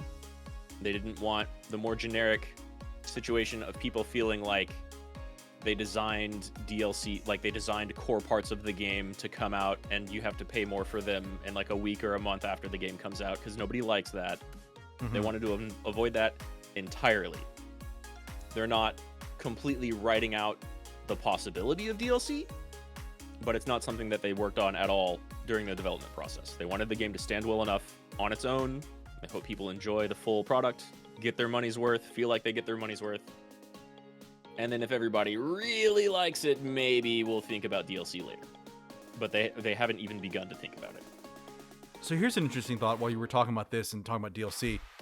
What if instead of DLC, we get Final Fantasy XVI 2, and it's the story of Zemeckis and the fall of the fallen civilization? Oh, like a prequel? Yeah, basically like a prequel around the fall of Zemeckis, and Leviathan is in that. They could do that. Because there aren't a lot of time points where they would have enough things going on for us to give a damn, but the fall of Zemeckis is 100% one of those that would be a spectacle and a half to show, rather than just allude to. And then at that point, Leviathan presumably would have been around. But, maybe that's why Leviathan is lost. Maybe they were in Zemeckis. Well, I think I was about to say explicitly, but definitely not explicitly. Interestingly enough, the one thing, I'm fairly certain they weren't in Zemeckis, because I think when they were talking about like a lot of the dominance and when you were reading in the lore book, it talks about them being like passed down like family lines or tribes. Mm-hmm. The tribe that was around Zemeckis was actually Odin's. It was Odin's tribe. It's basically he's from like the ancient Zemeckis nobility family. Was it? Yeah. It's Barnabas, isn't it? Because I keep thinking Barbados, and I'm like, I know that's not right. Yeah, but Barnabas. Yeah, it's Barnabas. It does talk about like his family was from that place, and when Zemeckis was destroyed, they fucked off to whatever that other weird land was they was living at, and then he came back from there. Yeah, okay. Yeah, I'm not sure because they're all related. Oh, this brings up another thing we didn't touch on that is minor, but I like to think about it. They're all related to a mother crystal somewhere, sort of. Yeah, Except Ifrit is weird because they're related to Ultima. Yeah. So that would be one mother crystal per dominant, right? Correct. So that's an interesting one to see, like which one goes where. Because Titan is obviously where it's at. We know where Phoenix is. We have the mother crystals for every single dominant except Shiva, if it's a special case, and Leviathan. Shiva was the one up in the north that fell. The fell. And we don't really know what that means, but it might be the same thing that happened to the one in the huge crater hole thing that never fully fills up with water. Zemeckis, yeah. Right. And then there was second one. There was a mother crystal there. Yeah, and then there was a second one over in Barnabas's area. What was that continent called? It's not Storm. It's Ash. Ash. Yeah. There was a second one in Ash. So presumably the ones in Ash were Garuda and Ramu. Right. Because the final one that was there is purple, so it would have been Ramu's crystal. Probably Ramu. And actually, if the crystals are all elementally aligned to the individual, that's an interesting thought. Align them each to each dominant. So Ramu's was the last one we destroyed. The first one we destroyed would have been. Does come from that area. He does. And then the first one we destroyed, Dragon's Head, was white, so that would have been Bahamut. And the second crystal was red, so that would have definitively been Phoenix's. Shiva's is from the north, so that would have been that. Shiva and Fenrir. Titan's was definitely colored like Titan. Yep. Yep. So, what was the one? What was the one in Twin Side? That was blue, right? Yeah, I guess. I think so. Yeah, it was a lot more blue than it was white. Absolutely. Let me see. So you had a video. Yeah. This place gets it next. Twin Side Splash. It was blue, so that's where Leviathan would have been. So that would have been Leviathan's crystal. So the other one that fell was Garuda's. Would have been a green one. Well, that leaves the one that fell and the second one over in Ash. Well, the one that fell in the north would have been Shiva's. Yeah. And then the one that Out fell... west in the Iron Islands is Phoenix. Southwest is Titan. Twin Middle Side... north is Bahamut.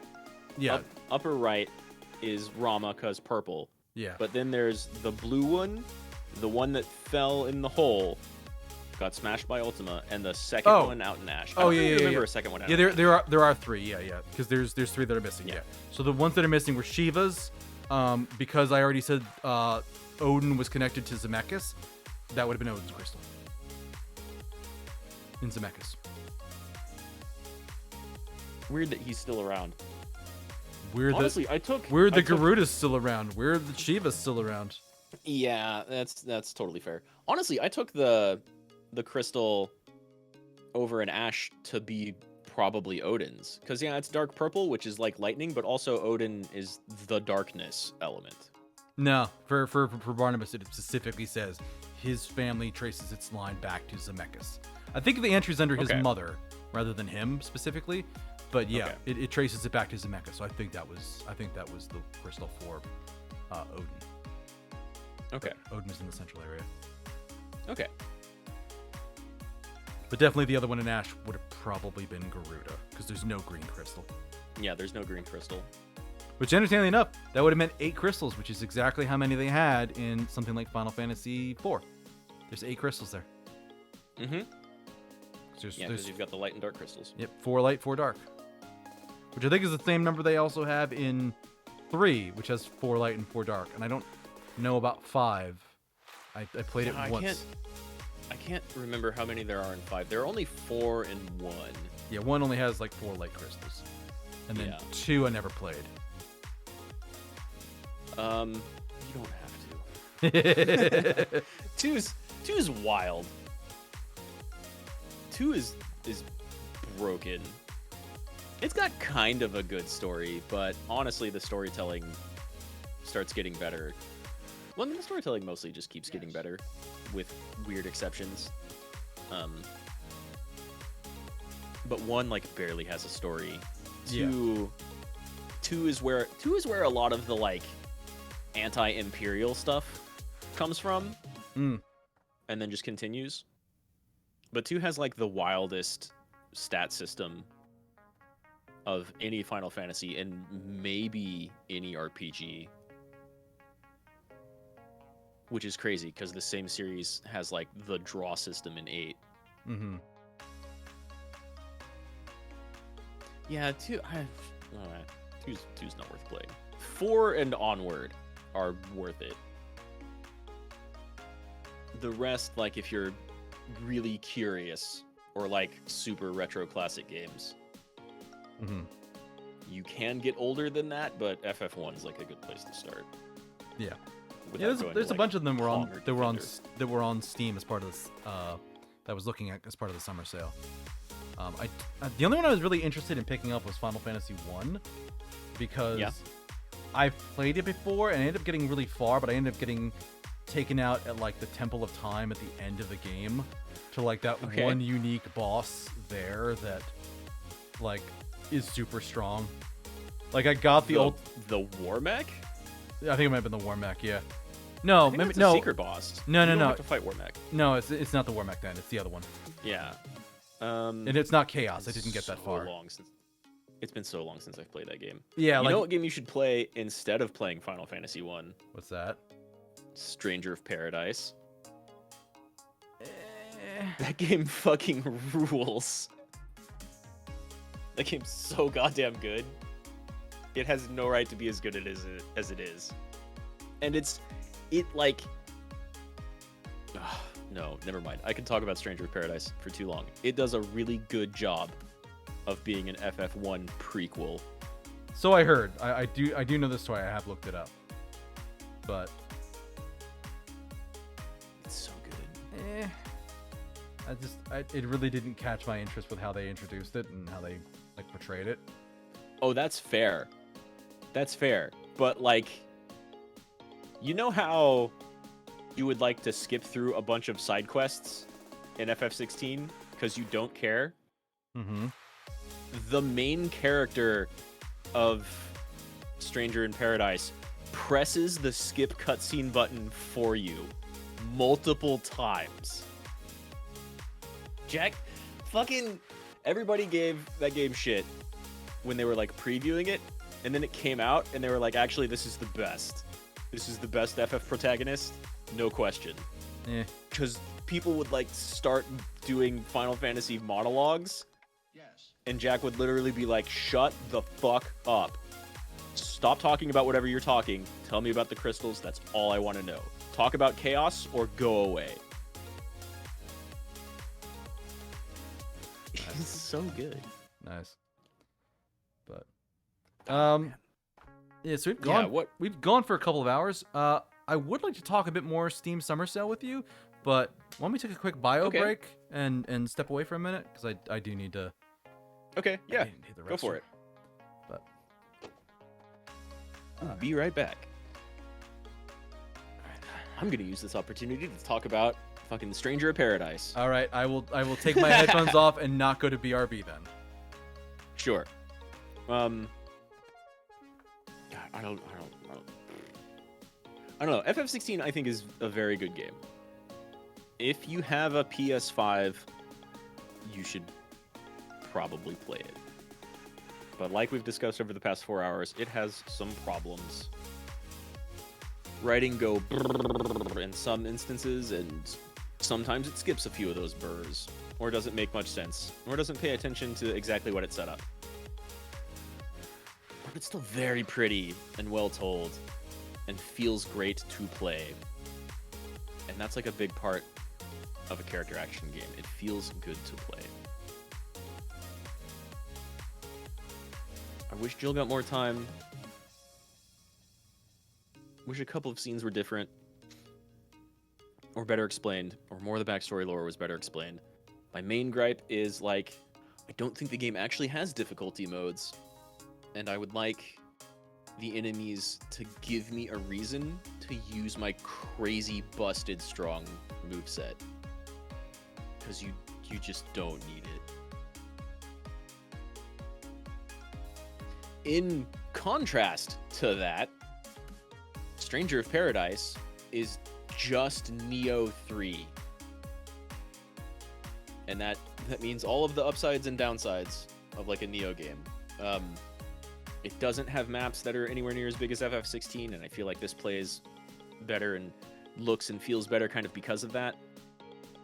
But it does, like, it takes itself just seriously enough to eventually have good writing and character development and story, and you're like, wow, this is actually working. Wait, why am I feeling things for these really dumb dude bro new metal characters? Like, there's a scene where Jack walks away from someone by putting fucking Limp Bizkit on from his cell phone, which they have, and don't pay attention to having that in the context of Final Fantasy 1, but it makes sense later. And so you get like a bunch of node maps, just like Neo, instead of having this game. Yes. This game, I feel, this is the thing we didn't really talk about, I feel like has a really good in-between of having an overworld map and individual maps inside of it. Because the thing that this map reminds me of the most is like tactics. But it doesn't actually operate that way, right? Each little fast travel point in FF16 is a different obelisk you can travel to. But instead, you really only have like 4 regions that you can. Is it 4? 4 regions you can go to. You have like Rosalith. I keep wanting to say Norvrant, but the initial Sembrek place, Zemekia, and Ash. And those are all kind of not open world, but big open areas where you have a lot of different stuff go on. And they unlock progressively, right? Neo-style games, including Stranger of Paradise, just don't have that. They have, like, this one map is this one node. It's a level. It's not even like a Castlevania thing, because they're not connected at all. You can almost kind of see how the maps in 16 are connected. There's just, like, little bits of thing in between that you don't get to see. Which honestly makes it feel kind of small. Makes Valisthea feel kind of small. But you know you're not getting all of it.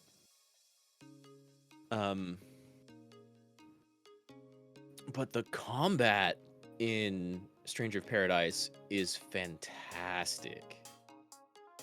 You don't get anywhere near the crazy powerful shit you get in 16. And it's very much a Neo game, as opposed to, like, mostly Devil May Cry, but kind of, sort of Kingdom Hearts. Except both of those games had way better enemies. But when you learn that Stranger of Paradise system, you get to, like, dance around everything and counter everything and steal enemy spells, because no matter what class you're playing as, you're also playing as a blue mage, because that's how your parry defense works. It's also got a stagger system in it. It also kind of goes... I don't know if that game got a mature rating or not, but it almost deserves it just as much as this game. Like, the way in which you kill a Toneberry is, like, comical in how kind of violent it is.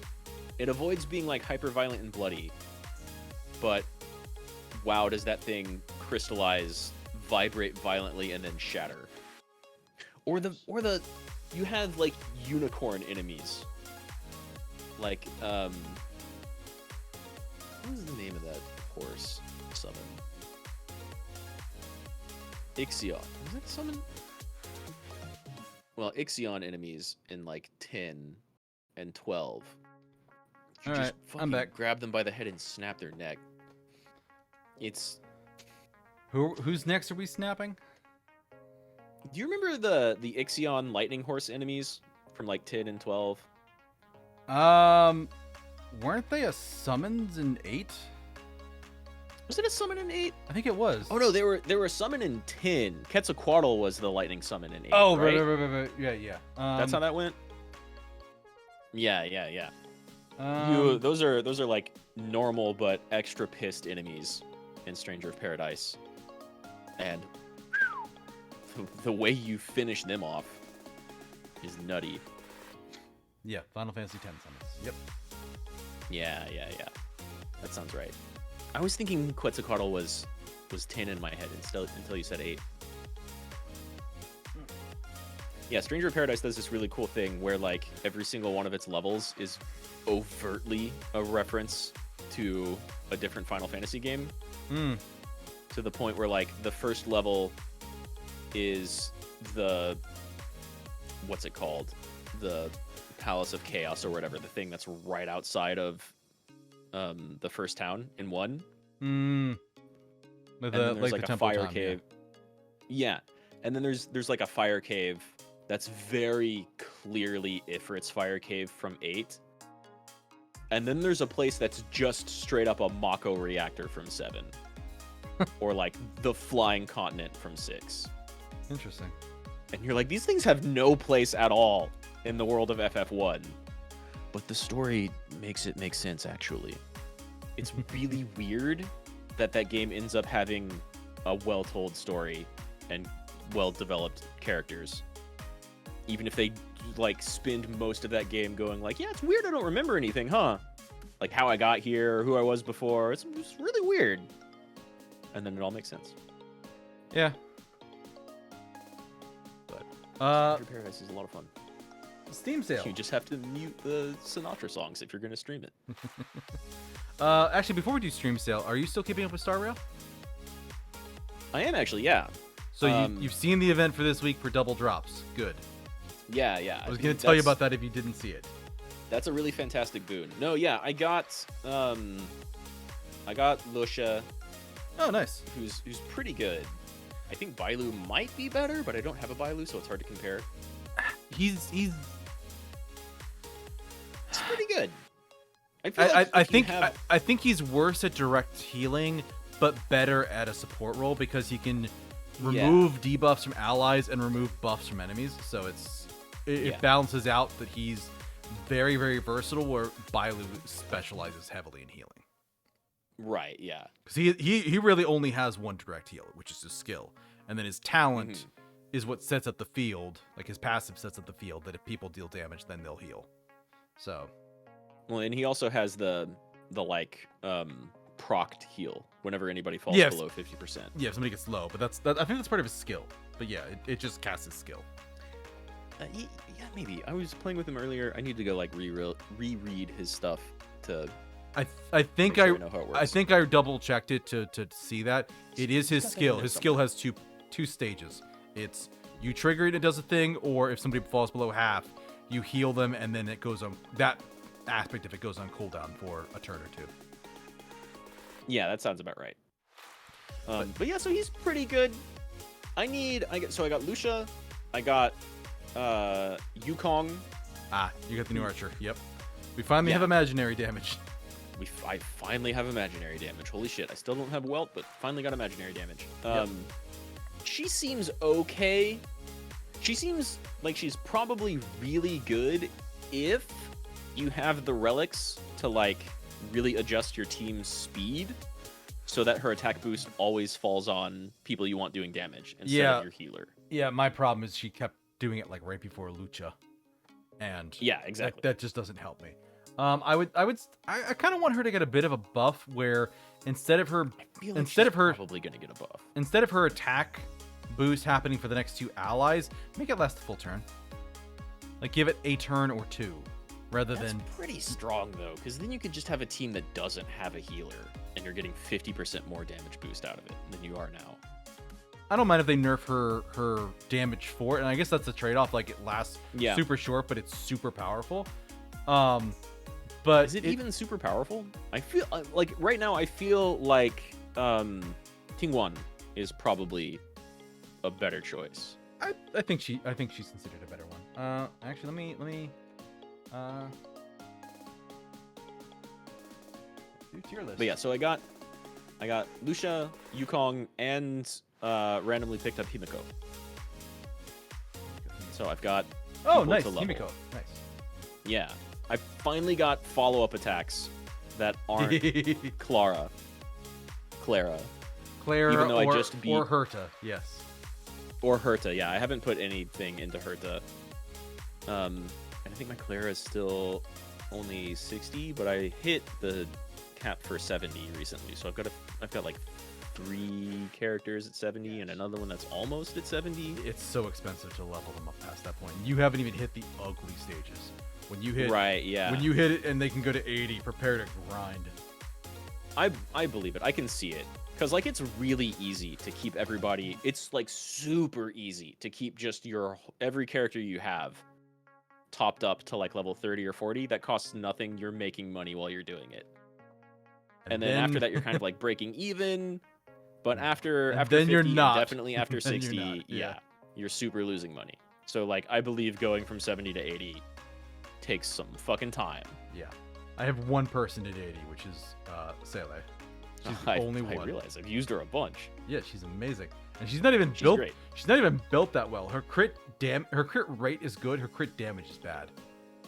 Her crit damage For yours? Yeah, it's only like 80%. Like I've seen people with Yinwan where their crit rate is 75% and their crit damage is 120. And I'm like, oh, yeah. Give.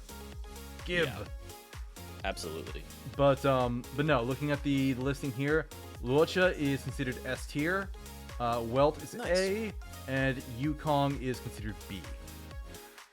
Herta, That makes sense to me. Herta remains the sole character in D tier, Damn. being beaten by Sampo, which I disagree with. You know, when the new banner rolled around, they had like character trials, and one of them is like, at least I think it was this. Maybe it was something else. Maybe it was one of the smaller events where they like They usually have character trials when they give you a release new trial banners, character. There was something that let me use like a level 50, level 55 Sampo, or like a max level or like a level 55 Sampo, and I tried them out, and I'm like, that's pretty all right. I can see where this would be like Asta but worse. Yeah. But like he's pretty okay. Yeah, Asta but worse is a good way to describe him. Asta's at least classified as a rank A. According to this person. I need to get my Asta up so I have any fire character that's not main character tank. I mostly use Hook just because she's the only you don't have a lot of fire characters in the game period. You don't have much of any characters in the game period because it's still really small. But it's basically MC, Asta, Hook, and Himiko are the only ones you have. Yeah, and I don't have Hook. She's your main single target damage. Yeah, she's a warrior basically. I feel like Asta does pretty okay for single target. You just have to narrow it down to that single target. Yeah, Asta needs an enemy alone, and then she does fantastic single target damage, especially if she's shredding a boss. Yeah, that's what I mean. Like she does well if she's fighting something alone. The moment you get a group of enemies and she has to like try and focus fire something, she's terrible. Right, she does like if you have a group of enemies and they're all weak against fire, she's pretty good. She's not going to do like a lot of damage, but she might break 2 or 3 all at the same time, which is pretty cool. Mm-hmm. But if you have one boss that's weak against fire and she she'll like shred them, has some damage and some crit and crit damage, she does like big damage and a ton of weakness break. Mm-hmm. Yeah, I feel like Asta's pretty good, and I think mine is at like 50 right now, so I need to get her back up because there's been a couple of situations where I've been like, man, I wish I had a max level Asta right now, actually. Mine's 30 or 40. Lately I've been raising up Silver Wolf and Pila, who I've been focusing on the last couple of days. Oh, yeah? Because Silver Wolf is a very good character that I just kind of tapered off and stopped trying to invest in at a certain point because I was working on other people. And Pila is so good on the current area because she can strip off buffs from people. And she can do it a lot easier than Luocha can. Yeah, I feel like I don't do much in Zhangzhou right now. Mm-hmm. Yeah, like I log in and do like daily missions, some Cal 6s or whatever else is up, and spend like 40 minutes playing the game a day, and then I'm done. And so I'm not going in and dealing with like a lot of Mara struck. Pila's really cute, and to have like she seems pretty good as far as like a dedicated debuffer goes. She's actually not, because she really only has her ult to debuff. Her skill just strips buffs. Oh yeah, I guess that's what I meant. Yeah, she's useful for times when enemies will buff themselves or buff their allies. Right. But otherwise, Right, and that's a good thing to have, but like a really good healer and a really good tank and then some really good damage, I feel is better. And like the only buffs in that game that I really care about removing are also unremovable. some of So them. she couldn't deal with them anyway. It's more relevant for like the Forgotten Halls. Like once you clear that and get all 15 stars, you get access to a section of it that's repeatable. And you need to run 2 teams to go through there, which is why Luocha is so critical for me, because you need 2 healers and they need to be high level. I don't think you're at a point where you can do that yet, because Well, no, that starts I'm at just around. That starts at around like level 12 or 13. Like I've gone through. I've You done have- the first 15. you have the basic stuff. The ones I'm Right. at now, the second phase, either it's leveling up with my world rank, which I hope to God it's not, or it just starts off at like 68 is the level. See, I'm glad to hear that, because I want more Forgotten Realm. I want more mirror fights. Yes. Yeah, no, they're there. I've done the first 15 and I didn't know there was more beyond that. So cool. Yeah, it opens up there. It adds more, but you definitely need 2 good healers, and I won't always be able to put people on the same team together. One of them, I just did it today, and because it was part of my daily, and one of the bosses, like each team had to fight 2 bosses, and you basically just have them standing there, and they go fight one and they go for the other. I was basically holding off Luocha's ultimate. Like I fought the other boss first, and then brought a fully powered up Luocha over to the second boss, which was one of those Mara struck generals with that summons those other things and that buffs his allies and heals off of like the other Mara. And he pulled that shit. I'm like, nope. Turned it off for all of them. Shut all of it down. General didn't have it. The other 2 guys just dropped and died when I got him to 0 instead of getting back up again. Super good. It's so useful. I just might not always be able to take him against that thing. Right. So it'll be useful to have another character that can fill that role. Yeah, can strip buffs. Yeah. Yeah, she seems pretty good. I haven't put any effort. Like right now I'm using MC Fire Tank, Natasha, Young King, Don Hung, Clara, Lucia, I think Silverwolf, and who else? Like one other damage dealer. Was it But I the wanna ice? Is it the ice hunter Yanqing? Oh yeah, if I didn't say it, I'm definitely using Yunqing. Okay. He's pretty good. He's not like amazing, but he does pretty good damage. Yeah, he Like has his burst moments, and he's very good at freezing enemies and freezing them regularly. Yeah, he is.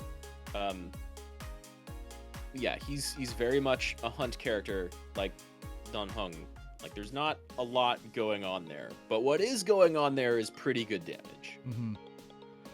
I wish I had what's his name? Lightning General dude from Yin Zhangzhou. Yuan, yeah. Yeah, He's weird. I see people use him and I bring him in all the time, but I don't really want him other than like to complete my character decks, which I think he seems pretty good in the couple of times I've like borrowed a level 70 or 81. yeah, the thing is, like, if you build him right, he's amazing. But the problem is, essentially, he's very boring for me to play because most of his damage is coming out of that spirit that he has with him. And to power up the spirit, you need to use his skill. So I actually did, like, a quest today where I was bringing him in. It was him and Serval. And I also I use had... Serval a lot. Yeah, no, she's a very good lightning character. But I also had Yanxing in there, and I'm like, all three of these characters are skill point hungry. This is a bad idea. This was a really bad idea. And they just shoot through it because Jin Yuan, if you're not using his skill to buff that spirit and buff the damage it puts out, he just does like an okay attack. He's underwhelming as an attack. Most of his damage is that spirit, but if you can get his charge on it up high enough, especially if you can get his speed high or use somebody like Bronya to give him extra turns, after a certain point, him using his skill just moves the spirit's turn up faster. Yeah. And it can be very good to do that. But otherwise, it's just like, no. That's honestly one of the things I like about Clara a lot, right? Because if you have a healer in your team, you're not always using healing, so they just do a default attack and generate a skill point instead of using one. Clara's special is she like shoots missiles at everyone, and it's cool, but it doesn't really do any more damage than her regular attack. I think it does extra damage if they're already marked with her counter. Like if she counters them and they survive, it'll do more. It does do that. But so like there's plenty of times where you're just using her regular attack. Yeah, you need somebody to generate skill points in a party rather than just right. So unlike main character Fire Spec as tank, who loves using his special to give everybody shields, even though most of the shit he does gives people shields. Clara can just like tell Svarog to punch somebody. And then you've got two characters generating skill points and two characters using skill points. And it balances out very well. Yeah. Plus, Clara's hilarious. Still. Yeah. I've beaten so many simulated world trials where I was like under-leveled, but I had so many blessings of elation that all of her counters for follow-up attacks were just dummy numbers. Yeah, that'll happen. I tend to prefer the hunt and preservation for mine because with the hunt, I think I got one just recently, an achievement for your characters take 20 turns in a row without an enemy taking an action. That's how nuts you can get by fully specking into that. I think it was like 18 hunt skills. Like it was nuts. But that's where you can like I actually one of the missions in Simulated Universe, you fight Cocolia again, and she has several phases. She has the first one where she pulls out 2 ice crystals. She has the third one where she'll charge up and use her big attack. But in the second one, it's basically the first phase plus Bronya showing up, and Bronya will speed her up. And there is an achievement for killing Cocolia without killing Bronya first. Oh, okay. And sure. I fucking did that one time. And it was impressive because I brought Sele in and I had full hunt and I just kicked the shit out of them. It was such a good feeling. A lot of the stuff that I'm doing like around my current level, either slightly above or slightly below recommended level, I feel like I'm just barely eking out a lot of victories there. Like I need more relics that are really good. I just kind of have... That does help, yeah. Yeah, I just kind of have stuff for set bonuses. Everything is around like level 8 or 10. And so numbers could be a lot bigger on like all of my characters. But I'm also primarily focusing on like promoting and leveling people. Yeah, that's or leveling up talents. Traces, rather. Yeah, and that's where the game can kind of get a little bit messy in terms of keeping characters up. Like, not only do you need to level them, not only do you need to level their light cones, not only do you need to level their talents and traces, you also need to focus on gear too. And that's a whole problem in and of itself, because it's a lot. Not only are you working on making sure the primary stat on the gear is decent, but there's also like, does it have good substats? If not, throw it out, make a new one. And that's where like having things like from the battle pass where you can pick the substat skill are so useful. Yeah, I was about to say, I even like am struggling sometimes to find good primary stats, like the first stat for some characters. Because some of them always have the same one, like an HP or attack, but some of them you can vary that up. Yeah. You can get... Sometimes characters want more defense, sometimes they want more attack there. The, like, bonus to whatever specific type of damage they're doing, I feel probably stacks pretty well with extra attack. And so depending on the character, Yeah, you want that shit. And so when I have like Natasha and Lucia, I want like a set of healer gear that has a lot of HP, but I also want a set that has a lot of attack because they scale differently. Yeah, Lucia scales with attack, which is funny because I was running into some problems with him in Simulated Universe. One of the modifications for the hunt in there makes it so that when you use your summons for the hunt, it makes your character with the highest attack take a turn immediately afterwards. And because Lucia is an attack-focused healer, it started being him, and I'm like, oh no, he can't do shit. This is bad. It used to be Sele. It used to be my hunt characters. Now it's my fucking healer. Oh no. Right. You really want like a hunt, nihilism, or destruction character taking that turn. Yeah, basically.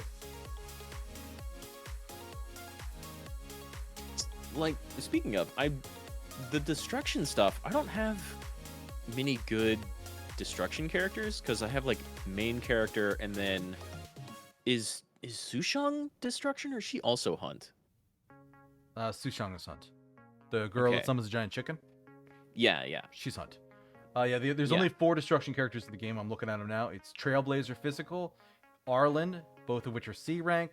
Hook is B rank, and Clara is A. That's it. That's all there is. Oh, Clara's also destruction. I always think of her as, I mean, she's kind of tanky. She's not preservation, because preservation is specifically like shielding. All the preservation characters can do shielding. Right. There's only 3 healers. That makes sense. Erudition is the AoE stat. It's Herta, Qingqi. I'm saying that wrong, I'm sure. She's classified as a C. I always just call her Kinky. Yeah, Kinky, sure. She's classified as a C. They're both considered bad. Serval and Himiko are both Bs, and then Jinyuan is S, according to this. And then for buffing, it's Bronya and Tingyun for S, Asta for A, and then Yukong for B. She's considered the worst, except she's the only fucking character in the game that can DPS properly at all for imaginary damage. So, you know. Oh, does Welt not do very good damage? He can, but he's Nihility, so it's, you know. Okay.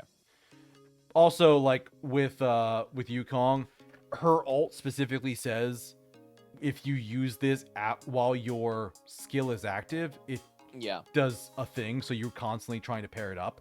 So her ult can do decent damage. Mine's not leveled really high, but it can still do decent. There's only 4 hunt characters, and one of them is Sele, so the best normal one you can get is just Yunqing. Sele's so good. Yeah. None of the Nihility like characters are considered damage-wise, A. And I feel like damage-wise, I'm only missing Sele and Yongli. So I can't get either of those anytime soon. hopefully they rerun the banner soon. I think they're more focused on adding new characters at the moment, though. Because definitely the next 2 banners are announced. It's going to be Kafka and Blade.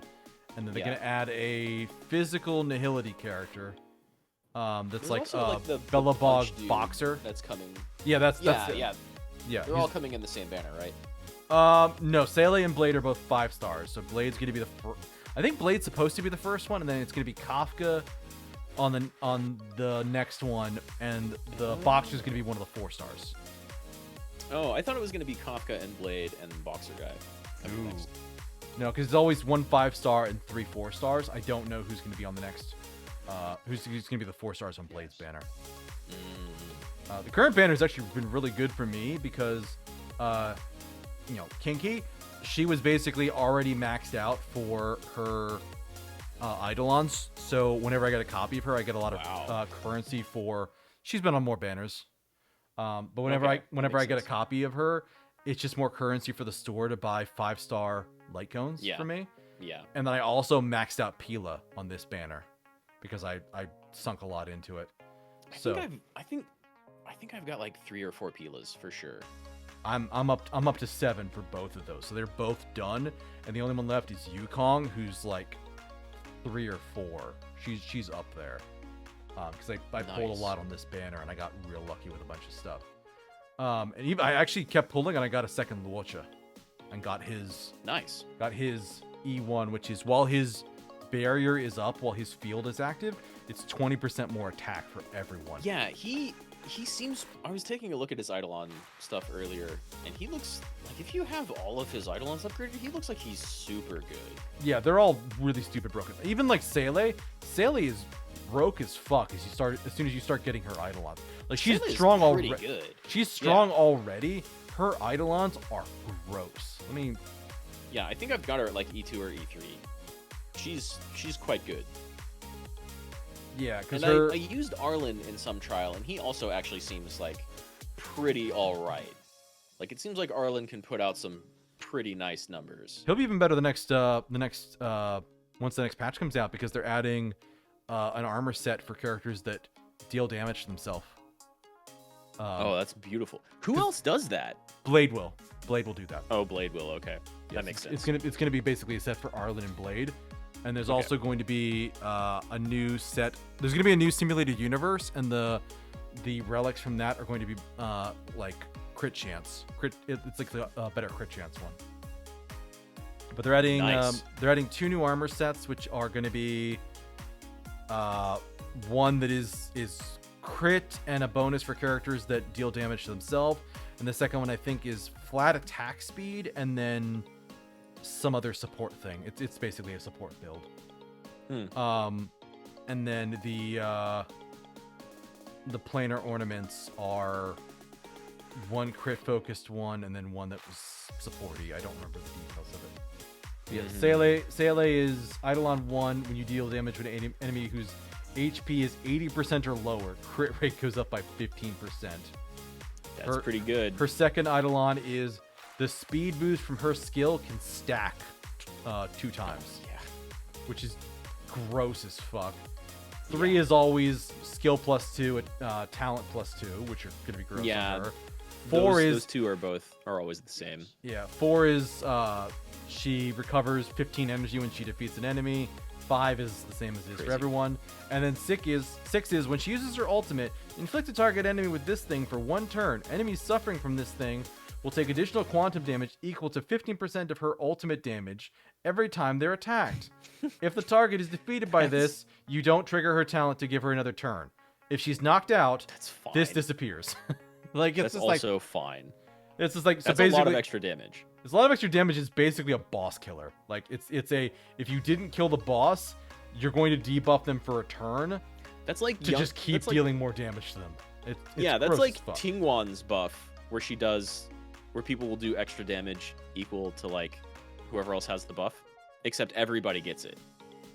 Yeah, because she puts it on the enemy, and it's not a chance. Right. It's you just fucking do it. That's like, I'm gonna go back to Final Fantasy XIV for just a second.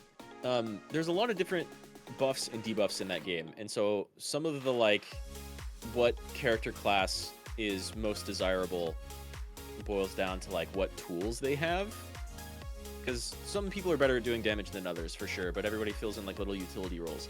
And one of forever, still, it's been nerfed a couple of times, and it's still like the best damage buff you can get is Ninja has a skill called Trick Attack that you, instead of applying it to an ally or a group of allies, you put it on the target, and they just take 5% more damage from every single source of damage. Nice. So like that's the way to do it. You don't give, like Dancer can give one other character, they can make their dance partner, and this person has a higher crit chance, and every time they crit or use skills, this feeds into like buffing out the Dancer, so there's like this cool cycle that goes back and forth. And so even if the Dancer is not like the biggest damage class, they get a nice cool bonus from pairing up with somebody else who's a big damage class. It also makes them kind of hard to balance. Dragoon has like 4 different damage buffs, and 2 of them they can apply to other characters. One of them applies to every ally around them. But you could be out of that range, even though it's a big range, because some of those fights take place over like pretty big arenas. But Ninja, you just hit the boss with Trick Attack, and literally any damage they take is boosted by 5%. Doesn't matter by who or what or how or when. I mean, it has a time limit, of course, but Of course, yeah. that's like fucking key. Mm-hmm. So that's a fantastic debuff. That's Sele's. Eidolons? That's Sele's C6 or her E6. Yeah. So it's incredibly broken, but it's at the end of her tree. So it's like, yeah, that works. Yeah. I mean, a ton of the things that are at the end of people's trees are really amazing. Bailu's is actually terrible. Is it? Bailu is an interesting character where her skill is good, her ult is decent, but her passive is basically garbage because it's somebody dies, she'll get them back up, one person per fight. Which sounds great, except the fact that it only triggers when somebody dies, and the rest of the time it does nothing. Yeah, it's only valuable in like a boss fight that you're actually having difficulty with, whereas most of the grinding in your game, you're not going to run into that. Yeah. So it's more often than not just not active at all. As opposed to like Sele's, which is like you kill somebody, take an extra turn with bonus damage. Like Sele is just made out of extra turns.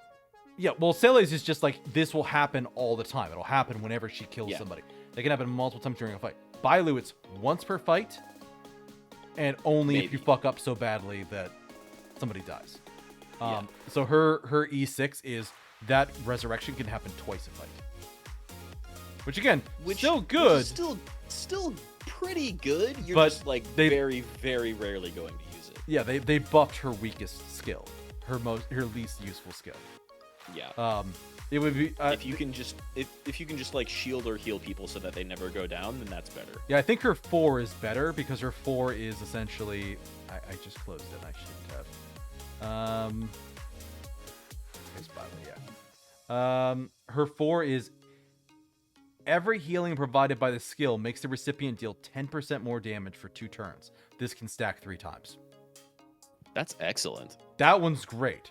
Her first one is just like, that's fantastic. If the ally's current HP is equal to their max HP when invigoration ends, regenerate energy on this target.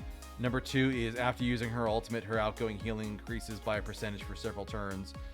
3 and 5 are the same, but 4 is the really good one for Bailu, which is healing with this skill improves damage for 2 turns, but it can stack. So she just can crank up people's... I mean, yeah. I didn't realize she even had a damage buff mechanic going on. This is the only place it comes from. She doesn't have it any other place. Right, as opposed to like Yukong or Tingwon, who like you should kind of focus on that actually because it's really good. Yeah. Tingwon's is so strong. Mm-hmm. Tingyun's is so strong. She's great. I don't use her enough. I'll be using her more. I'm rolling around with like a tank, a healer, and 2 hunt characters that do great damage on their own. So like, I don't know if I need a buffer in there. Buffers can really make things pretty good. If you can get the speeds right and have her act right before the hunt character, again, it's 50% more damage. It's like 50% more damage, 60% more damage. You just have to time it right. It's huge. And then like the next turn that comes around, she does a basic attack, which does extra damage based off of the person she's buffed attack. Yeah, Tingyun seems pretty good. But yeah, so I'm still playing that a little bit every day because it's like it requires less time than if I wanted to do all of the daily shit in FF14. Yeah. Yeah, it's not an MMO. It's definitely lighter than that.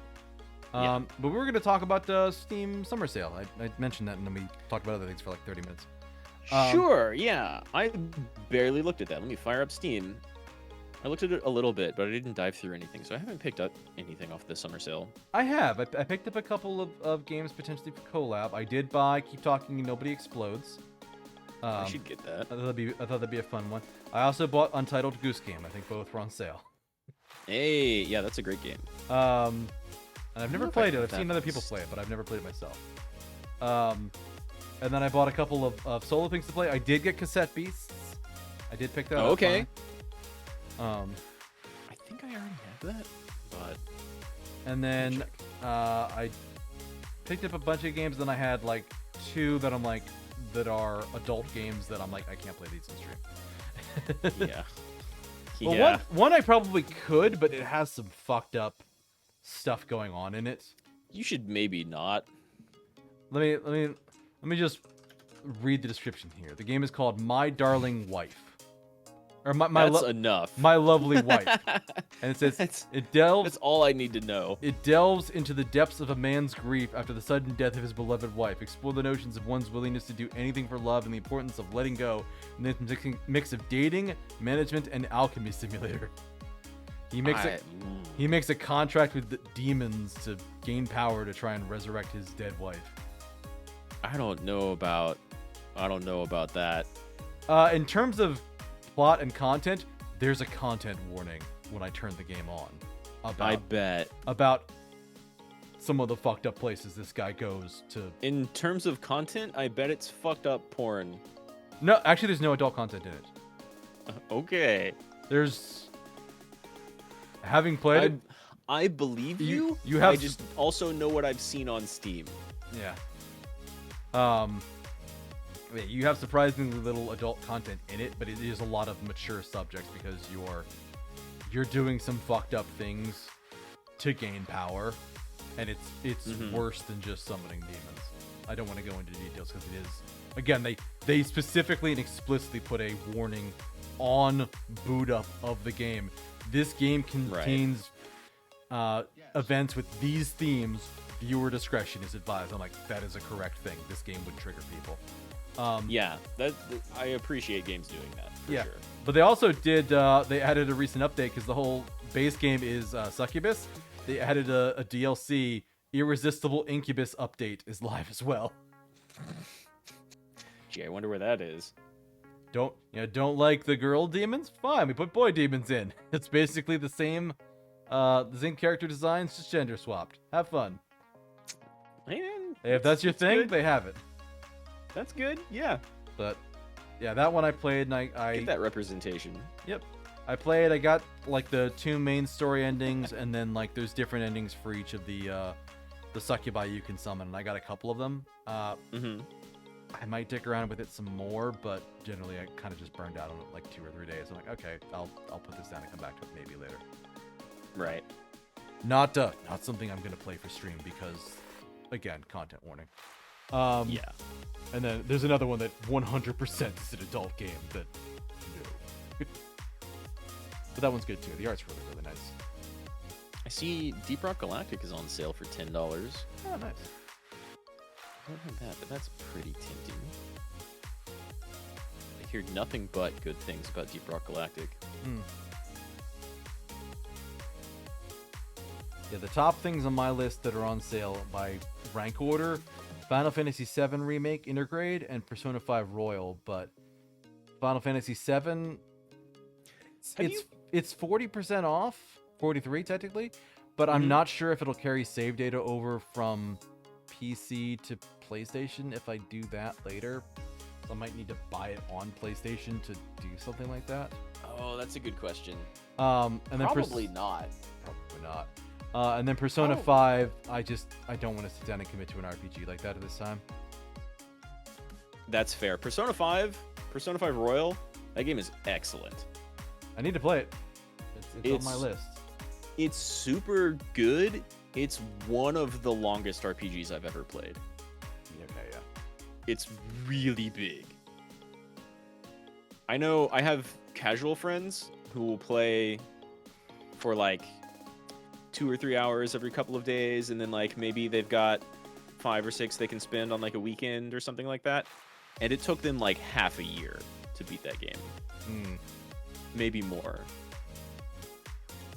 It's great. Persona 3, 4, and 5 are all really good. They're also very big.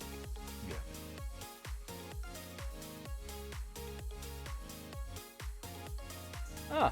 Okay, I've got cassette beasts. I should make sure I keep talking and know what explodes. Yes. For fucking $6? That's super worth it.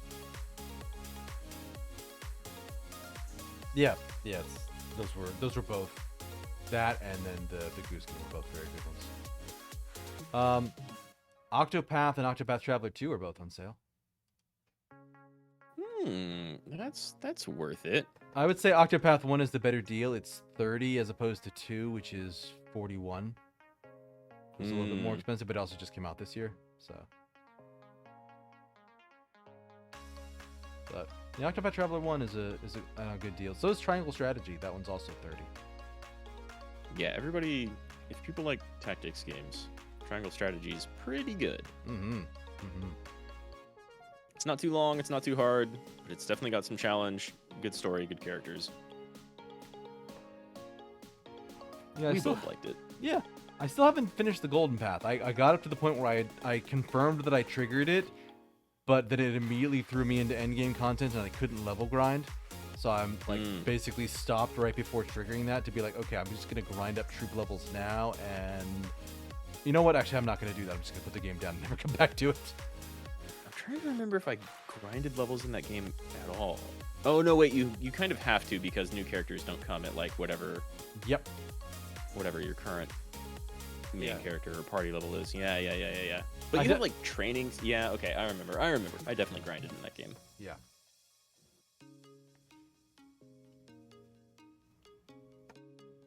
Yeah, that's a good one.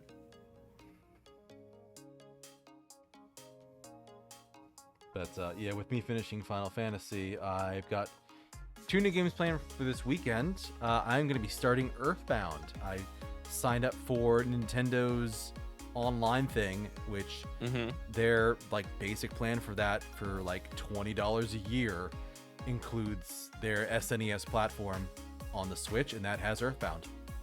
So I'm like, Earthbound's great. Have you ever played that game before? Oh, I have. That's okay. Yeah, fantastic game. It's super good. Yeah, it's the inspiration for so much for a reason. Yeah, it's a very, very good game. But did you ever play Mother 3, the sequel? I've not played Mother 3. They do have so the Nintendo package for all of that stuff contains the NES, SNES, and Game Boy bundles. Like those packages. The NES actually has Mother 1. Or Mother Beginnings, I think is what they call it. I thought that was a NES game. They have that. So they have they have emulators on the Switch. They have. Right, I thought you said SNES had Mother 1. No. Okay. NES has Mother 1, has Mother Beginnings. SNES has Earthbound, and then Game Boy has the Game Boy stuff. What is Mother 3 even on? What platforms? I think it was on like DS. Maybe it was a Game Boy Advance. Cause like I wouldn't go back and play any regular like OG Game Boy games. Most of them were just not very good. But the system was also super limited. Game Boy Advance games, Game Boy DS games. I mean, they have gems in there. They have Link's Awakening. I'll take it. Right. Right. Yes. You've got Link's Awakening. Mother 3 is Game Boy Advance. Yeah. Okay, that sounds right. Game Boy Advance and the Wii U. Yep. Golden Sun. Golden Sun has been listed as it's going to be coming soon for a while now. I bet those are good games. Yeah. Advance Wars are in there. I don't think that's on the. So the Game Boy catalog for Nintendo Online is Alone in the Dark, The New Nightmare, Blade Master, The Enemy Below, Burger Time Deluxe, Game & Watch Gallery 3, Gargoyle's Quest, Kirby's Dream Land 2, Kirby's Tilt and Tumble, Metroid 2 Return of Samus, Super Mario Land 2 6 Golden Coins, Tetris, Legend of Zelda Link's Awakening DX, Wario Land 3, Pokemon Trading Card Game, and then there's 3 more coming soon. Pokemon Trading Card Game, Legend of Zelda Oracle of Ages, and Legend of Zelda Oracle of Seasons. Those are both really, really good. But those are listed as coming soon. They're not. They're not ready yet. And then, I guess Golden Sun's in the Game Boy Advance.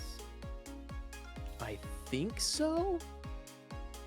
Yeah, Golden Sun is listed as coming soon on the Game Boy Advance store, as well as F-Zero, Maximum Velocity, and Kirby and the Amazing Mirror. Man, every Kirby game is good. Yeah. Dude, every single Kirby game is harder than Final Fantasy XVI. I really like 16. Fucking wish it had any difficulty at all. I love the fact that we both gave it the same score for entirely the opposite reasons. I liked the combat and hated the story. You liked the story and hated the combat. Or, Well, like, or not hated, but we're critical of.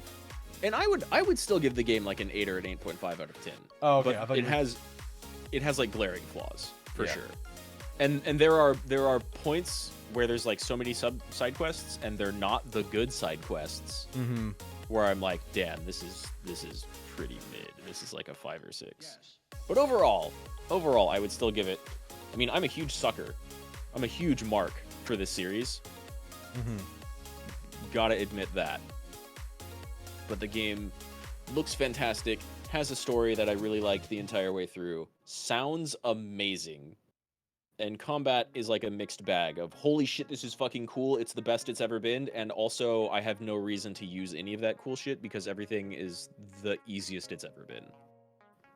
Yeah, I think Final Fantasy XVI might be easier than Mystic Quest. Them some fighting words. It's... And I understand if people say that's not actually a Final Fantasy because it was from a different series and then they just called it Final Fantasy over here. I don't care. I'll call it that. I don't care. I can still make that comparison. And I actually liked Mystic Quest. I thought that was fun. I did too. It had fantastic music. Hmm. And it's like... Yeah, people gave Mystic Quest a lot of shit when it first came out. I feel like opinions about the game have only improved over time. It's such a simple, straightforward, really linear RPG. There's no side quests in that game, right? I think there's a few. There's like a couple really small ones. I think all I remember are like the battle arenas that you don't have to do. I think there's a few people that like, go get me this thing, and then like it's how you get like some of your weapon upgrades and stuff. Maybe, yeah. Either way, it's super simple. Its music is amazing. Mm-hmm. Its combat system is very simple, but good. For when it came out, I feel like Mystic Quest is pretty good actually. There's very little to it if you've like played an SMT game and prefer that. I understand. Mystic Quest is not that.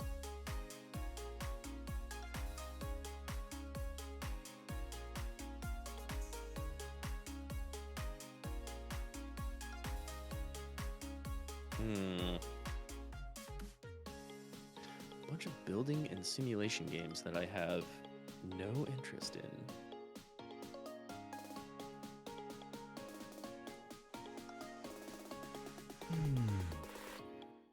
And of course, they have the complete edition of Final Fantasy XIV Online, $29.99.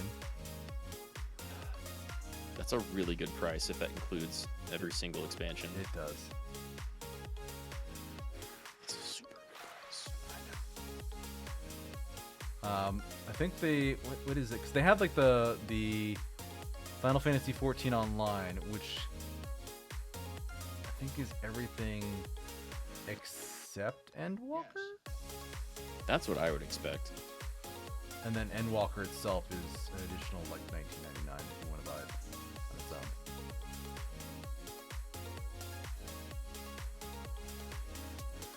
You could also just try it for free. I think they were talking about expanding the free trial to include Stormblood. Now, because how many expansions are there? There's Heaven's Ward, Stormblood. What's after Stormblood? Shadowbringers. Shadowbringers, and then there's Endwalker. And then Endwalker. Yeah. And everybody really, really loves Heaven's Word and Shadowbringers. And Endwalker is pretty good. And Stormblood people have varying opinions about Stormblood.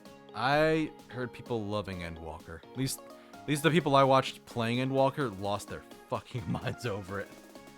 I really like it. And a lot of the people that I know that played the game really like it. I feel like Shadowbringers got more praise. and more overall love. It's also like a more tightly delivered story.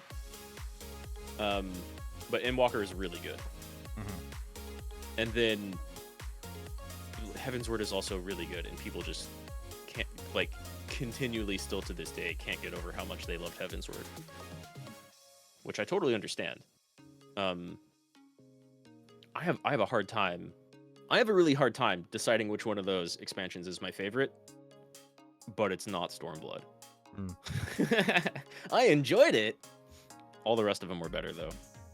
Fair enough. But, you know, I got like 6 or 8 games from Steam, and like I said, there's still a bunch more on my wish list that I could get. It's just a matter of like, some stuff has come up multiple times and it's just like, yeah, I don't care. I don't know when I'll play this, and I don't want to buy more stuff that I won't play. Card Shark is on sale. That game looked neat. Card Shark. Card Shark is like, how do I put this? I'm looking it up now. Yeah. So Oh, Card Shark is a game. You're not actually like playing cards while doing it. Your turns, maybe you are. The way I saw it and had it described to me is like the actions you take in game are less about playing cards and more about how you cheat at playing cards.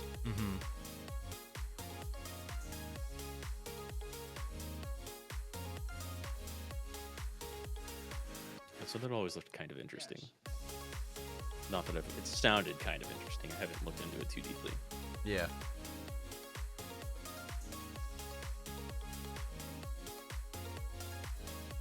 The Final Fantasy series is listed prominently as being on sale.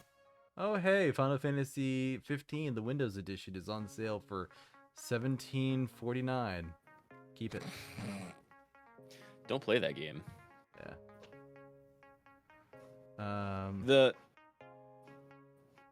The best part about Final Fantasy 15 happens after you beat it, Because you don't have and to it play does it not anymore. include combat.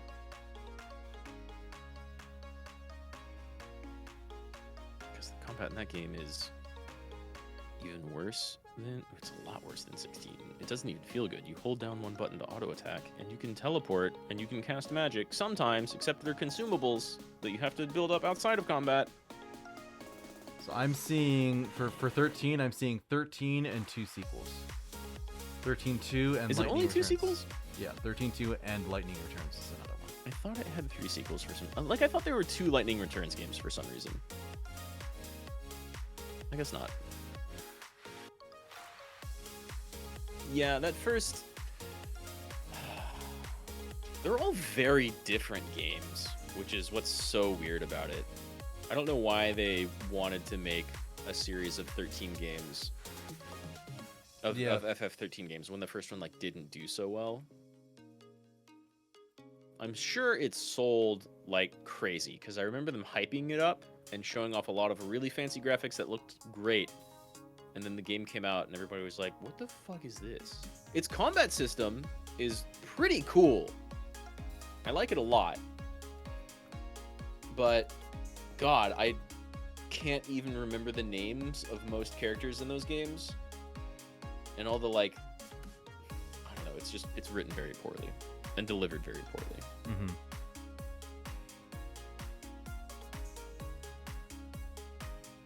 So 13's original release date in North America was 2010. God. Where's the sequels? I'm trying to look on Wikipedia. That's so long ago. It took them 13 years to get from 13 to 16.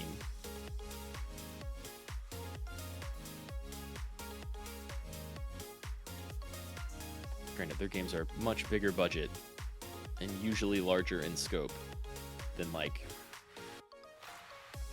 Well, the first 5 are tiny by comparison. FF8, the PC version, is on sale for $6. I would recommend getting that game's soundtrack and just listening to that instead. I actually liked 8.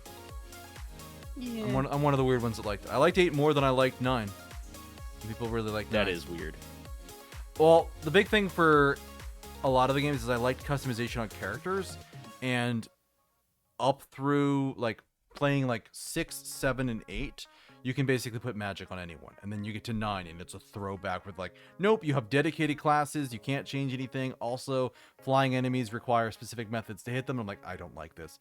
Also, your only customization is just to be immune to certain status effects. Have fun. Hope you pick the right ones for this skill fight. Customizations. It's not really the same thing for sure. Yeah, I didn't like that. But yeah, 13 was But March. It's got great characters and story too. March 2010. Yeah, but it's a game I'm going to be playing. If it's not fun for me to play, I don't care. I just don't.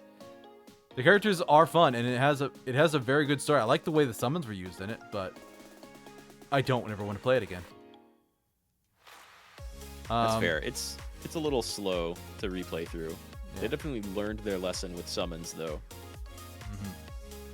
13.2 came out in North America January 2012, about 2 years later. And then Lightning Returns was 2 years after that, in February of 14. So they were already working on those games before the previous one came out. Yeah, so they were just committed. They had to release them. Mm-hmm. So, man, this is organized really weird and dumb. Like, Yeah, I'm thinking the exact same thing. I want more categories to search through, I'm looking on Wikipedia, honestly. or a list of like. Because I was looking at summer sale still. Well, I was looking in Steam and it lists Final Fantasy XIII as being released in 2014. I'm like, no, that's not right. But that's probably the PC Steam edition because it was essentially like 13.1 was October 2014, 13.2 is December 2014. I'm like, that ain't right. And then Lightning Returns is December 2015. I'm like, that ain't right. So they were on consoles. They were on consoles years before they got ported over to PC. But no, looking on Wikipedia, it has the main games all on a block, but the sequels show up elsewhere. Which, entertainingly enough, they have main series related games, which is 10-2, 10-2 Last Mission, 4 After Years, Final Fantasy Grandmaster, Stranger of Paradise, Final Fantasy Origin, and then it doesn't mention 13 or 13.2, or it doesn't mention 13.2 or Lightning Returns at all. Then it's Tactics, Tactics Advance, Tactics War of the Lions, Tactics A2, Grimoire of the Rift. Tactics Advanced and Revenant- Tactics A2 are not sequels to Tactics. That just says Inverness Alliance, or Evilis Alliance. So I think it's set in the same world. I think they call it Ivalice, but it's not set in like the Tactics and 12 Ivalice. And then I there's was not a fan of Tactics Advanced. Then there's compilation of Final Fantasy VII, which is Before Crisis, Snowboarding, Jesus, yeah. Dirge of Cerberus, Lost Episode, Crisis Core, G-Bike, Remake, First Soldier, Reunion, Ever Crisis, and Rebirth. And then Well, don't play any of those games. Actually, Crisis Core is like, but no, Dirge of Cerberus is so bad. yeah, Final Fantasy VII Remake and Final Fantasy VII Rebirth. I should play both of those. Yes. Yeah, I'm pretty excited for FF7 Rebirth. You Yeah. played. Did you play the original or the FF7 remake yet? No. That game's fantastic. Yeah, I was I saying think- earlier I was debating on whether or not to get it on Steam or get it on PS5. Yeah. Okay. That game is amazing. I think you'll like it a lot more than 16. And like I'm super big into the action combat, and 7 remake does a really good, like, this game they made 16, they made it so people who have never played an action game before could definitely beat this game and get all the way through and see the story and all that, right? Yeah. 7 remake, I think 7 remake actually has difficulty modes instead of lying about it. And and I think it still has like an active and wait style thing going on, but it's a little bit different than before. But it has a really cool mesh blend of like an action game and a turn-based RPG. Like, have you seen how that game works? A little bit. Functions in combat? A little bit, but not much though. It's great. You have, so every character has like a basic attack and then a special thing they can do. And that all happens in real time. But at any point in combat, you can hit a button, and I think it's like a shoulder button, or maybe start, to like bring up a little menu, and suddenly everything is moving at like 0.5% speed. So it looks amazing, and you can almost pause the game, but it means you have like fucking minutes before the next hit comes in to just menu navigate. And they make the menus really easy to navigate. And so you can assign different skills, some of which were previously limit breaks, but you get more new of that stuff. There's like all of the old FF7 stuff is there and more. And so you can get skills that you can assign to a hotbar or to a hotkey. And I think that's when you like hit R2, and then just like in 16, you can hit like cross a square or triangle and immediately do a skill or cast a spell or use an item. Or you can go into a menu and select which thing to do.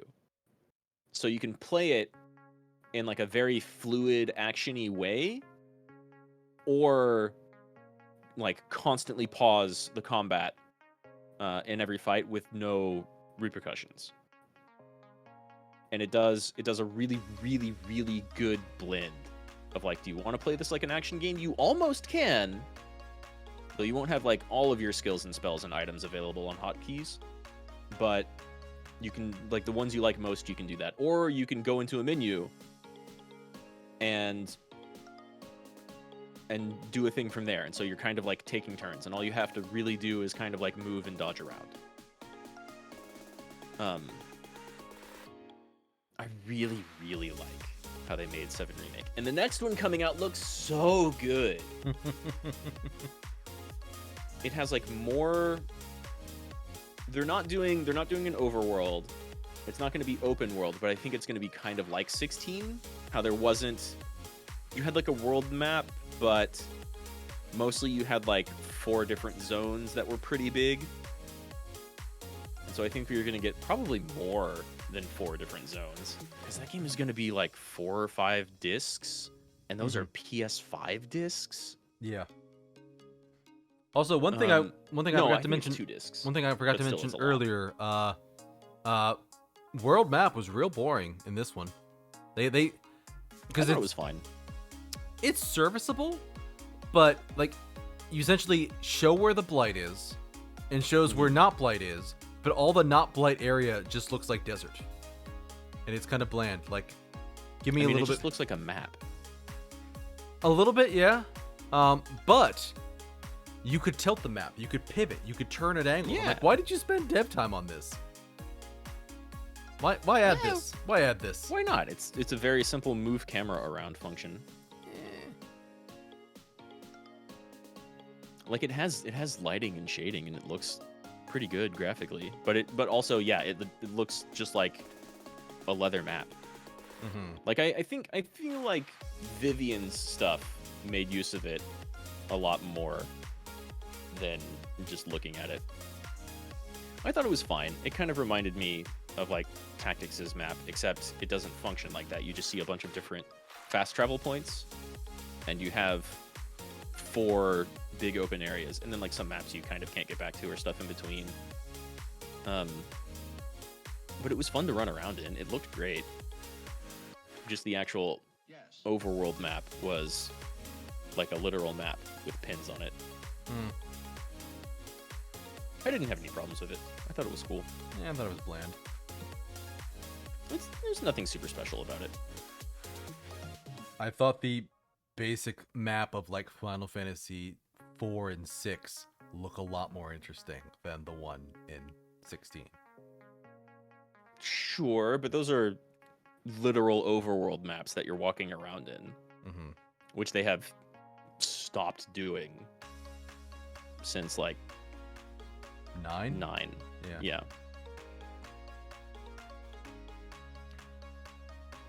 And it makes sense too. Because I mean, what's your alternative? You have like pixel characters walking around to fast travel points? Just have an icon. Like, don't even put me on the map. Like, cause I don't even mind like the fact that the map like lets you teleport places. That didn't bother me. But like, make it interesting. Put some forest. Put some topography. Give us some mountains. Like, it's just a flat desert, the whole place. I like it. I like a little bit of flavor there. I definitely don't think it looked like a desert. It just looked like a map. You had like markings for where mountains and shit were. The water looked good. The water looked better than it had any reason to look. Yeah, the water on looked world better map. than the map. The rest of the map. Yeah. Here's a little side thing that we didn't talk about and never really gets addressed. You know, when you're walking around, God, what is the name of the northern region? Why do I keep forgetting this? Where Sembrek is originally. Sembrek is the Empire. That's the Is it Imperial just region. called Sembrek? Yeah, the Empire of Sembrek. Okay. When you're walking around the northern regions of Sembrek, and there's like the fields and like some lighthouses or whatever, and you look way out northwest, you can see what kind of looks like a giant mother crystal falling on its side, but it's not the same thing because it's not all mother crystal. It's got like spiny bits of crystal coming out of it. What the fuck is that? That's a good question. I don't know. Is that the fallen crystal up north? Is that Leviathan's crystal? Is that like, what is that? It's never addressed. It's just a cool looking thing off in the distance. But it's huge. And it's like off the coast of the north. It's just kind of there.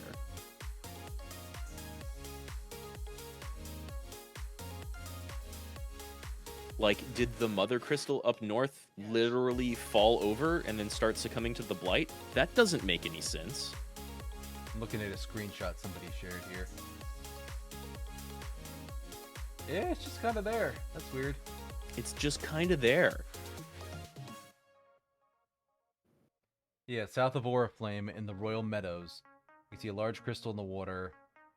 Is this the mother crystal associated with Leviathan the Lost?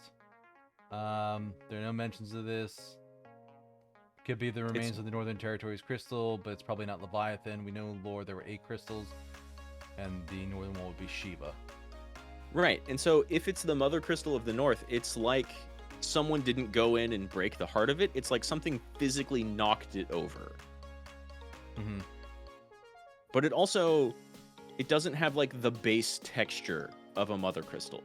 It's got like a bunch of crystally vine-looking shit coming out of it and off of it. And then underneath it's like a rock, an egg. What is that? I want to know. Why'd they put that there?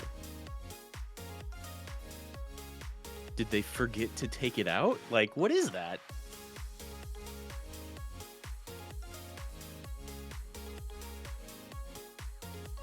Yeah, it's weird, and it if it was a broken mother crystal, it would look different because they destroy themselves when they break.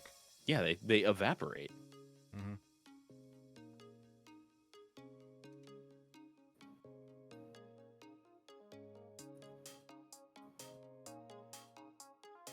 I don't know. I'm just over here looking through Steam style stuff. I think we're probably past good to call the stream. Yeah, I think we've kind of tapered off, but some good conversations. We agree to disagree on a number of things about 16. We both agree that it's not a perfect game, that it's not a 10. Yeah. Yeah, I think I liked it more. Liked it But more. yeah, it's not perfect, but Yeah. it's pretty good. It's worth playing. I liked it. Yeah, like I said, it is like one of those really good famous books that you're gonna read in high school, and everybody's like, "Oh, it's so good, it's so amazing, it's such a fantastic story." And you're like, "This is just depressing." and that's where I'm at. But that's me. Yeah, I don't find it depressing at all. And it's much better written than The Great Gatsby. Well, that's That not book sucks. that book did so badly that it didn't sell during that author's lifetime. I didn't know that. Yeah, he wrote it and he couldn't sell it, and he left it in a box, and then people sold it as part of his inheritance. Well, like the people that inherited it did. That's hilarious. Good. That story's shit. All the characters in it are shit. It doesn't say anything interesting. Bored, jealous rich guy throws a party. Yeah. But yeah, I don't think there's anybody I want to raid tonight, so let me just call it here. So, thank you for joining us, Twitch and YouTube, and we kind of tapered off there at the end with the Steam sale, but I think same for me. I don't have anybody. Well, I don't have anybody with which to raid. Mm-hmm. But also, the only people I see online are like a bunch of Niji Sanji, who I don't think I can raid. I guess Wendy, Yuki, and Yuna are up. Mm-hmm. Sarah Nagare is up. She's great. Shiki, a few. But I would be sending 0 viewers, so that's fine. Yep. Yeah, I think I noticed I did not get a lot of viewers while playing 16. I think people were avoiding streams because they didn't want spoilers. Same thing happened when Elden Ring came out. Yeah, we powered through it pretty quickly, I feel. Yeah. I'm still going to do the exact same thing when Armored Core comes out. I don't care. I don't blame you. Go do it. Play the games you love. Yeah, You'll feel fantastic doing it. Yeah. But, anyway. That's my whole thing. I should be making shorts and more content, but I don't. I'm tired. And so I play the games I like to play. Yeah. That's the stream. Anyway, so thank you for joining us, Twitch and YouTube. We hope you have a wonderful rest of your morning, afternoon, evening, night, wherever it is in your part of the world. Take All care of that jazz. yourselves. My schedule's just weekends for the rest of the week. What about you, Rad? Do you have any weeknight streams? That reminds me. I can pull my schedule up on stream right now. My schedule for the rest of the week is... I'm going to be playing some more The Messenger tomorrow. That game's pretty cool. Let me not block out your face with my schedule, actually. Ah, there you are. I see your schedule now. I will retweet it. Ooh, new stuff in Hi-Fi Rush. Yeah, Hi-Fi Rush. I put out, like, the same day I did the FF stream, I was like, ooh, there's an update? They gave us the option to, like, turn off motion blur? Cool. I love it. I'm gonna play it and, like, I'll go do the trials, I guess. Performance mode isn't any better? Whatever. And that was cool. And then I found out Hi-Fi Rush has some new stuff. And they put in, like, a new mode or two. And they put in new songs. Ooh. Yeah, so that's, like, the big attraction. So tomorrow I'm doing The Messenger. That's a cool Metroidvania. That's pretty cool, although I'm currently in the part of the game where, like, because it's more Castlevania Ninja Gaiden, it doesn't have the best backtracking, and it kind of sucks. But I just got to a new area, so I think I might be getting into, like, the better. It's like it starts really strong, and then it keeps going really strong, and then it's like kind of padded with how much exploration you have to do, but it's not really built for that. It's a sandwich that's got better bread than meat. Yeah. And, like, the toppings are really good, too, but the meat could use some improvement. Yeah. But then... depending on how you want to look at it. I'm going to be doing some Street Fighter 6 on Thursday, and probably sometime next week. I've got a custom, what's called a snack box coming in. Do you know what a hitbox is? I think you told me that, but I don't recall the details. Yeah, do you know what a fight stick is? Like an arcade stick. I've played in arcades that have sticks on their games. Okay, so it's basically that, but at home. Okay. And then a hitbox is that, except you don't have a stick. It's just more buttons. And a snack box is it's like a newer version of that. It's kind of like a smaller one that people say feels better with their hands. So I don't have an arcade stick. I've been thinking about getting a hitbox for a while, and the news came out, and Wooly Versus struck up a deal with some people with this manufacturer called Junk Food who makes snack boxes. So Nice. I bought myself a Wooly versus snack box. Oh, nice. I'm going to be using that to play some Street Fighter and maybe even some Guilty Gear. And then Hi-Fi Rush on Friday. And I'm going to try to not burn myself out on work, so I actually do a Friday stream. And then I'm thinking, it's not on the schedule, but I'm thinking about doing like the Katamari game came out recently. It's We Heart Katamari, which is like probably the best one. And they added King of the Cosmos specific content that I haven't touched yet. So I've played that a little bit off stream, but I was thinking about doing a stream probably Saturday or Sunday of just King shit from Nice. Katamari. Yeah, for me, I'm going to be starting Earthbound on Saturday, and then Sunday I'm going to be playing a game called Ambition: A Minute in Power. It's a Kickstarter game that I got years and years and years ago. Huh. That is basically a like resource management game set in the French Revolution. So Okay. it's one of those things I've had sitting around for ages. I'm like, you know what? I've never really gotten into playing this. Like, let me sit down and give it some time. I'll do it on stream. I'll show it off a little bit. And even if it's just like 1 or 2 streams I do it, that's fine. Right. I'm content with that. Yeah, that's fine. Yeah, I don't know. I think there might be a decent amount of little like filler over here too. I'm just gonna be like trying stuff until Armored Core comes out. When is that again? Is that late August? I think it's like very late August. So I don't really know. I might play like some Unsighted or get some Noita streams going again. I've never beat Noita, but I love that game. Yeah, in August. We'll probably collab several times in between now and then. Probably. So maybe some like keep talking, no one explodes, or Untitled Goose Goose Game. Game. Or maybe we'll break Yeah. out our tier lists if we both have those done.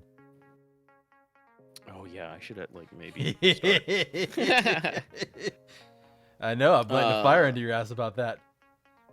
Yeah, keep reminding me because I haven't touched that idea at all. Cassette Beasts, That could be fun to do. that could be pretty fun. I'm looking. You know what? I'll probably be playing some Cassette Beasts in between now and Armored Core, and there's multiplayer in that, so maybe we'll do like a check it out together type of thing. Yeah, sounds good, because neither of us have played that one. It's rare to have a game we're both going into blind. Yeah.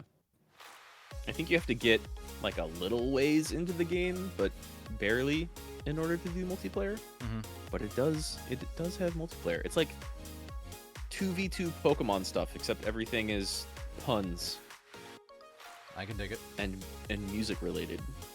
So that sounds fun.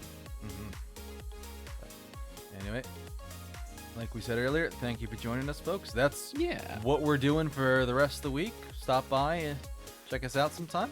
Hope you have a good time, and take care of yourselves, everyone. We'll see you later. Matsumahou. Bye-bye.